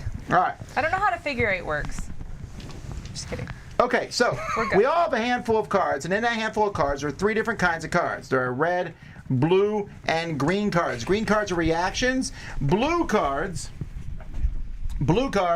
is, what are those called? Normal cards, and red cards are aggressive cards. So these cards are our life. If you ever run out of life, you're going to have to draw back up to 5, but then move 3 spaces backwards, which you don't want to do. Each round of the game is the same thing. One person's going to be first. That person has a starting token, which is somewhere. Oh, it's one of the meeples in the... Oh, meeples. No. Yeah, just give someone a meeple. Don't matter which one. Okay. Any meeple matters. This one? Also, The we're Dodo all a meeple? dinosaur. Oh, the Dodo. I would like to show my dinosaur. It is Godefroy and Valerie. Is And Valerie the dinosaur? Or is Godefroy I'm going to go with Valerie being the dinosaur because I think the name of the the dinosaur second? dinosaur would be second. Yeah, because I'm Oberdornfer and the JJJs, and I am a really, really overweight dodo with these teeny little dinosaurs like pulling me along. My miniature is adorable. I'm like Jabba the Hutt being hauled along by the little people. The little people. The poor people that had to carry him around on that on that big old platform. Yes, yes. I am Riggs and Sorrow. My little dono's right on top of my head. Oh. I'm the dark blue one right here. I'm the biggest. I'm Nathaniel The and best. Tracy, the Triceratops. Dun, dun, dun, dun, dun. By the way, you could both all flip your cards. You have a special ability on the other side, and you may not want to What? go without it. Wow. So we'll find out what the special abilities are when they happen. But I think Wendy takes 1 less damage. But I think that's her card. So each Yes. round is the same way. We're all going to pick a blue or a red card from our hand. Each card has a number on it. That's how far you'll move. But also it has a special ability. However, if 2 people play red cards or more, they are all enraged, and the special ability will not work on your card. So I'm playing a red card right off the bat, so you all should not. Oh, that's kind, sagely advice. Yes. We're racing on the inner track here, doing 1 lap, and that'll be it, right? Yeah, quick game because we're playing another game after this, and it's already 4:30. All right. Once we're All right. set. Ready, set, Flip. go. Boom. I lied about the Red. blue card, red card I did thing. the red. All right. And we start with, I guess Oh, Wendy start has the with first me. player. Okay, I moved 2 spaces, so I'm All going right. this way. Yep. Do you hop over people? I don't You remember. do. 1, 2. 1, 2. No, it's not that. You have to move, You normal move through the through spaces. people. That's what I was wondering. Now, Okay. before Wendy does anything else, I will play a reaction card that says cancel the effect of the last movement card played. I don't even know what your card does. I'm just canceling it. It doesn't matter what it does. So honestly. sad. I was going to drop 2 meteorites of 3 damage each. Yes, but Whoa. my special ability is when I play a reaction card, I get to go forward 2 hexes. So please move me forward 2. You're the Green? green. Wow, how 1, reactive 2. of you. He All right. is very reactive. Well, Let's see where are we going next then. What if you have a reaction card that doesn't say when it reacts? you can just still play it whenever? after someone else's turn. All right, so I'm going to go ahead and move 2 spaces. Push! Push! And then I get to flick 2 eggs of 1 damage each. Ooh. So when flipping an egg, what's going to happen is we're going to move both Chris and this dinosaur out of this hex, and he's going to hit. He's going to flick from that spot at other things. If you can't hit us here. Boom! That's 1 damage. Gotcha. All right. Okay, so a damage means I need to lose a card. I don't like that, but I'll lose a card. Go ahead. All right, I'm going this way. Just Boom! Okay, well, oh, that's not even me. No, you're safe. Not You're in even the same me. space as Chris. Safe. So if I do Partner. 2 damage, if I do 2 hits, I also draw 2 cards. So Oh, 1, look at 2. you. You fancy. Bam. All right, my movement card says 0. However, my special ability is going to let me roll 2 dice and move that much. Oh, also Orban Durfer, I guess. Oh, yeah, he's supposed to move 1 space. That's not a reaction card because it's blue. What is your, I'm what's your discarding card a card say? because I I'm took a supposed to damage. move Oh, I 1 see, space fewer. Reduce your speed value by 1. After revealing cards, you can exchange yours from another in my hand. So I guess I'm only here. Got it. May I have the 2 dice? Does that mean I would have gotten hit? Probably, but Yes. we'll fix it. Don't get caught up in the details, as the Delicio would say. 6 more spaces, please. Whoa! Okay, so you here. Yep. 2, 3, 4, 5, 6. That is what we call a clear leader. Am I supposed to draw a card after my turn? No. No. You You just don't wait need. until you go. Well, I'll explain how we get cards in a second. It's after everyone has gone. Roy has not gone So yet. I'm going to move 2, I guess, and then roll a die and advance that amount. Yep, so move 2. Okay, you're this Triceratops here. 1, Yep, and then Tealy the top. dice are But over before there. Roy goes, I have a reaction. This is not canceling your card. This just lets me move 2 hexes. Wow. But since my special ability is when I play a reaction, I get to go 2 more. Oh my goodness. Wow. This is how you teach a game. You crush everyone else. Keep the green cards away So I from just roll Tom. one of these. They're the same. Yeah, they're 2 different colors because they're cool. 3 more spaces.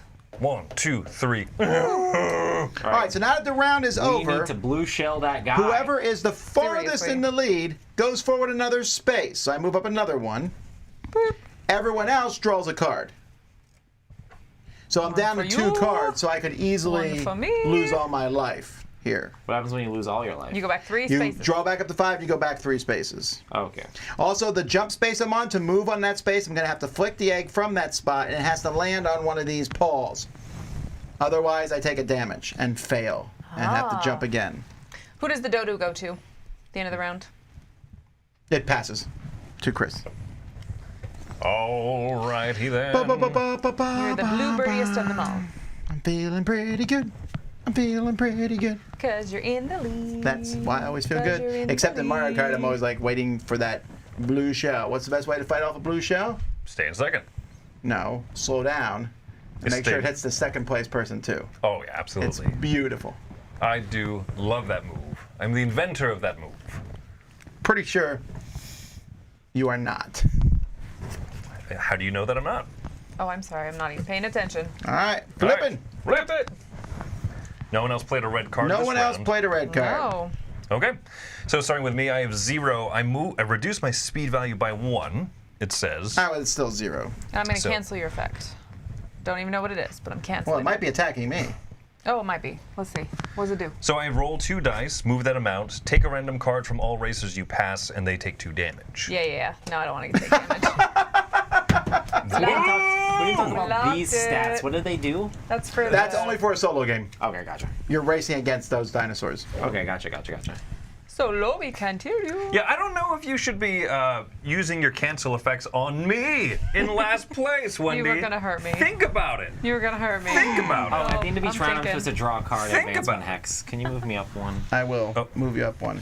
All right, I'm going to be flicking from here to get in one of these spots. I don't know if I need to move the other dinosaurs out of the way, because if not, then that sucks, but that Probably would be don't. fun. I guess you shouldn't be doing so well, Tom. Think about it. Why are you attacking me? All right, so there's Personal affront.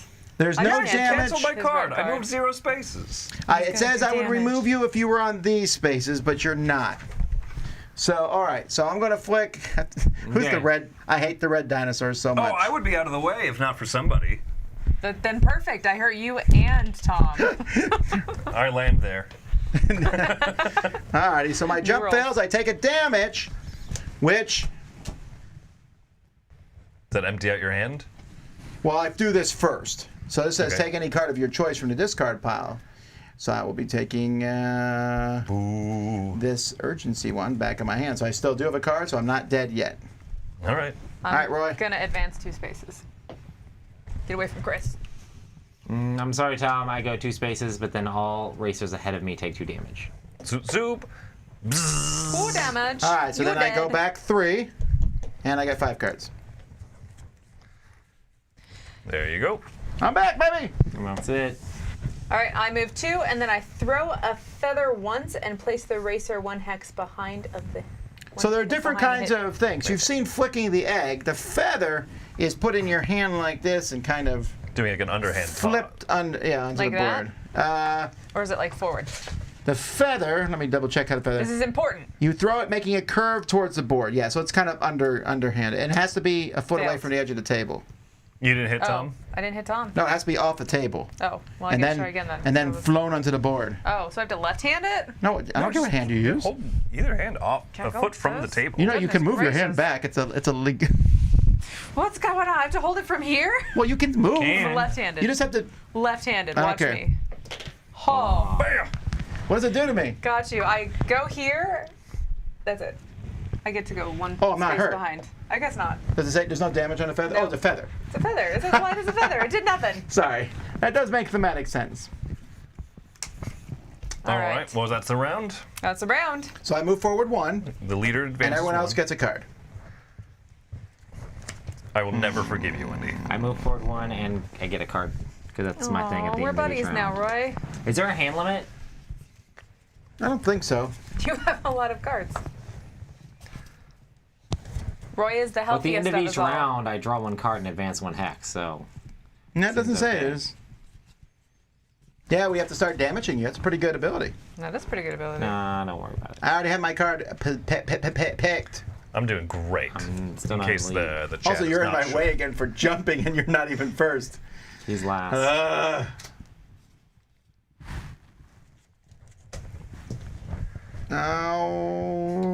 Unbelievable, Wendy. I Unbelievable. prevented Tom from jumping. No. It's all healthy. No. No one played a red one, right? I did. No, Wendy did. So since Wendy and I both played red cards, our special still get abilities will not movement? work. Yeah. We'll still get the movement, though. So I'm Right. first. I move 1 space. I'm done. Woo! I don't get to advance 6 and draw 3 cards. Oof. Thanks a lot, Wendy. Thank goodness. See, I got Roy, you. you're up I next. don't Roy's got next. your back, Tom. Okay, I go for 2 spaces and then I 2. roll a log and deal 1 damage. Do 1 damage and hit racers must go back 3 hexes. So the log, you put your fist above your racer, wherever your racer is, and then you just let it roll out of your hand. I could move Chris back so we could get around him and then he'll be back behind the starting line. No, I'm just kidding. That's true. If you could do that. Wait, above could- my racer? Yeah. Yep. Sorry, Tom.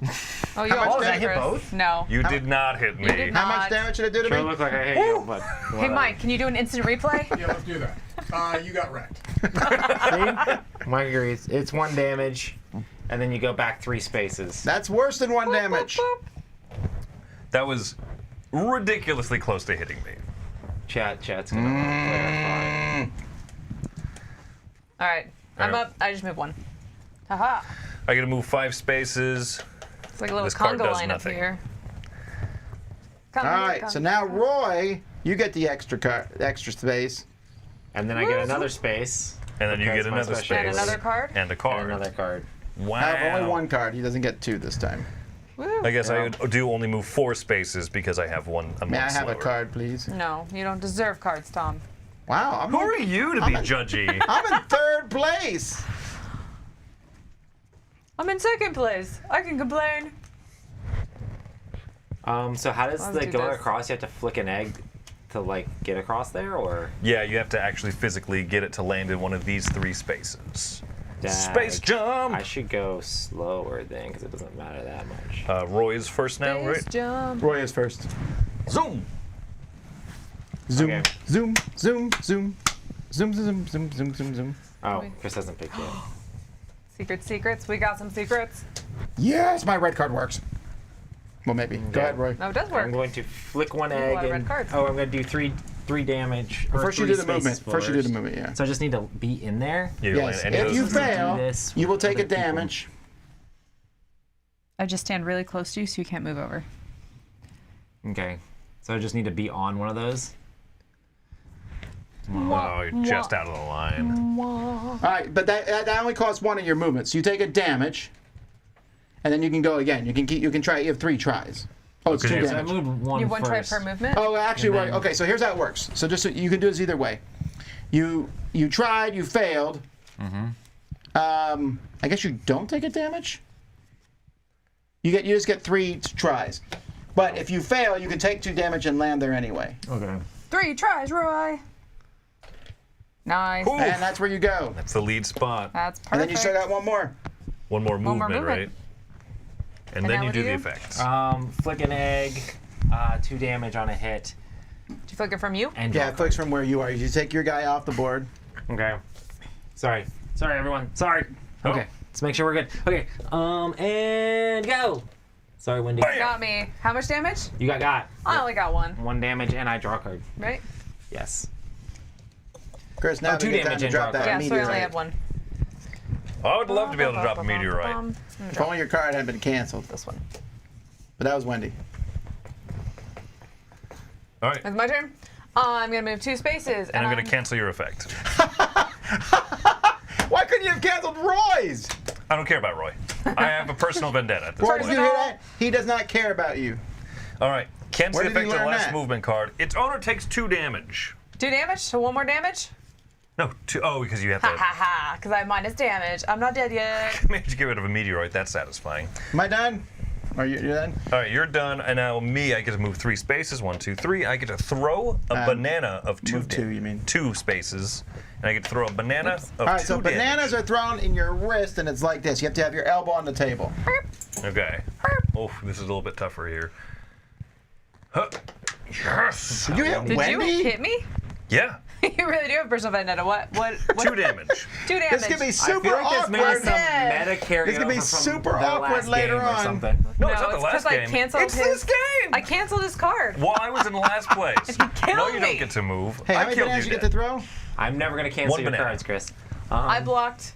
Hey, I guess blocked we're all Tom from moving learning 3. here. Okay, I would like to move 1. I'm gonna cancel. So I get your, 5 cards the effect. What's the effect of your card? I get to move 6 hexes and draw 3 cards. I'm gonna cancel the effect of your movement. I'm gonna cancel your That's cancel. I right. don't have that. All right. Nope. Then nope. All right, Roy does not You get a took- card. oh, you Everyone took else your 2? does, though. You took your 2 damage, Tom. Oh, It's cancel it and you take 2 damage. what is wrong with you? Yep. I mean, I figured, I don't know. I've never played this game before. Min-max. If you're super in first place, yeah, take out second place, I guess. All right, so everybody draws a card, except for Roy, because he's in the lead, but your special But he still gets. ability. I get a card and I You move move 2 spaces? 2 spaces forward, please. Thank you. Ridiculous. Why did you go forward 2 this time? Well, I go forward 1 because I'm Oh, the yeah, lead, that's right. and then my ability that makes me go forward 1. Man, I sure wish people would like throw bananas at you and stuff instead of their wives. Look, I'm allowed to have a vendetta. That's Hey, true. this game is bananas. That's what I have to say. Okay, you can throw it Wendy, at her. You were Sorry. I didn't hear that. I didn't know the puns were coming. Did I get a card? I was not given what a am I card. May I have a doing? card, please? Dupe. Ugh. Ugh. Ready? Gonna do it, gonna Get do it, gonna silly. do it. Cool. Ooh, I got my red. Maybe. Maybe. Chris is going to cancel your It's card. true. Chris didn't pick his card. No, this one's my card right Okay, here. gotcha. How far do you move, Wendy? Oh, on my first, I move 1. Bloop. And then I meteor for 5 damage. For 5? 5 damage. All right, so the meteor you put above the board has to be at least 1 foot, then you just drop it. Okay. Why would you do that? Yeah, right in the forehead. 5 damage. Also, I get to draw 2 cards and advance 2 hexes for each person I hit. I bet 5 doesn't even kill Roy. No. Probably not. 1, 2, 3, 4, 5. It doesn't kill me. Oh, it is a flesh wound. All right, I'm going to play a reaction card. Karma. Roll a die. All racers, including you, take that much damage. So hand me one of those dice, please. That's rude. Oh, it's super rude. How many cards are you down to, Roy? 1. Are you hurting yourself? Just hurt Roy? Yeah. All right, I approve. That's how this goes. 2 damage. Do you have 2 cards left, Roy? No. Woo! I Go moved back. back, what, 3? 3 spaces. Oh, you 3, don't even have to and you jump. get a handful of 5. 1, 2, 3. Take 5 cards. 5 cards. 2, 3, 4. I also go back 3 spaces and get 5 cards. This is you. 1, 2, 3. Thanks a lot, Christopher. Didn't There's you the just discard. die and revive? How did you lose all your cards that quickly? Because Chris killed me, and then Roy canceled me and did damage to me. How much health are you at, Wendy? 7. Even Roy? after the 2 damage? Yes. I'm moving just 2. 2 now? No, not after the 2 damage. Uh-huh. I'm gonna look at your hand and take a card of my choice. I'm gonna do. Oh, hey, I haven't gone yet. I just reacted. one. Oh, sorry. So And I'm this gonna move 2 spaces. All racers ahead of me take 2 damage. Are you kidding? Ooh, 2 I more am not damage. Play, reaction Oh, cards I'm gonna can be played cancel that anytime. effect. Yeah. Okay. Not Okay. taking damage. Okay, well then you don't move the 2 spaces either. Oh, I wasn't Oh, no. supposed to take 2 damage last time. I was only supposed to take 1. Yeah, I have my normal 2 move. I guess 1 movement. Before that happens, Tom, I'm going to take 2 Okay. damage and roll a die and move that amount. Yeah, go ahead. Okay. I'll move 5. Oh. Let me see your hand. There's only 2 cards in your hand, Roy. Yep. They're both almost the same. Yep. Because I discarded all the good cards just now by taking damage. That's called Scorched Earth, Roy. I understand. These are for the discard pile. We need to reshuffle. My turn? Yep. Hey, Mike, could you I go ban for a that 4. user in the chat? 1. He did. He did already. No, I did. You don't. did You already? can't we make don't. it disappear. Got it. Or I might take a damage, and then I roll a die and advance that amount. I hope it's more than 3, or else this is going to be kind of worthless. 4, 1, 2, 3. Wait. Winner, chicken dinner! Roy wins. Oh, was that it? That was it. It's a fast game. Accidental win. Oh, Didn't it's just even need this to part reshuffle. right here. Yeah. Yeah. We're just playing a short one. We were just showing people how it worked, and this was kind of a break before we get to our big game, which is Dead Reckoning, coming wow. up in I just didn't a few even realize. moments. I'm also going to drop a Reckon that. meteorite onto Wendy. I'm Bam! gonna roll a log onto Chris and Tom. Nope, just But Tom. then I'm Just flipping the ball. It's Okay, hollow he's aggressive board. now. I don't know that card. So you can play a longer track. You can, which we could have. You can also do multiple laps, and there's more Very than one silly. track I too. love it. This is More than one track per board, and there's 2 boards. yep. Well, there's 2 boards I think to get the Kickstarter version. So each Is that what it is? side Okay. of the board has 2 tracks on it? Yeah, outside inner and track. inside. Ooh, nice. And there's lots of Tracks different on tracks on dinosaurs tracks. and stuff. Tracks on tracks on tracks. All right, folks, we're going to go offline for, we're not going offline. We're going to just go off camera for a few minutes. We're going to set up as fast as we can. We'll be right back with Dead Reckoning.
apologize.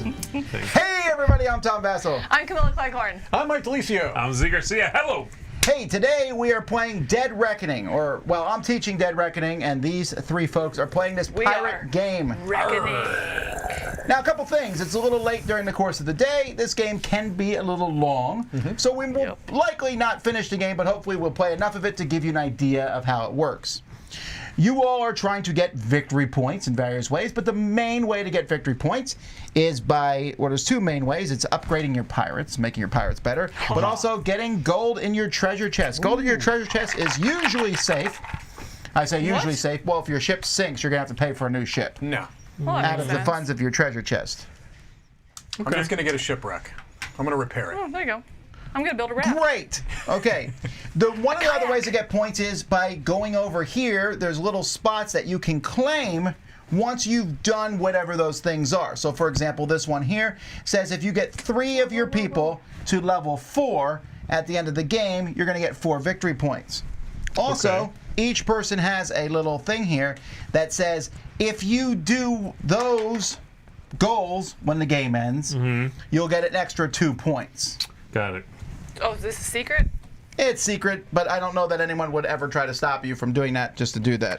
All right. Don't try to stop me. I'll explain what the rest of these do after I go over a little bit more of the game. Okay. So, everyone has a deck of cards, and in this card are pirates, and each of these pirates, whoa, okay, well, we'll get this up in a second. Yeah, it's going to take a second.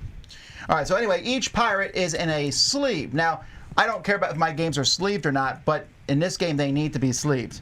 So here's a pirate card. There's 2 things about a pirate. One is whoever this is. This is just a boring crew.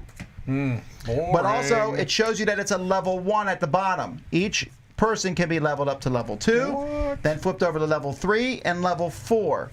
Now, each of you has a reference card. If you can put that up here. This one or this one? Okay. That one shows you what every pirate does at all their levels. So you can look at that. You have 8 different kinds of pirates in your deck.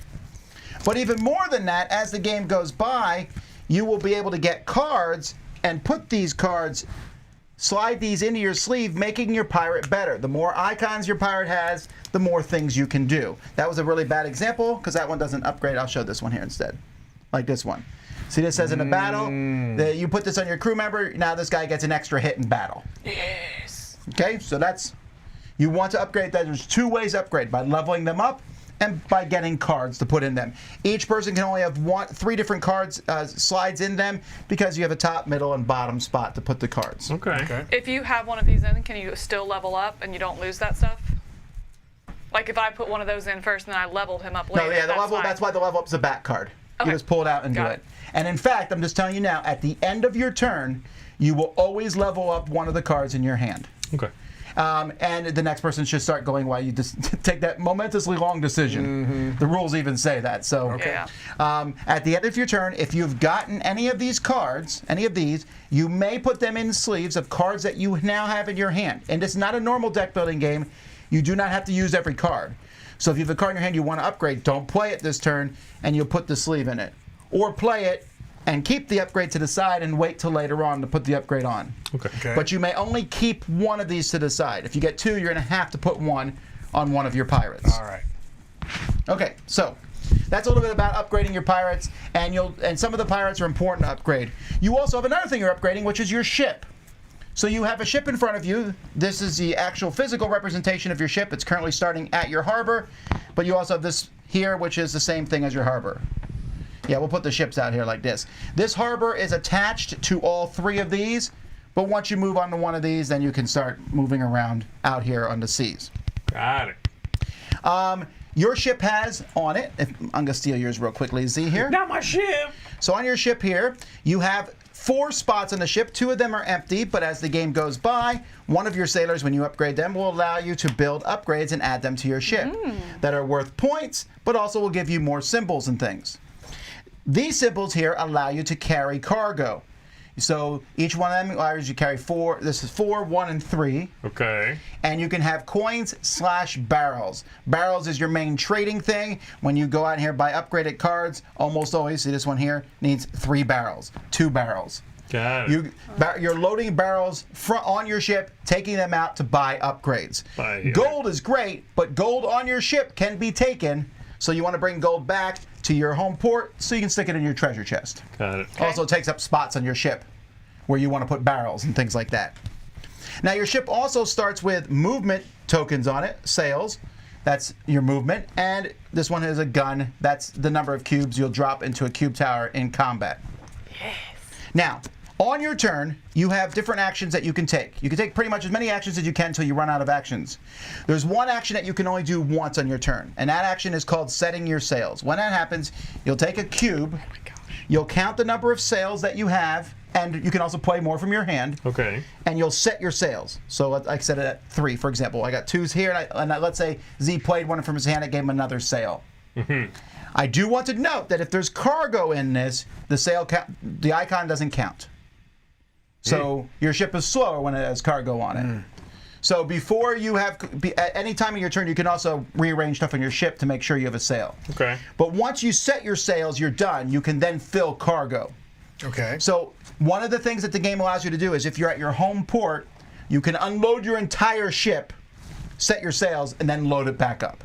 So you never have to worry about that when you're at home port. It's when you're out here that you have to be more cognizant of that. Okay. Once you've set your sails, you can now start moving. So I'm sorry, real quick. You're saying if there's cargo in this spot, then I would only have one sail, or if there's cargo anywhere on the ship, then I have no sails? No, if there's cargo in that spot. Then I just lose that one. But I can Yes, still and if there's have that cargo in one. both, So you which don't could have as happen, much. Yeah. then you can't move none. at all unless you're allowed to jettison cargo overboard, or you play cards from your hand that give you sails. So do you always have this one, or no? Or is that I'm just a note that that's the track. No, that's how you move up on this track. Okay, I say, okay. Once you're on this track, though, you can move as many times as you want, spending one movement to go each time, moving from space to space. You may do things in that space. You can go to a new space and explore it, but once you've explored something, you can only explore once per turn. You can still move, and in fact, let's say Z had 3 movement, you could go 1, 2, and decide you're going to explore this. You're just skipping this. Okay. You don't have to stop there if you want to, because there's decks of upgrades with each of these rows, and these are better than these, but they're also more expensive. Oh, okay. So that's what a ship does, and one of your characters, if you upgrade the, it is the bosun. The bosun will allow you to upgrade your ship later on at level 3 and level 4. He's the only character that lets you do that. So if you don't plan if you want to upgrade your ship and add more things, you better upgrade him. Okay, got it. Upgrade the bosun. That's the only viable strategy. That's not what I said. That's what I heard. You can also play cards from your hand, usually either to give you more sails or to allow you to do other things. One of the main things that your cards can do from your hand, may I have your reference card, please? Yes. So I can. So there's different icons here. So you can see some of them are going to let you do barrels, and it will tell you if the barrel can be put onto your in your harbor. Sometimes barrels go straight to your harbor, and you have to go back and pick them up. Okay. Sometimes they go right on your ship, and the question mark means they can go anywhere. Same thing with coins and different things like that. But one of the things there is that flag with a cube in it. That's an important card because when you're at a port, you're going to try to take control of that port. Oh, I'm so sorry I messed up your beautiful rose. Go ahead. So you will put this cube on one of these spots here. This is an area control game. Okay. You want to have the most. Whoever has more than anybody else. You have to have more than anyone else, and that includes empty ones. So you need at least half and more than anybody else. So it's actual majority. Yes. Okay, got it. When that happens, you'll take another one of your cubes, and you'll place it here to show you control the island. Okay. Controlling the island is worth points at the end of the game. There's first, second, third points for controlling islands. Okay. But also controlling the island lets you use the ability for the island to produce money and sometimes goods and things. Like this island produces a coin. Ooh. So you can spend an action for that island to produce a coin and pick that coin up and take it home. Yes. Because that's your island. However, if someone else would put more cubes than you, you would lose control, but this cube would only drop down and put one. So anytime you've controlled an island, you still will keep a cube on an island to show that you did once maintain control, and it's easier for you to take the island back. Ah, I like that. All right. The island remembers. And you can only do that when you're on that spot. That's correct. And you would spend those to do that. Once they're completely full, you can start spending them to replace people's cubes with yours. All right.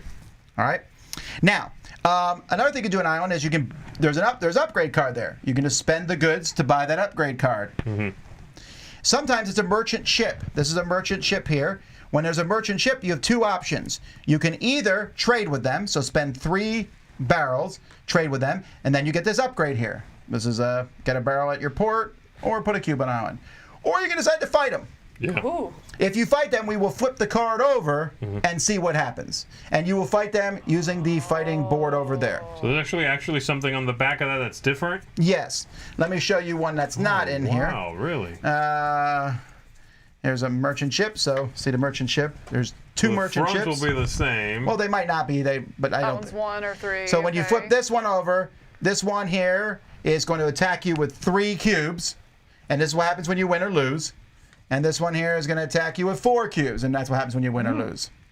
Got it. And if you beat them, you'll get a cool upgrade. And the upgrades in the back are better, but also you're taking a chance. You're taking a chance of losing. How many cubes do we get? I assume the cannon versus.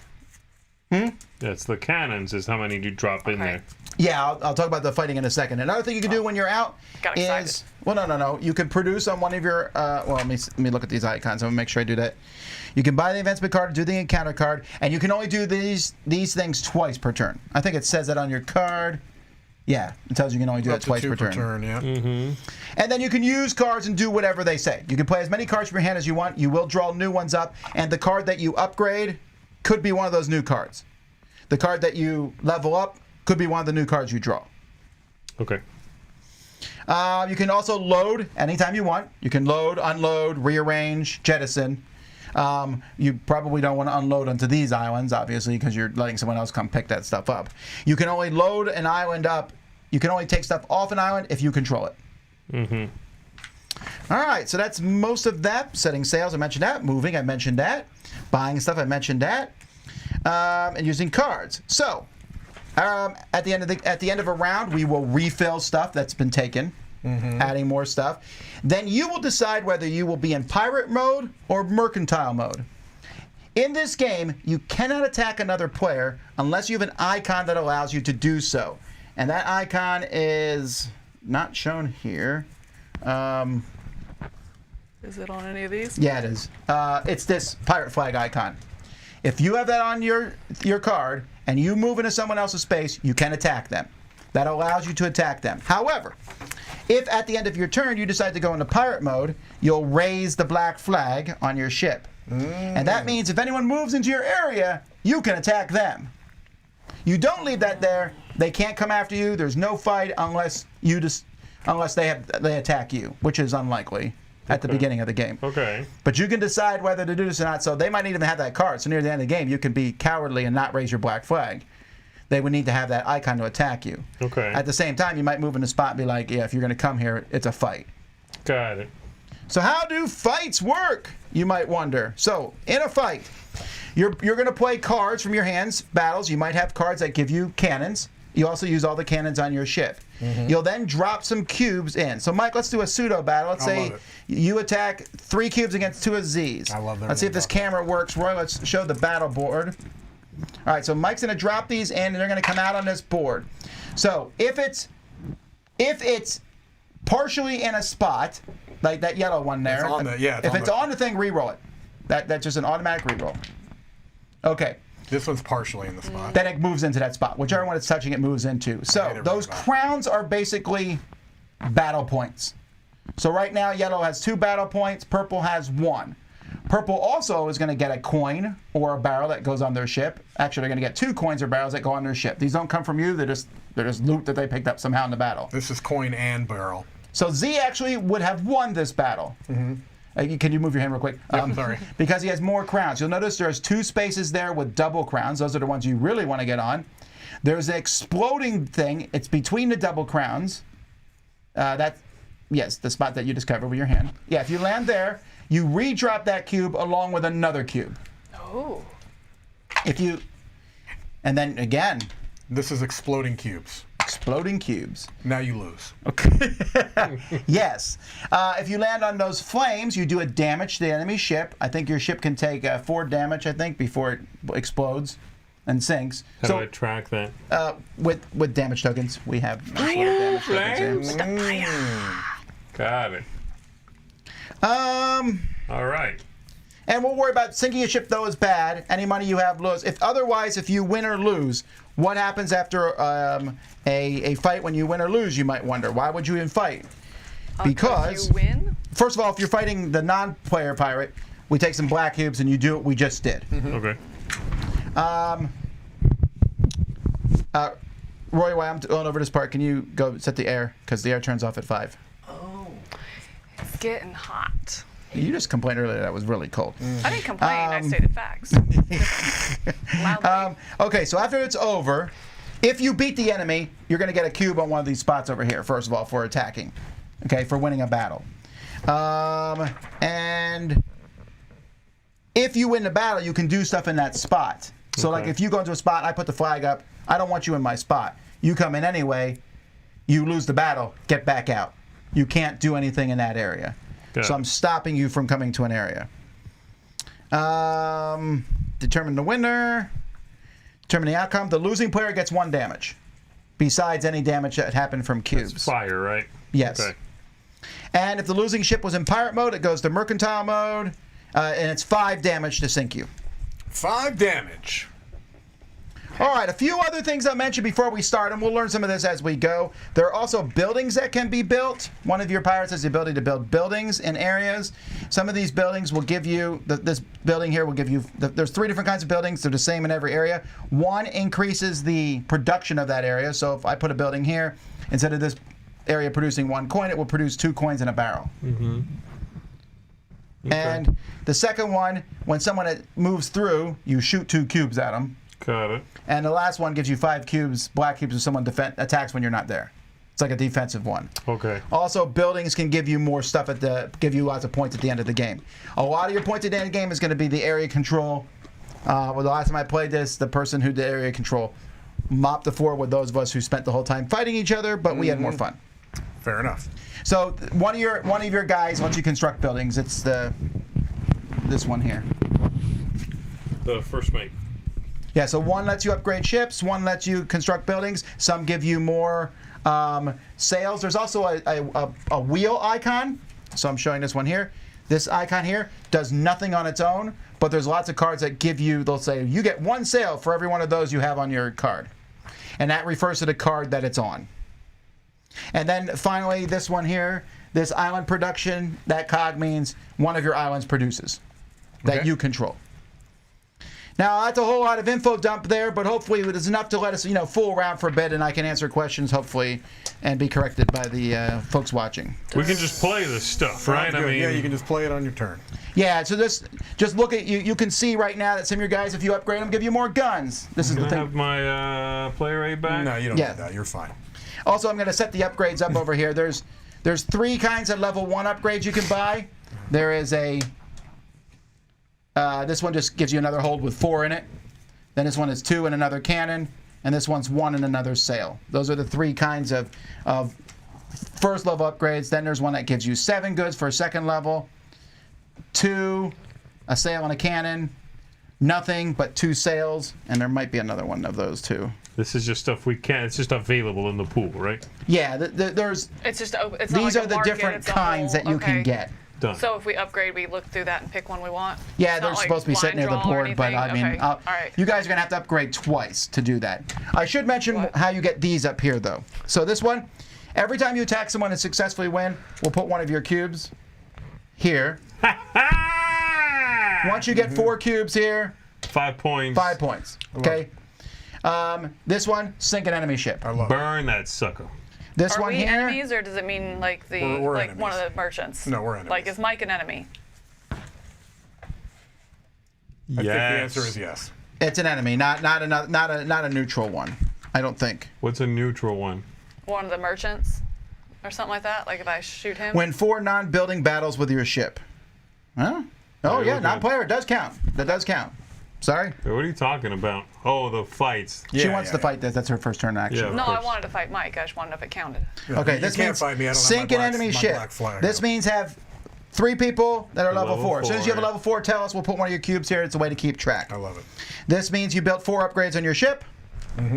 This one here, you have 6 or more permanent cubes across islands. That's cubes in that first row, whether you control it or you did control it at one point. Okay, sure. This has 5 or more buildings. This is 30 gold in your treasure chest. Money in your treasure chest is secret, but you need to tell people when that happens. This, you spend 12 barrels at that point. And then this one here, you need to explore a certain number of boards. Flip them over. So we're playing a 3-player game, so you need to explore 4 boards. Which, notice, at most only 2 people could do. And that's if one person That's if one person doesn't do it at all, yeah. So really, wait, 4.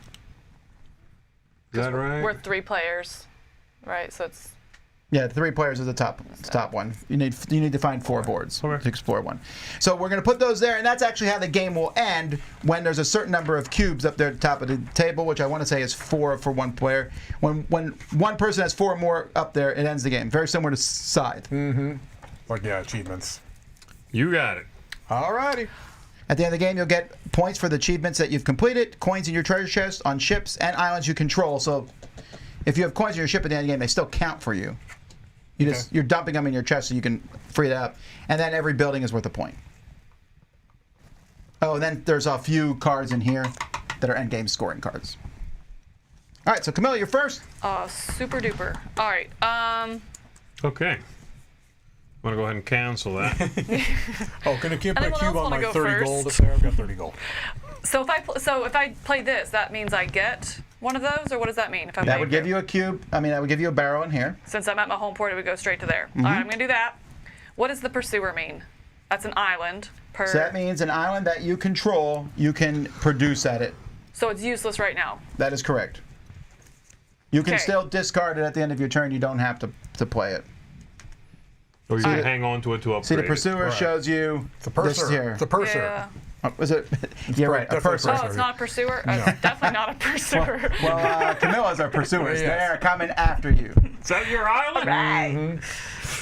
And at this point, like before Alright, she I'll go ahead and sailed, do she that would and get another load those barrel. onto her ship, I assume. Yes, but before but you you load can- them on your ship, you'd want to set your sails. This is, That's a free this is action? in any I order, don't- it says, right? Yeah, you can do the stuff in any Load, order. unload, rearrange, play cards, set sails, move, where you have to Alright. set the sails first. So I'll go ahead and set sails. And I got 1, 2. So you have 2 movement, unless you're going to play more cards from your hand that give you sails. Nope. Okay. And then I put Now these you on can my load ship. your ship. Yep. All right. Okay. No, you can move now. Now you got 3 movement. Oh, snap. You have 3. You have 2 movement. Your leftover yeah. movement is gone, by the way. Okay. Okay. Your I leftover will movement go. is gone. What is she connected to right now? Everything? All 3 of these. Yeah, Okay. okay. She could explore too. I'll go 1, 2. Oh, you can go diagonal? No, No, it but doesn't we'll matter, but pretend she's you connected went to 1, it. 2. Yeah. Okay. No, So you're going to she went explore this? diagonal. I don't agree with that. So we flip that. Oh, I can't see that. Well, that's okay. We can always pull the board. It's in. Everyone knows you can only sail orthogonally. Wait, Why why is is it it upside down? back? Or now it's upside down. I can see it, though. It's fine. But too bad. This is a complete Oh, catastrophe. All right. More importantly, though, I'm Great. dropping 3 cubes. That's 4. you just want to drop cubes. I definitely want to drop cubes. All right, Camilla. The thing that's there is. How do I get back, though? Because I don't have sails anymore. next turn you'll Next reset turn. sails. Oh, but I have to get rid of these first. Okay. Well, no, you can set 1. Oh, well, anyway. Oh, I see. Okay, yeah. This here is an upgrade. You can pay 2 barrels That's to how I get it. this, which gives you a cannon, which is what you want. And this symbol Here we might go. matter We're in for other trouble, cards you and later. I. Right? This is We are definitely in All right. trouble. Would you like to buy that? Yes. So you pay 2 barrels, Okay. 2. and then you The just pursuer? set this to the side because you'll do this. You'll add this to a card. You'll add that after Z has She's taken pursuing his a turn. lot of guns. By the way, one thing I made a mistake on saying at the beginning. That card, that upgrade, can only be used on cards that are still in Still your in the hand. hand. You did not say in that. here. Yeah. But the upgrade card, the card you flip over, is from when you draw back up to 4. So you'll always upgrade. You may not be able to put one of those out because you might play all the cards in your hand. But the upgrading from level 1 to level Is 2, after you you've can drawn. always do that. Okay. Yes. It's after you draw. Got it. Yes. And you I can don't know that I discard get whatever this you guy. want. Obviously not from the opening hand. On island. So it's after you draw. Well, no, it could be from your opening hand because you That's don't how have I to play make all your him. cards. I see that. Deuce. Fascinating. What's that guy do? Fascinating. Well, before you are you Oh. done with anything else? I'm you done doing with. things? I don't know what all I can do. Hold on. move, buy advancement. You still have. Oh, you already spent all your movement. You're not moving anymore. Yeah, there's really not much you can do unless you have a card that lets you put a cube and start taking control of that island. What's that look? It looks like a flag. Looks like the flag with It's the not cube. hypothetical. It actually looks like it's the flag. No, I think I'll hold. Hypothetically, how does it look? Hypothetically. So then you can put that in one of these 2 cards and then Yep. draw back up to 4 and then upgrade one of the 4. Upgrade. So this can go in either of these ends. So meanwhile, it goes over to you, Z. All right, here I go. I'm gonna go ahead and like play a gunner. I love it. And I'm gonna play this crew. Both of them give me a barrel. 2 barrels, baby. Oops, I gave you a 5 barrel. That's great. Now I have 8. Yes. All right, there we go. I got barrels. I haven't loaded them yet. Oh, I'm by gonna the way, ahead before you and go, set real quick, my sails. Camille, are you setting up as a pirate or not? Doesn't matter yet. No, one's I don't gonna think kill not me. yet. No, I don't know. Well, only if you're like trying to stop Z from coming in your area. All right, I'm setting my sails. 2. To 2. I'm gonna go ahead and load this. I love everything about it. I am going to then move. Thank you, Andy. I'm gonna move, Tom. Got it. I like I'm to gonna go move 1, it. Move it. 2. I'm gonna explore right there. Oh, you did put one of your cubes. It's actually here because you didn't get the. Oh, that's when You didn't get All the right, actual okay. achievement yet. All right. Yet. All right, Z, and here we have a 4-barrel thing. This gives you a wheel, and then based on a number of wheels, you get free advance. You get a free advance from one of these things. I love that. But you would need more than one on the same character. I know, but I love. Oh, on the same character? Yeah. It's Trixie. Buy I it. do like that. Buy it. I do like that. Buy it. I like it. Buy it.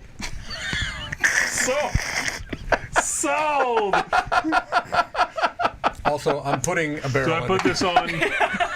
I should have put Mike near the cube tower. It's too tempting for I'm him. doing this now. Putting this in If it's something. the end of your turn. If you're done. I'm not quite done because I still want to do this and put out a cube. All right. In this island. So Yep, so there's 3 spots here. So it just goes in the first one, right? You don't control the island yet because you need 2. Sure. Okay, that's it. Now I'm done. This is going to go ahead and go in here. And, all right, Mike, over to you. All right, I'm going to go Did I ahead. draw back upgrade one up of to your what? cards? Yeah, I did. Okay. What do I draw? You have 4. You could have drawn the other 2 first, then decided. Oh, I could have. It goes to 5? No, I want No, 4. Ooh, I like it. And now I upgrade one of these people. All right, I'm going to go ahead and play this to get a barrel. If you can give me a barrel. Got it. I assume that means either you don't do both. No, maybe. Oh. Done. I'll probably do that. I'll go I ahead forget. and... One of them means and the other means or. I feel like maybe the red. No, means... the red slashes or. I'm The other one is and. You have both. I'll set sails Here, at look, 2. That doesn't actually give you. Oh, now it does. Oh no, What? you have 2 of those. So But you it need to doesn't get do anything. a thing that gives you one like the one he got. I wanted He to got do what something? Z What'd you did. do? What'd What's you that merchant ship right there? I could trade it. I could trade it for 3 barrels, and I would get what? That merchant ship that's there. You would get this upgrade, which gives you a barrel Or one of those. do we need to which put is a new what? card out? We do at the end of your turn. Sorry. And are you being a pirate? Nah, baby, I'm good. I'm peaceful. I'm peaceful. Look at that one. If you trade with, I'm a pirate. I'm a pirate. that gives you a double sail. I'm going right there. All How right. much? Maybe not. What does that black flag say? Oh, that's just an influence cube. All right, got it. The advancement I love everything took about last it. turn I think should what go I'm to going to do, cards since you I've got 2 played movement, and not one in my hands. The advancement doesn't you should go probably throw a cube up in the that one. exploration deal. Does it go in Watch when you this. played? Watch If this. so, I apologize that last for one is the lying. exploration. What do you want? They should yell at Tom. Whoa, whoa, whoa. Put it with the sir. exploration. Oh, yeah, I got one of those. Yeah. Yeah. That's it. All right, I'll move me onto that other. I'm going to explore in the middle space there because that's how Did I you set roll. your sails in the whole shebang You're already? right. I Has did to be set when my you sails, play. yes, One I got played. 2. Oh, well, that Sorry, changes things. I got it. I'm okay. going to change it. The vassal liar. I'm going to wreck it. All right, so now we need to, yeah. So it goes in one of these that I just played. Okay. 4 barrels, you say? May I have a purple cube? You may. You explored an island. Oh, I explored an island. Also, I'm spending these 4 barrels to get that right there. So that's a sail and a cannon. You better believe it. What? Yeah. Okay. Why? All right. And then I'm going to play my Buccaneer to go ahead and put out a cube on that island there, Tom. Oh, does that there's get only me? 2. I think that gets me. Do you have to have... That's 2 spaces on that one. I think it's more than everyone No, else. I definitely think I He get doesn't that. have more than the empty ones. Right. So he needs both in this one. Yeah. This is outrageous, and frankly, I won't stand for We it. should be drawing 4 cards, and the current hand limit is 6. Is that correct? Man, sorry. That's So we correct. draw That's correct. 4. So I should You get. draw 4, you kept 2, so you should have a hand of 6, yes. Okay, so I kept 1, I drew 4, so I'm at 5. Yes. Okay, so let's get the order of operations And here. there are things out here, I would have remembered how to say it. There are things out here that can increase your hand limit and your draw limit. Got it. Oh. Okay, so if I keep these two, and I have this. That goes into one you played. It goes into one I've played already? Yeah, we figured that out. Yeah, sorry. You don't have to play it, you can save it. Say it, Mike. Sus! Sus! I can save it and play it and use it for something I play this next turn. Yes, you but want you to can fall keep behind one, the curve. You can Yeah. keep one set to the side, and yes, you fall behind. No, you don't fall behind the curve because they haven't shuffled those in their deck. Of course you fall behind the curve. You don't fall behind the curve. You suffer from serious curvature I am suffering. the curve. I am the walrus. Do you grade on a curve, Tom? No, I hate that. That's garbage. All right, I'm You don't gonna like put grading this, on a curve? No. Mike, did you grade on a curve? It depends. Sometimes I did. I Really? never did. Yeah, Never. no, you have. that Sometimes You you have. get what you deserve. infuriated Nah, me. sometimes you got to grade on a curve. Infuriated me. Sometimes, you know. All right, so I did that, and then I. Did he draw- teach you? Because he's old enough to have. I draw up, Dang. and I get to upgrade one of the 6 that I have. Yes, I that is placed correct. this in a card That I is played. correct. All right, so I draw 4 more, and then Also, Mike, are you going in pirate mode? meaning that if people come in here, we're gonna fight. Yeah. Yeah. No, I don't. Someone's coming into that spot. That's not happening. Wait, How does this work? How'd they get cubes out there? It's I missed unfortunately this is not a good. Oh, you play that symbol, right? It's supposed to go like flag. that. See I how asked that that thing last sits time on your flag like when I that? was definitely What? listening. It's a bad And component. now I get to unfortunately. upgrade one of these bad Oh, boys. man. Ooh. Okay. So my hand's not doing anything then? This Etsy will come to the rescue, I'm sure, but that I haven't seems even foolish. looked this game up on Etsy yet. This flag thing, I mean, what? The first I mate. probably just put something under it, actually. The first mate allows you to buy stuff, right? When you upgrade it. Amazing. I'm surprised he didn't Yeah, take that. Haba haba. Sucker. The first mate Hala hala. allows you to buy to buy buildings Yes, once you upgrade once them. you upgrade it.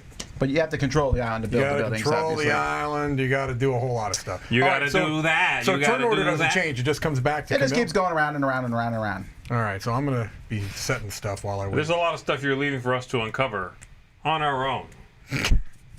This is true. I'll leave you to find out the solo stuff on your own. Is Because Mike will. around and someone watching around. comments? Yeah, I think Roy is. All right, go Did you ahead. ban? The comments. Ban, ban, Yeah, ban, we ban, on ban, that? ban, We need ban, to ban, ban, ban, ban, ban ban, some ban. Let's nonsense. get on that. All right, it's all you. It's me? Oh, I got things to do. So if you have the What? barrel ship, that means you can get it out at sea. That's correct. Those are awesome. Yeah. You can do what? I If it need all shows- those. The barrel shows barrel anchor, you get it at home. Yeah, if it this shows one- barrel ship, you put it right on the ship, even if you're out at the ocean. You basically loot suckers and load their stuff on the ship. Normally, most of the cars that you say have barrels, you put them here and you have to go back and pick them up. This one lets you put it directly on your ship. I'm not getting that. We'll see how. The it barrels goes. you spend come from your ship. Yeah, yeah. So let's say you play a card that gives you a barrel, it's going here usually. And then you have to go back and How's pick it it up. get there? If my ship is out there. Because these guys are producing. Whoa. Okay. Yeah, you have a whole. You have people working for you. Maybe I'm back thinking at the wrong home. thing because I'm. Okay, all right, hold on. Okay. Humans. I definitely turned my level 1 deckhand into a level 4 deckhand. Okay, That's so a he's got a good level choice. 4. All right, so if I do this, so if I give him do a cube right so if there. I do this, I get to put one of these things out here. That is correct. That's right. I can do it again. Uh-huh. Okay, we do that again. You're just saying yes. But I, Don't listen to Mike. He's saying yes to anything. That's when you Mike go to is- but I level 4. can't do that yet because I don't control it because I don't have at least half. Also, That's correct. yes. I'm practicing. That's You good. don't even try to come at me with this because I've been practicing this whole game. The rules are like, you need to put them in fairly, like no hurling them down and stuff. Like, come on, who's doing that? And then I remember gamers exist. All right. That's correct. Somebody did it. So then, wait, I have to have something to set sails, or that just happens. So I would have a 1 sail right now. That unless you decide to throw that barrel overboard. I'm not throwing nothing overboard. Nah, son. All right, I'm gonna go there. I'll turn. I'm gonna sail then 1 and go to that one. You're exploring some more? Yes, I am. All right. Turn. All right, so this one. Oh my gosh. I don't know what triggers are. It's very tempting. Oh, look, it's a double cannon, but you need 4 barrels. Do you have 4 barrels? That's a I don't shame. believe you do. You don't have 4 barrels. Okay. Do you have 1 barrel? No, you don't. I do, don't I? Oh, maybe you got 1. Also, that's my Your barrel. smack talk is not making any sense. I'm going to diagonally sail So what and you're take saying, that if I play that, and that barrel goes there, it That doesn't is come to correct. here And you have to because go I don't back have and pick that it up. one. Yes. You're gonna want to put up your pirate flag this round, probably. By the way, yeah. You're about to get wrecked. If you have some, there's 2 cannons there. Just saying. You guys don't have the barrels either. I don't need I barrels. do what I want. I don't My want people that. become barrels. Okay. If I I'm hollow gonna the hold on to humans that out, one. line them in a I'm going to be dropping 7 fur-coat-like cubes in here. There's a I'm lot gonna of barrels to play get. I can just tell you that the 2 right now. gunners and get 2 barrels back home. Got it. human barrel. And that's all. All right. So Is now it I me? draw Oh, so you play 4 them? or draw up I to got 6. No, you draw I 4. got it. Okay. Okay. A max of 6 if I had more. That's correct. Okay. All right, Z. So you could be out at sea playing. And you get to upgrade one. Don't playing forget. barrels to put back at your home. One of the ones in my hand now. Yep. You always get to level someone up every turn. So that's pretty cool. Okay. Your cards will be constantly. So getting even better. if you're out at sea, you can play this to put something on your back at your home. Yeah, it's like the guy at home. All right. All right, here we go. So that's if you own the island. That's Let's if make you it happen, don't own the Kevin. island. No, that just That shows, shows you level what's 2 is. next level. That What lets you the do next 2 level. different ones that you Yeah, I'm trying to control. figure out if I want to upgrade that one. I would not unless you control other Back islands. roll. Barrel. So you still control the Barrel island. there. I would Another upgrade someone with back sails or Both something. Yeah, I just want to make sure that's what that. I was Yeah, trying it's to figure 2 out different that islands you Double control. barrel. Double barreled. All right. Then now I'm going to go blow ahead up and do that, which lets me do this, right? That's mine now, baby. So now put another cube here at the top. That's what I'm All right. talking about. That means what? Means Because you that's can not on attack here another either. player. Now, Okay. I'm going And now to... does he? No, you don't put anything up there. Well, can I sail home and back out? Don't If you have love enough, these. if you have enough sails, babe. yet, but Fantastic. 3 sails. What's you're not going back. I'm going to go 1, 2, load. Right? why are all the And then icons not on 3 this player back rate? out. That's You can really always go to one of those frustrating. two. Remember too. True. That's a sucker move. if The you do anchor that. means what? It's not on the player aid. The anchor? That means when you're Done. at port, you can spend 2 to take a damage off your ship. Got it. You getting that piece of garbage? Interesting. Yeah, it's cheap. I can afford it. Interesting. That's actually a pretty good card. I know. Yeah, you I'm wanted I'm it. assuming all these cards Now, are this good, has to go on one of the ones I played. Oof. Yes. Right. Since you, but since yes, you Should've play a kept lot. the deck But you hand, can that's also what keep I it and would've play it in So a while future he's turn. doing that stuff, I'll go, right? Just to keep things. And you draw hopping. only 4, Yeah. not up to 6. All right. Got it. I'm playing the first mate und the bosun. Okay, these people are spent. 2 barrels, Thomas. I draw Gotcha. 1, 2, 3, 4, and from these I upgrade 1. That's correct. Then Level up, I guess, is the better word. Level up, yeah, level up. Because upgrade means that does. Yeah, it actually says level gonna, 1, level whatever. So play these to set sail, so I'm actually gonna have 4 sails. Woo! You're for sales. But before I go anywhere, does that come off? It does. It's at the end. You can put it back on at the end of your turn. I'm gonna play this to go ahead and take control of that island. Okay, I need 2 cubes in. All right. This island. When do we get that? The production? Yeah. You have to play a card that produces. And that is the. Which one? That is the. Is it the purser? That? No. The bottom one there. The bottom. The gear. The gear, the purser, yeah. Oh, you mean this one? Yes. So that island will produce a coin. That's right, it will. We did not upgrade to the metal. I don't get What's it. wrong with this? You said not until we review It produces. Well, you can pick it up right now, or you can wait till next turn and set your sails and then pick it up. Wait till next turn. Set my sails. Because it's going to take if a it's spot. in here. Yeah. Now these are. But I'm going these back to are port right now. unoccupiable, right? Oh, you have to. Yeah, I haven't even moved yet. Oh, yeah. Then. Oh, I got blockade. That's my blockade. That's what you get. My black sails. I'm going to throw that in the thing. All right. Put that right there. Now move me, please, 2 to my port. Got it. He goes through me. He went through me. You did not put your sails up. Oh, that's a shame, Z. It seems like I I'm messed going up. to stop asking. You need to tell me when you're doing Now I'm going to drop this off. I'm going to pop these bad boys right here. And then I'm going to go my next 2 right back to where I was. Boop, right past you, laughing all the way. And then I'm going to spend these 2 burls to pick up that card right there.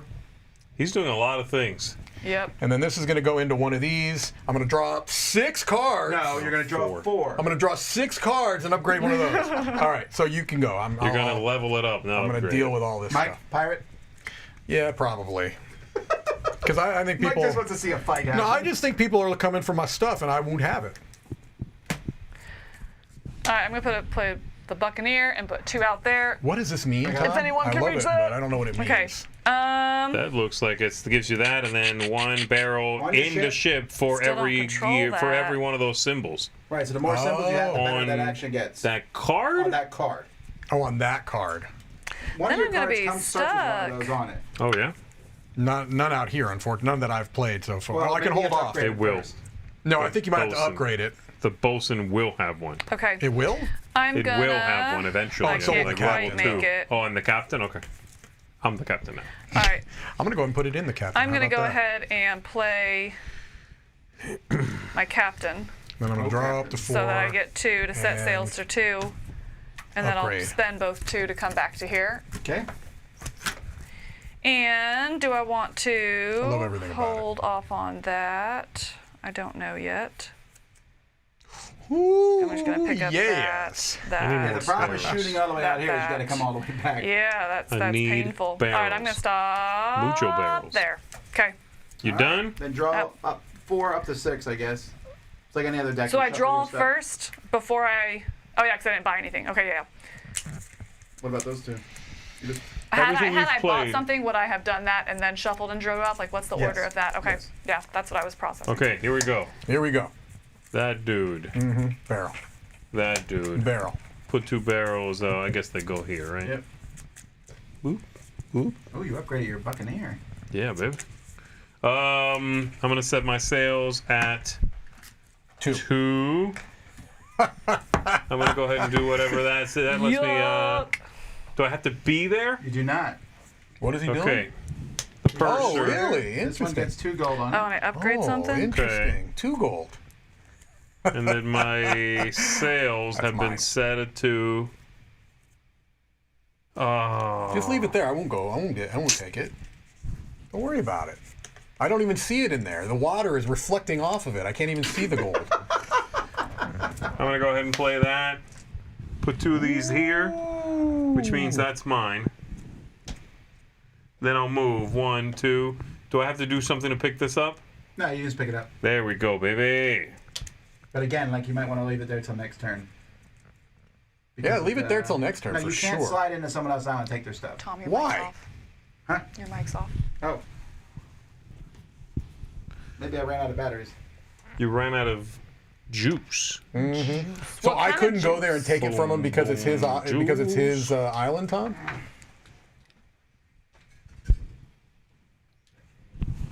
Ooh, I like it. What? What is that? So a point of I couldn't go there and take the coins there because it's his island? Yeah, you can't just grab. The people work on this island. You don't just go and grab the gold. What do you think you are, a pirate? Yes. Absolutely. So you can only pick up stuff if it's your island. That's correct. But you can also go take the island over. Right. You could drop cubes in, that's your island. Then you can take Okay. it. All right. Can he? Show me how that works. He goes in there, puts First one cube, there. second cube. Switch this out for one of his. Boom, it's his island. No, it's not actually, because you would still have 2. Oh, that counts. Yeah, towards right. the This counts as your okay, control. okay, Pretty okay. carefully, Right. pretty safely Okay. yours. I can leave that money there then safely. That's what he thinks.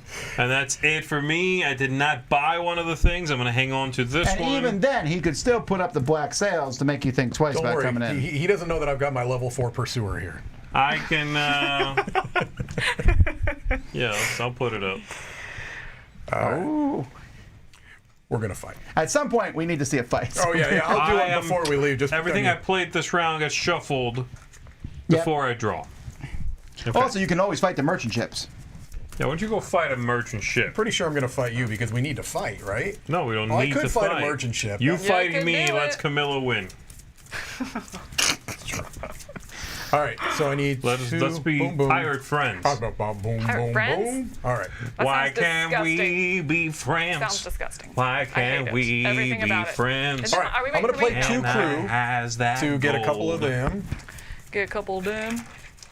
Why can't we be friends? I'm gonna fight a merchant I'm taking ship. all your barrels in my hold. 2. Gunner. If you walk in Move here, me to that I merchant will ship. kill you. Yeah, all. did you play that? You get both things on there, you know. What? The green. Yes. I love everything about it. So you're moving to the merchant ship? And we're gonna fight.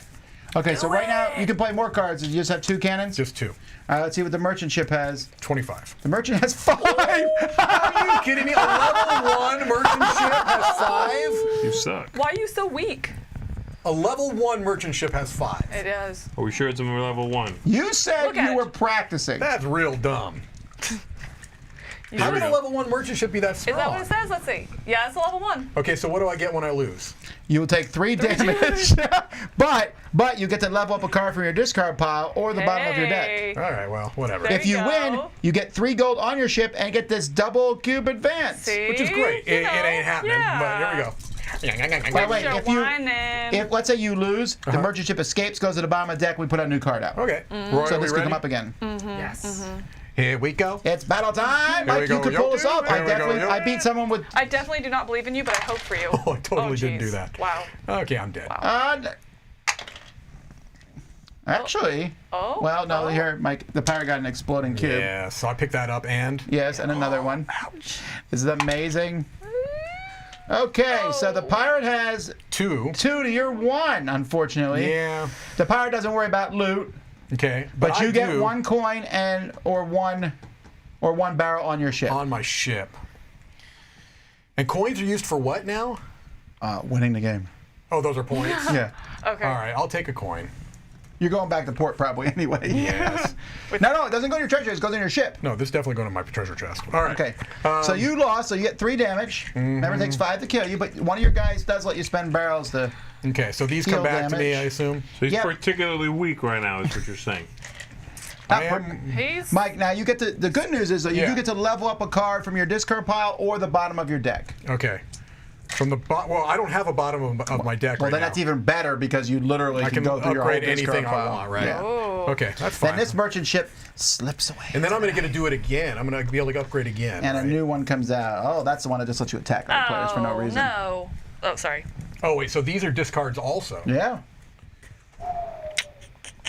But I want All right, while that. he's doing that, we can keep going, right? Am I going? Yeah? Okay. Tom? So it's under the deck, not at the bottom? Good. No, it can't come back. It's buried under the deck, not at the bottom. Z should have loaded them. What? I don't know. Okay. Am I going? Why should Z have loaded them? Loaded them? It would make more sense. No, Z should not have loaded them because you're going to upgrade. I don't care. No. That's not true. All right, so we'll switch off that camera. Is this a both, Tom? Or we're back on the menu. Yeah. Both. Otherwise, it's red. If it's green, yeah. Oh, okay. The red one. Yeah. All right. All right. So you're actually getting a double level here. Just getting in mind. And it's at a slant. The red at a slant means I'm going to throw that overboard. Set sails to 2. Go 1. Then I'm going to do. Oh, it won't be used again this game. I read that wrong. Like under this thing. Like under the sea. It's more fun that you might run into that ship again, I guess. Yeah, well, maybe. All right, and then then I'm you'd going know to what it do is. a gunner to get the barrel. 3. Here. Then I reshuffle these. Right? I'll And do then draw that. back up to 4. Do I want another barrel? Draw I think I do 4. want another You barrel. draw 4, yes. We're going And then light I'm barrel. gonna be- Mike, that was That. just as a heads up. That's the toughest merchant ship saying I think in World War. crazy. Do I care to do that? I've never fought one that hard. No, Also- sorry, I got 4. I'm going to hold on. You know what though? A lot of extra cubes doesn't necessarily mean you're going to win. Then I'm going to load. No, it doesn't. It doesn't. There's one upgrade I And got I'm that gonna lets you move move a again. cube to an adjacent spot, Okay. Oh, which is really powerful. it is. And I still get to upgrade one of these. No, maybe I'll just take 3. Okay, then I'm going to go there. Oh, then man. I None of spent my 3. level 2s came in. Okay. That's That- wiggity, what? wiggity. Did you do your whack. sales and all that stuff? I did, yes. Okay. I threw 1 overboard, and then, yeah. Well, you're at your home port. You don't have to throw anything overboard. I was here to start with. Ah, I see. So that way I could get 2 to be able to bounce back. Got it. So then I bought that, and that's going to go to something I played here in a minute. And then, That's tough. what's this Why mean again? can't we I have to be pay. donkeys? That's Why once you can't control an we island, you can Okay, pay so back and put donkeys? buildings There's on so it. much like Can't control we island stuff be when it's like. donkeys? Well, Z controls 2 and Mike controls 1. What do I Yeah, but control? all the ones I've explored have been like you need a lot. In Yes, order but to, if you do control them at the end of the game, they're worth way right, more there's points. not Way like more, it's guys. not way more. Way more. Here's what I'm going to do. I'm gonna go ahead and play this guy as well. Nah. And go ahead and produce again out here. Do you have a card there that's just like a piece of a card? What's going on? No, Or you I just bought it. I just it? haven't done it yet. I'm trying to keep track here. This stupid pursuer is really making me angry. Purser. He just he just junking at my hand. Well, you know, you could just throw him away. You could discard him and then put that sail on him, and then you'll feel better every time you play him. Could. I'm sorry. She wants to murder him. That's valid. How do you cull a card from this deck? How do I walk the plank? Burn it. That's what I want. Okay. And does yours, that replace Tom? right now? It is. Thank you. Does that replace right now? So I can like see. I think that's all I'm Oh wait, gonna did I do. move? After you're done. Did I ever move? Yeah, you moved in and out. Yeah, you moved in there. Yeah. Yeah. Okay. All right, I think I'm done. Yeah. All right. This puts a gold right on your ship. Ooh, lovely. Pretty good. All right, This that's goes me. in here. Oh, it doesn't matter, does it? Man, I want that double cannon, and I'm not even playing. I'm doing that. Can I go now? Yep. 2 barrels. Another barrel. What does that mean? The anchor / 2 barrels to heal? Yeah, you can spend 2 to heal 1. What's the anchor mean? At port? At port. You can spend 2 from your port to heal 1. I don't even know if you have to be at port for that to happen. Okay. Okay. That's a crew. I should have upgraded one of them. Man. I need to heal. Yeah. It doesn't matter if you're at the port at all. Okay, well, that's good. No, if you're in harbor. Sorry. Wait, what level are we? Is that level 2? Yeah. Yeah, you have to be in port. It shows that you have to be in port. But once it's at level 3, you can repair your ship anywhere it is. I got it. Yeah, I see it. And it says a And level 4, mark. you don't even have to pay anything. It just you repair your ship. All right, so I'm gonna go ahead and set my sails now. Set it at 2. I'm going to. Thank you. I am going to. You're picking up your gold? If I review one of these, does it immediately get a card? Yes. I'm gonna go ahead and take that gold. Doesn't really matter where I put it. I can move stuff around, right? And then, unfortunately, I don't have barrels. They're all at port. I'm going to.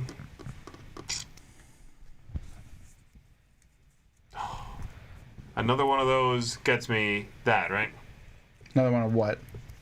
I don't know. 1, 2. Wow, you went way out. Way out west. The way out west. The what way is out this? west. It's nothing but this. If these ports produced, they will get an extra gold on them. But you found one of the 2 empty ones. But you did find this small merchant ship in level 4. Oh, there you go. Do you want to fight it? Go fight. Yeah, I'm sure it can't be worse than 5 cubes. There you go. But It's gonna be great. did that count as exploring? It does. You get to put a cube over there. Yeah, hook it up with that cube over there. That was a terrible throw. What do you mean? It was basically where I needed it to be. Still had to He work. wasn't throwing to your hand. He was didn't throwing to need the your board. help, is what he's saying. That really sucks. That there's nothing there. Oh, you were hoping to drop some cubes? Yeah, big time. I'm hoping to drop some cubes. Oh. I got a double card already. Well, you know what? Maybe you should just randomly go out to the deep blue sea. You could hold on to it and upgrade it, and next turn it's 3. No. Actually works out very well for you. A wild, wild You gotta do west. A wild, wild All right, I west. guess I'm done. Didn't buy anything, so these are just discarded. And then I draw 4. 1, 2, 3, quattro, and then from all this stuff, I upgrade 1. I'm thinking maybe 3 cubes. Oh, what an idea. All right, Mike, what you doing? All right, I think what I'm going to do, because I need to go 3 Sorry, spaces wait. total. Sorry. I will Does that likely mean what I go- think it means? The barrels can come from my port? Yes. I didn't know you had them on level 2, dude. Wait, what's that mean? A question mark next to a thing. If it's the anchor, it has to be on the ship. No, I'm sorry, it has to be on the Yeah. home port. Yeah, but you can do that next turn at the beginning of your turn. What does it matter? Wait, that's the question. That's the card I asked you about. The level 2 first mate. Yeah, you can spend the barrels from here to do it. Oh, man. I Okay. asked you that. All right. Okay, whatever. I don't know what's happening here. I'm playing both of these to set sail so I can have 3. Right? Yes. All right. Sorry, the people next to me are like, give me demon eyes. Yeah, you're avoiding eye contact. And that's a on 4. staring daggers. That's a 4. Why? That card where Camilla is a 4. This one is a 1. It costs 1. Oh, that costs 1? Well, it gives you a coin in your ship. That's that's well not that good and great. all. It's garbage. 1. This one's a 4. Yeah, but I need an extra. I would need an extra sail. This one's a to do 4 that. with a double cannon. I can't get there with You the could sail. start going slowly. Does the world wrap around? It does not. That's a good question. The world is flat. It's flat? As far as I know. A flat world. That flag on the one I'm at right now does what? When you move to someone, you can just straight up attack them. They don't have to have the flag up. Oh. I'm gonna go ahead and do that just in case a Kraken comes by. Because there's so much activity over here. By the way, there's only merchant ships in this game, but the expansions can add other kinds of encounters you can have. So if you don't mind, move me up to my home place there. I'm going to put this in my... Are your sails at 4? No, it's at 3. Oh, okay. Yeah, this is going right in here. That's an instant win. All right. Did you drop off a coin? I dropped off a coin. All right. Then for my other 2, move me right there, and I'll get that card. Okay. He wants that. Oh, that's a good card. That's a really good That was card. a good card. That's a shame. Like that. I hate to see that happen. Hate to see that happen. Isn't that my port? If he buys a card there, don't I get something? No, you're not. You don't own everyone there. You know what? I rule with an iron fist. You do actually, Z. You get got. Oh you my get got. Hold on, I need to upgrade my deck hand. My word. I love everything about it. All right, so this goes into one of these. I'll do that later, and then I don't know. 7 is the hand limit. No, 6. Oh, so I do have to play one of these. You don't have to. You have to. I have to, right? Because otherwise, well, I could draw up. Well, yeah, I mean, you're playing one and you Actually, discard I will it. do this just to get a barrel. Look how many barrels you have port, man. What? What are you doing? Those are Z's. Oh yeah, sorry. I'll take it. I need a barrel. All right, and so now I will draw up and put this into one of these. Yeah, I don't like what I got here. You should pass. All right, I'm going to play my captain. Oh, captain, my Gosh, captain. but I want to upgrade him. Okay, and then set You're sails. right. I felt that way about the captain too. What? Yeah, it's like because you want to play him, but you also want to upgrade him. Yeah, will you refill that so I can see what it is? No. I will. And then I'm gonna go ahead and do my. That and a cannon. Yeah. It's both. Yeah, but that doesn't mean anything unless you get something, and those are like really Z rare. has some of those somethings. Oh, I have to do this. Someone's gonna get got. 3, 1, Who's gonna 2, get got? No, nobody. I didn't say a word. So I set sail. He mumbles in his sleep. I'm gonna kill Z. What'd you say? Alright. Nothing. Kill the whole crew. I'll do that way. Okay. Mike gets 7 cards. I'm gonna Why go does Mike ahead get and 7 do cards? my gunner as well. Excuse me. Oh, you're right. I'm sorry, Mike. Where's the island you control? Oh, come on! I played that card for nothing! Mike, your hand limit is And then I'm your hand loading. limit's 7 too. Both of you have hand limits is 7 because you control those I hate islands. everything about this. All right, and then I'm gonna move What is happening? 1 and go here I see what's and happening play this here. guy and put another cube out. Now that's So yours. now I have majority, right? And that one does not give you hand limit. hand limit. increase. But if you produce there, you That's get fine. 2 barrels. Do Where? that card. Here or here? No, they go on that island, and you can pick them up. Okay. I love that. And that's what that means finally? Yes. Ah! My Vroom. pursuer did something. Are you picking them up? Yeah, because I've already set sail. Sure. I'll put them right here. You Sounds got good. no sales now. That doesn't take that sail away, does it? No, it doesn't. But next what's that? time you set, unless you buy stuff now. You Yeah, can do well, the that's double what- cannon. Double what? I know, but I can go there and actually do something with all Nah. those symbols I got. Nah, I so wouldn't I'm worry gonna go about one more, and then I'm gonna pay 2. So you're going for that the wheel symbol, ship wheel symbol also? I am. Now I am, and that's gonna I'm go not. there. Why am I more. getting backhanded every time one of the two Do of we, you do we does put a new anything? card out now, or do we wait? No, it's at the end It's of more the like turn. a, oh. The Wild Wild West. I think I am good for this round. All right. Okay, there we go. Hang on, Oh, then show. let's see what this is. I don't care. It's 2 barrels at your. Oh, it's a merchant ship though, and he only wants 1 barrel. Or you can fight him. I'm not gonna fight any of these humans. I'm very curious what the fighting is like. Can I I'm take actually them? like give my captain something. Tell me if I can take them. I'm gonna go ahead and set my sails at 2. Your So sail 1 at and 2. that one is 2. That's correct. Now, I'm gonna go ahead and move. Okay. Can I do stuff on this For the island if he's there? love. Yeah, because he didn't put up the Okay. thing. Yeah, so we're good. You're lucky I didn't put that up because you would have got. 1, 2, Wait, so you didn't want to stop here and explore? No, okay, because then something happens and I no longer have the sail or something. There's no surprise attacks on anything, but it would give you another cube over there. I'm gonna explore right there. It better be. It's a Kraken! Beware it's the Kraken promo. Sorry, I forgot it was in there. It's the ship graveyard.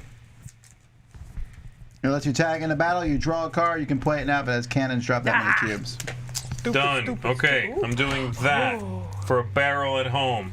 And I'm doing that for another barrel at home. What do these things mean on this here? If you own this island and you produce on it, this adds a coin to it. Oh, okay. Because you're like have more C next I'm to you. moving again. Got it. I'm gonna go ahead and make a building.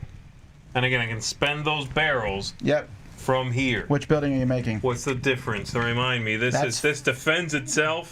Oh, did I upgrade something? Shoot. Let me go through them. This one adds to the production of the island. I did. Right. I'll do that one, Thomas. This is not correct. Right? Someone here is saying that the sail on the bottom right counts as another sail? This is not another sail, right? I don't think so. It's possible. I mean, I've only messed up 2 rolls so far. Because that would mean you'd always have at least one sail. I mean, that makes sense. So you can like. Your ship shouldn't stop moving. You always have an oar. Yeah. Or you can't make the ship heavy enough to literally like not move, otherwise it sinks. Yeah. Someone's saying no, 2 sails for Z, he's good. So. No. The example here says this guy gets 3. There was 2 well, I don't know actually. I don't understand the first mate still. Sus? By the way, when you control an island, you can also unload everything and load it back on and do the sails so too. You can set sails multiple times during your turn? But no, that one does not count as far as I can No, it tell. says specifically once. Okay. Yeah. So, but if you're on your home island, that's what you're saying. It's okay. Wait, right? You can only set sails once? You can only set sails once. Okay, Must set sails before you move. But if you're on your home but island, it doesn't that's necessarily. why you go, yeah, I guess so. Once you move, you can do it. Okay, I'm doing this. Okie doke. That makes that work for me, right? Oh yeah, I didn't put the thing on it. Put the thing on it, please. So you're getting, there's 3 gold and a barrel there now. Okay, why? What? I don't understand. Because 2 for that and 1 for that. You upgraded it, so it produces more. And the so barrel 2 plus is also 1. okay. Got it. So there's 2 and a barrel. How did you build? Did you play a first mate to build that, or? Yeah, I built first mate, and then I made stuff, and now I'm gonna grab it. That's all mine now. Does 3 count as 3 things? Yes. Okay. So when I attack him on my turn, Tom, I'm gonna be able to take all this. Take what? Everything on his boat. All of it? No, I mean that's. I can't attack him only anyway. if you would sink him. He didn't put up his. And thing. also I moved. Well, you could if you play the card that lets you attack him. Wait, what? This symbol means you can attack another player. Oh. And now I have a barrel. You know, Mike, your poker face is so bad because it always is like I'm going to kill you. I don't have. And you have nothing. I don't have one of those cards. All right, I think I'm done. Okay. Yeah, I'm gonna hang on to this. I did not buy an upgrade, so that's fine. I don't need to worry about that. And then I am going to grab 4 cards from here. 1, 2, 3, and I need to shuffle. I'm done. Mike, what do you got? I got some stuff, man. I feel like I'm the only one being a pirate here. So what I'm going to do... I'm a merchant. I would, if I had the ability, Z, make no mistake, I would destroy you. But I don't. Somebody didn't put a cube out for exploring. That's me, I think. Yeah, probably. All right. Does it matter after that? I mean, eventually? No, you're going to get a 4th one, and you get them all back with this put one there. Yeah. First thing I'm going to do is I'm going to play Once this... someone explores 4 islands. I thought that's what you were going for. 4, okay. All right, I'm going to play this Buccaneer, okay, which first of all... So you're not too far from that one, too. Oh, wait a minute. Do I want to do that now? Let's spend them in a turn. So? On what? How's he get it on the ship, though? Points! Is there any other place to put a cube? Spend them. Tom, is there any other place to put a cube on the island I'm on right now? You are purple? Yeah. Yeah, there's one down there. there. On... Oh, is there? Okay. So I'm going to do this. Oh. Well, I just didn't want it to be wasted because I really want it for this, which is the sail and the cannon, right? So I've got 1 sail plus these 2, so that's going to put me at 3. All right. Oh, I feel like you're attacking someone? I am absolutely attacking someone. Is this a merchant ship you're attacking? Yeah, I'm going to go after this guy, I think. So let's see here. I also will play... Don't you worry about me, Tom. I'm actually not worried about you. I'll go ahead and play these 2 to get some barrels as well. So 2 more barrels, please. Got it. Which I could trade with the ship, but nah. Why trade if you can? Correct. So I'm going to go upgrade that, right? to that merchant ship. Pulled it, reversed it. Yeah. Yeah. Okay, so I'm going to go to that merchant ship. No, I'm purple. Okay. I'm going to fight him, and I'm going to play my gunner. His ship is wonky. So I already have like one cannon here. Yeah. Because he took a beating. I have a second earlier. cannon here. I have Literally, 3 it cannons looks like. plus drop 2 cubes. So just to clarify, so that battle ability there, you don't have to use right away. You can let everything happen first, and then decide that you're going to use the battle cube to drop them in. Right. Also, this guy only has three cubes, Mike. Well, I also have 3 to begin with. Well, you're probably going to lose. Well, we'll find out because I'm going to be able to drop 2 more cubes. How about that? All right. How about them apples? Here we go. Here we go. Also, I can remove a cube to do a damage. So how much damage does he take? 3, right? That's how many cubes he gets. Is it just whoever gets the most damage, or is it? I don't know. Look that up. I don't think damage affects the enemy ship. I think you just have to beat it. I hate everything about that. Okay, I also definitely beat it. Ooh, can't see that bottom part. Huh? Yeah, you could drop more cubes in, but they could knock other cubes out. You should be moving things around like a cheater, but no, I'm moving them so people can see the. We can't see that bottom right. I know. Can not move things if you throw them in. Well, not if he has the ability to drop in 2 more cubes, which could change everything. It could, but he's not on any damage. But so it could. And you're on 2. I'm saying depending where your cubes landed. Right. I'm dropping 2 cubes. Okay. All right, so I just gave myself. Is that damage on me? That's damage on him. Okay. All right. I hate everything. Yeah, the other stuff doesn't matter. Yes, you killed him, and you get I could a remove, coin and a barrel, baby. Well, but I also could remove one of these cubes to gain 2 coins on my ship. There you go. All right, so I'm going to remove He's doing all that with 3 this damage one out there. That because was, why not, right? He's a brave man. So that's going to get me 3 coins on my ship, and it would do damage to him. But I also gain another coin on my ship and a barrel on my ship. Oh, do you have room for all this? Oh, you better believe I do. Right here. Mike, you're gonna like this upgrade. You can't do that, man. What is this, Mike? It's a 3. That's Tom already, gave it to me. That's already full with a 3. Is that how that works? That's how I'm doing it. Why would it be? Why would 3 coins turn into 1? Because it's 1 coin. There. It's easier for you with ones? That counts as 1 coin to me. All right, and so upgrade. Here's what you get for winning. You get 2. And this Now you're upgrade full. lets you put any building on full. any island. What? What? I got to do it right now? No, when you play the card. I'm doing this right now. When I play, so this is just something that gets slotted into a card. Okay, I like it. And so this goes into one of these cards. Yep. That's fantastic. All right, so I think I'm done. All right. Let's see what new thing comes out here. Before you want to be a pirate? He's way out here. I don't think anyone wants to come at me. I mean, you could put it on me. Why? Go I'll ahead, be put it back on in me. a second, ladies and Yeah, gentlemen. why not? Before If you you go, wanna I come can at me, you'll interrupt make a huge movement, right? mistake. Like I set sails. Yes, you set sails 1, but you can move as much as Okay, you want. and set sails doesn't add. Like why did I have 1 No, left? you should be at 0. No, it always. Okay, If you wait, that's what I thought, if you yeah. don't I thought spend I it, it used it doesn't though. I matter. think I just didn't move it. Okay. All right. First up, I am going to use my deck hand and set sails. So that's going to be 2, and then I'm going to spend 1 and move there and explore it. Here. Yes. Correct. All right, it is some sort of line de crime. All right. More importantly, what I moves shuffle out? these up. Goes I get on one top more. there. Uh-huh. It is some sort of upgrade. Oh, to the cannons. Do I have anything that puts it on my ship? No. You don't know. You I don't know know this me. game like the back of my hand. Also, time left. I'm lost. All right. All right, Upgrade one of these. What's that? Okay. All right, and then I'm going to use my other sail to go 1 more out and take that one. You're also doing this one? I am, which will give me. So I take these off and put it up here now, right? Oh, it's another one of these garbage empty ones. Oh, that is trash. Okay, and now this one says, this turn, the first time your ship enters each space, excluding the harbor, deal 1 damage to each enemy ship there. What? It only cost 1? Wait, Yeah, this turn, I'm going to get that. The first time your want it. ship... That's disgusting. It is Look, fantastic. this turn, the first time your ship enters each space, deal 1 damage to each enemy ship there. That sickens me. No, you don't put it into one of your cards now. You put it into something you played. Yeah. All right, and then I'm going to That sickens do me. that. Me too. You know what? You don't worry about it. Sickened. But you should definitely be worried also. Do I want to do that? No, I think I'm going to save because I want to upgrade that one most likely. Gosh. Can I explore one explore per turn? Is that wrong?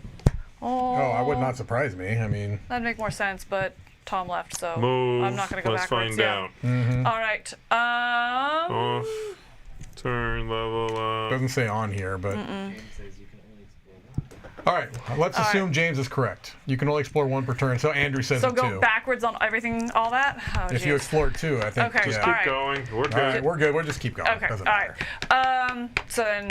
However, you would not have been able to do that twice. Yes.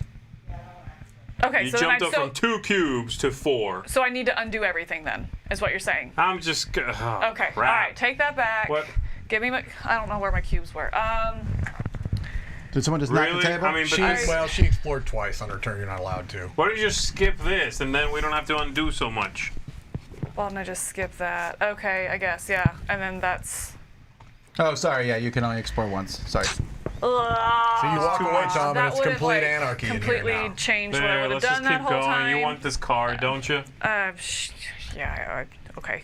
That's what you wanted. I'm doing Yeah, the no, least I'm amount just, to I reverse don't it. understand everything now.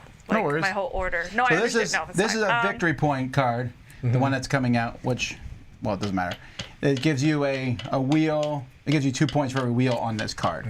But during the game itself, not particularly useful. Only at the end of the game, you're saying? Or every time Yeah, you at the play end of the card? game. That's what that purple means. End of game. Oh. Okay, I tight don't, are just the go on. scores Just in go this on to next. game? I've got to rethink. Go ahead. How tight are the scores in this game? How many wheels could possibly be on that card? 4? 3 or 4. 6 points? 4 times 2 is 8. No, that's a lot of points. I mean, look how many. Look for Controller's Island. You're getting 5. These are worth 3, 6. The points aren't super high. The gold in your ship is the most points, honestly. That and the It's Controlling your turn, Islands. Z. Yeah, I got it. I Okay, got just it. making sure. Are you pirating? No, I'm fine. Okay, I have no sales. Are you sure?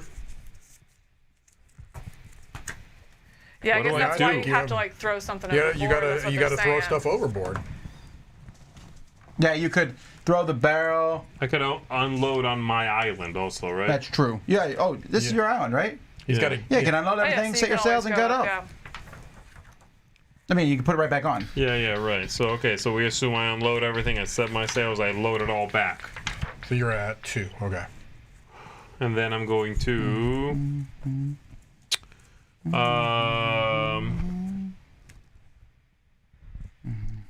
what am I going to do?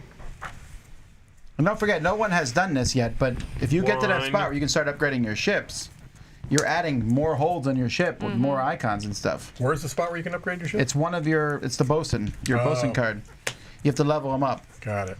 The next time I play, But you have to go all the way to level 3, right? yeah, but I think he may be the first guy I level up because I think That's that's a true. really. Okay, hold on. I didn't realize that's. Now you can unload some stuff. All of this goes in here. I did that one upgraded. I am gonna And I can do that.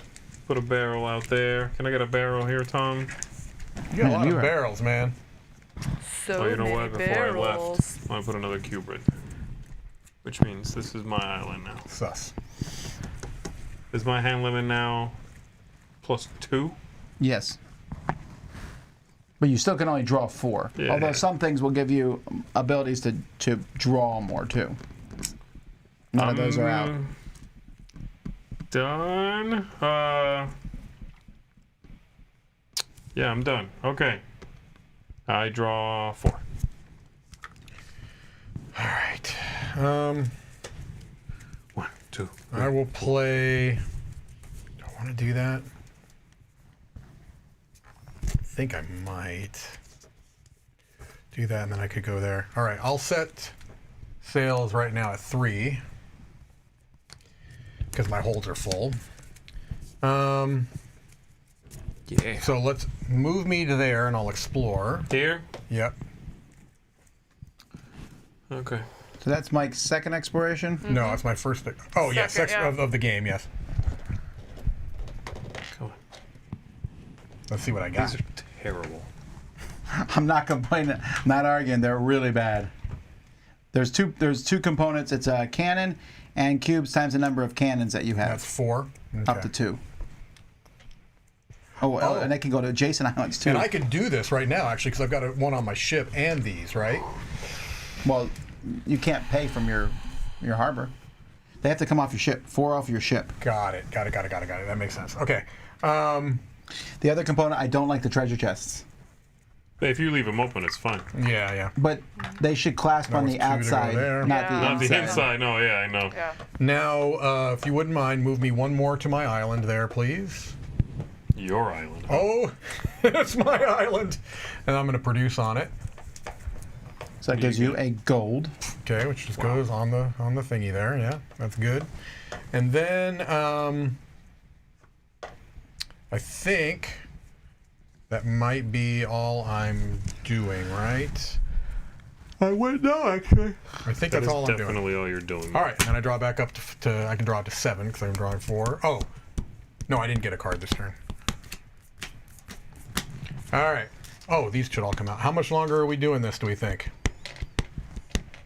Whenever you guys feel like you've seen enough, maybe another 15 minutes or so. All right, then. That's 90 minutes. All right. Sounds good. I'm going to. Sounds like it's going to be much longer than 2 hours. Yes, it does. Well, it's your first time. Right. Like I said, if I played now, I would know what I'm upgrading before I started. What triggers endgame again? When someone has 4 cubes up here, no one has any yet. But I mean, you're going to get this one this turn. Unless I'm doing more that quickly, one. Yeah. of course. So I'm going to set sail and go 1. That second one, Tom, on there means specifically spending 12 barrels on stuff, or just spending 12 barrels on that. I'm pretty sure it's on that, but I'll look it up. Okay. I'm going to explore that 2 one. points? Over there. That cannot be right. Well, it could be 4 points if that's one of your. Devil's Backbone. Devil's Backbone. You get a 4 card out here for her. You got it. It is this. Oh, this turn, the first time your ship enters each space, deal it. It's the same card. Same thing, yeah. Nope. It says the 12 must be returned to supply for no other benefit. Mike, you won a battle against a merchant ship. Put a cube up. Yeah. That's insane. Sure. I have to spend 12 just on nothing. That's where it goes? Sure. I have no idea. Okay, I don't know. It's cool. All right, I'm going to go ahead. Thank you, Andrew. I have no more movement because I used it, which is most unfortunate. I guess later on, 12 barrels is a lot easier to get. Now it just. Oh, sorry. Yeah, it's saying exchanging 10 barrels for that achievement. It's an end game thing to do. Yeah, that makes sense. This is, I can put 1 a port, or I spend 3 barrels from anywhere. If it's a question combination mark, of it's the anywhere. 2. It can be a combination of the 2 if it's a question mark, or does it have to be just on ship? Yeah, 3 from anywhere, or Okay. 1 from your ship itself. Okay. I should have done that in a different order so I could have full sails, but that's okay. All right, I will go ahead and play that and spend all 3 and take an upgrade. I'll look at it afterward, though. Well, yeah. Have you not set your sails? Oh, you already set your sails. Yeah, because I should have done it might it give you an beforehand. icon if you're fighting or anything. No, it's good. I'll go ahead and shoot. I should have done that differently. All right, play 2 here. And then I'm going to save that one. Boom, boom, boom, boom, Boom, boom, boom, boom. This is a tough choice for me as to which one to get because the sail seems like an obvious thing. All right, I'm going to do that. But it also only has I'm gonna 1. hold those. Yeah. All right, I'm good. Okay, you're good. 4, 5. I'm setting my sails to 3. What am I looking at? One of these Upgrades. 2 and One that. of these 3? I'm What's loading. that mean? It's just 4 more things. It doesn't do anything. 4. It just gives you 4. Oh, because right now those don't hold anything. I'm loading everything. Oh, I kind of like that one though. I know it's a tough choice. I know, but like, yeah. All right, I'm gonna do that. All right. When you upgrade the bus into level 4, then you can still get the things like the double sail. And if you already have something, can you replace it? Yes. Okay. A sail with 4.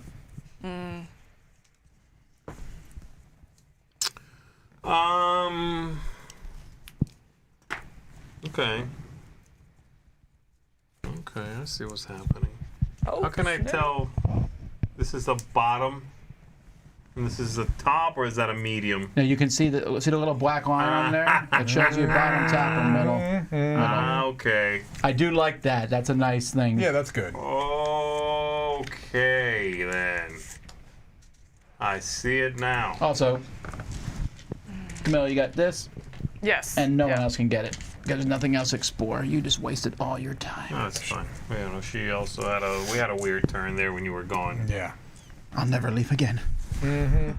What? Is that a threat? Sorry, I guess I want to try to do something here useful, and I can't seem to be able to.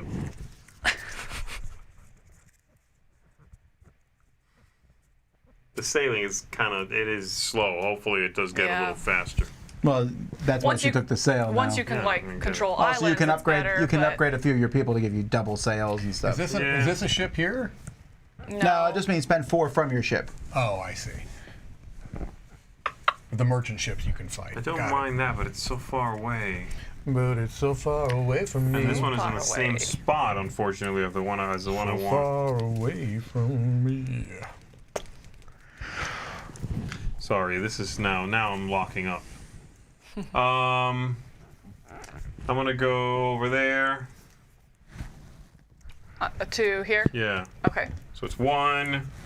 I'll do cubes or whatever. Don't I have a cubes thing? Oh no, that's the flag. Yep. You are a barrel a minute, man. Remember, you can buy 2 upgrades per turn. What's the point of having the things out? What's the point of having the buildings out? Well, this one here, They when Z upgrade produces stuff, here, right? he gets to produce more stuff. More stuff. This one here, anytime anyone drives through your island, you shoot them for damage. Oh, jeez. And this one here basically They're all means the other same. people can't interact with your island at all. They can't even drop cubes down, but they can attack it. Okay, I see. I see. Forget it. I'm coming here. So Sorry. I'm going to do... I'm sorry. There you go. 1, 2. I'm going to do it... What way am I doing it? I'm gonna make stuff. What do I make there? 3 coins in a barrel? Yeah. They just stay right there. 3 coins in a barrel. Then I'm gonna do 1, 2, 3 more barrels. Can I get a 5? No, I'll do that. Yeah. That. It's like you're gonna get that Why 12 is that sooner there? than later. Why is No, that? I That would was never last use turn. that literally for the next hour. I probably wouldn't do it. I know. There's all the other cards I want to buy stuff for them. Of course. Done. You don't want to buy that?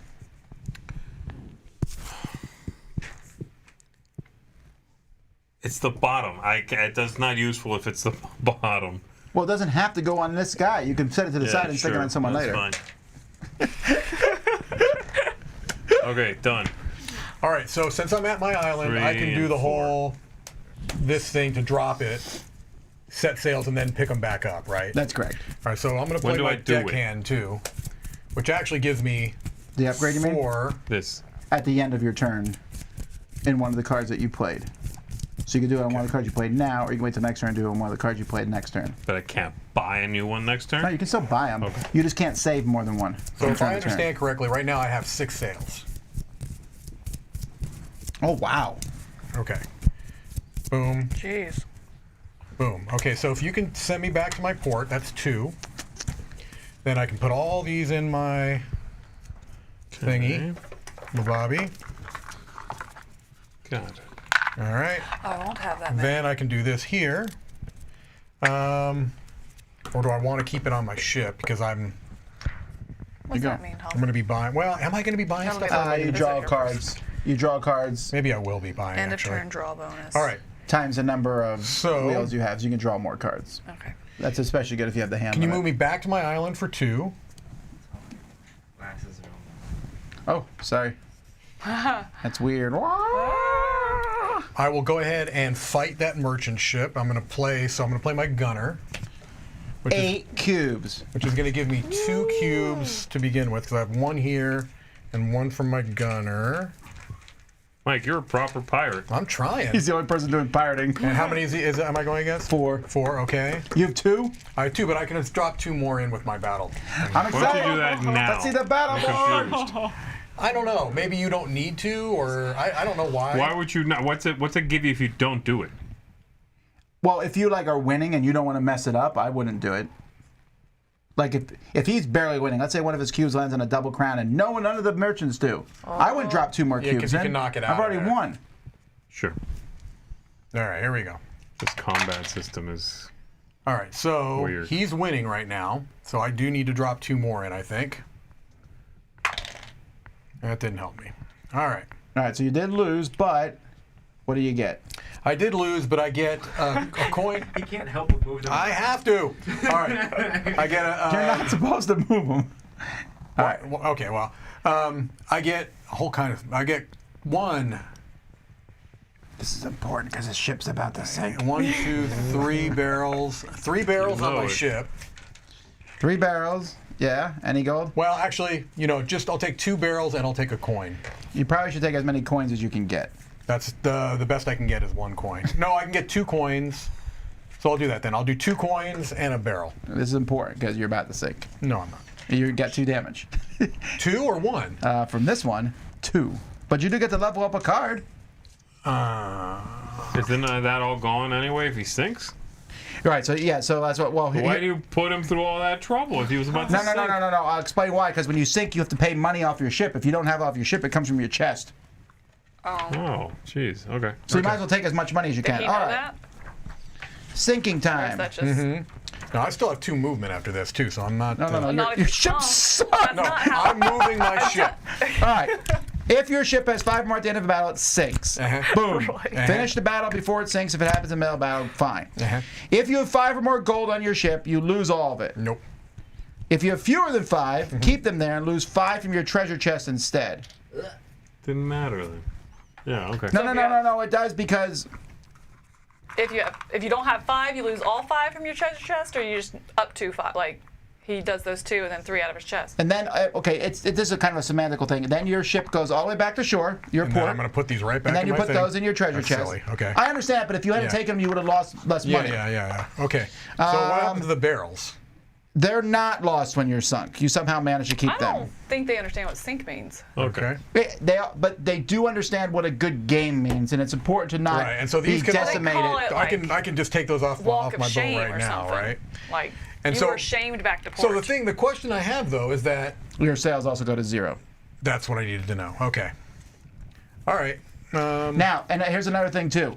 If you were fighting another player, the money that you lose goes to that player. All right. So just got it because I don't know. That's a pretty big swing. I don't know if we're playing another round or not, but if we were, you said I could upgrade one of these cards or one of that card. So anyway, I don't know. Are we playing another round or are we? Let's play 6 more minutes. Let's play 1 more round. Okay. So what gets upgraded? One of these or one of those? A card from your discard you pile. Mean leveled your up? Deck. Well, that's what he said I get for losing, right? He gets to level a card, but he takes 2 damage too. Got it. So but it's level one up. of these. From your discard pile. Okay, that's these. Yes. All right. Oh, this is technically these are discarded, right? Or no? I played these. Sure, yes. Okay, all right, that's fine. So Camilla can go. All right, I'm going to set sails to 3. I'm going to My hand limit is still Why would 7. they break that rule? Break what rule?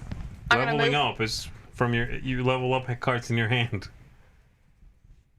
You also get to level up a card in your hand too. This is an extra thing. It's like someone in the battle learned from that battle. Sure, I know, but already I'm having a hard time keeping leveling up with upgrading versus separate. Upgrading. I'm just saying it's confusing me, and I'm the only person who matters. Is what I'm saying. No, I told you. I thought Johnny Clare had one too many mechanisms in the game. I like it, but it feels like there's a couple things I would try. It's all right. I can take care of myself. All right, and then I'll do this, and I'm going to drop 2. Sorry, I'll answer your question more slowly next time so that I can help Camilla. Go here. All right, and then I'm going to, I have 2 more movement, so I will go, how did I, oh, whoops. Oh, dang it, I meant to play that. If you lost. Yeah, I meant to play that one. Whoops, so I would have had 1 more sail. And so then I would have 3 left, and I'm going to go 1, 2, 3. Sure, you don't want it more than 5 coins, Maynard, but you do want to take coins because you're losing points. You might as well lose fewer. He didn't have 5 coins. Right. It is a weird system. It's like you should take up to 5. But if you would get 6, you could. If you can take one of those as a barrel, you should do that instead. Yeah. Okay, sure. All right, what's this mean now that it has the does not equal thing in it? That means 2 different ones. So I can just do 2 of them? You can't produce on the same island, right. Okay, but do I need to be out at sea to do that? You do not. You can just produce on your island. All right, so I'm going to do that now. So this island produces 2 barrels. And that one produces a But I barrel should and 2 have- coins. Because I was on that island, so I should have waited and done that first, so that I could then pick it up. Yeah, Andrew did bring up a decent point take there. it then. Okay, I'm just gonna do they that said then. if I'm you gonna play that were different to order lose then. barrels in battle, no one would battle because you can get sunk too easily with the 2. No, I know. That's what Tom said. Yeah. No, I said they did it for game reasons. Sure, yeah, not, you're right. Not for thematic reasons. Definitely not thematic reasons. All right, now I'm back at port, and I will. Can I move stuff around on port too? Like if I did my gunner. You can always move your stuff around. Oh, okay. Oh. Really? You can get up to 2 upgrade cards a No, turn, on your you ship said? itself, you can always manipulate it. Oh, fascinating. Yeah, okay, up to 2. I'm going to do that and put another one at home port then. And then I'm going to offload these into here and put those into there. And that will be all for me. Okay. Done? Yes. Your watch is lighting up, by the way. Is it? Me or her? No, that one. I'm just. It's like doing the thing. Is it? Okay. All right, I'm you. going to unload all this crap. It's my island, so I can do that. Yep. Then I'm going to set sails at 3. Then I'm going to load it all back. Why don't I have any cards? Oh, yeah, they're there. Then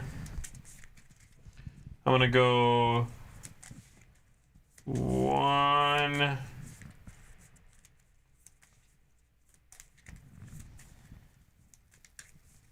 Yeah, sure.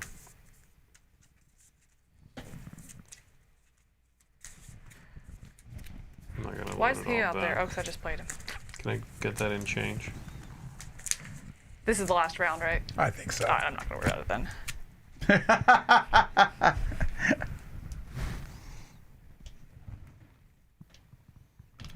Okay, then I'll go 1. I'll buy this for that. 2, 3, and I'll buy that one. Bam. All right. And there's like a billion other things I could do, I'm sure. So I'm gonna go ahead and put out a barrel at home, and I'll do that and build a thing. Another building there. Doesn't matter. Got it. That's Always match. What are these for? Oh, those are the things you put on these. Sorry. Oh. a couple of Oh, barrels. that makes sense. I was wondering what. No, because I was like wondering what they were. Oh, okay. I I'm thought like, oh, yeah. I'm like, no, that makes sense because they make more facetious. sense. Do they? Done. Why? Just because of the shape of them, to kind of cover that up. All right, I'm gonna put 6 barrels. Oh my gosh. Here. There we go, because that's satisfying. Makes it a quick play. 12 barrels to take that thing. That would be great if I could. Then I'm gonna play my Buccaneers. First I'll do this to set sails at 3, and I've actually got a droppy drop and a thing too. Now, do I have Be to sure do? to droppy drop. Do I have to do the droppy drop now, No, you or do I not. can do it You anytime? Yeah, you can use them in the order you want. All right, so that gives me 3 sails, right? Yeah, boom, boom, boom. Let's go ahead and go. Let's load these up. Do it. 1, 2, 3, 4. Let's assume this is a 1. That's 3. All right. Whatever. I'm just gonna go ahead. I'm gonna buy stuff just because I can. There we You can attack in a harbor. No. You can attack in a harbor, but the person who's in the harbor gets like 5 extra cubes because it's their if you're harbor. both No, in 4 the- extra cubes. See it? But we both get. No, not if he comes and attacks you. Oh, I see what you're saying. All right, Yeah, so yeah, move yeah. 1 spot. Go ahead and take me to that first one. Hey, Roy. I'm gonna drop right there.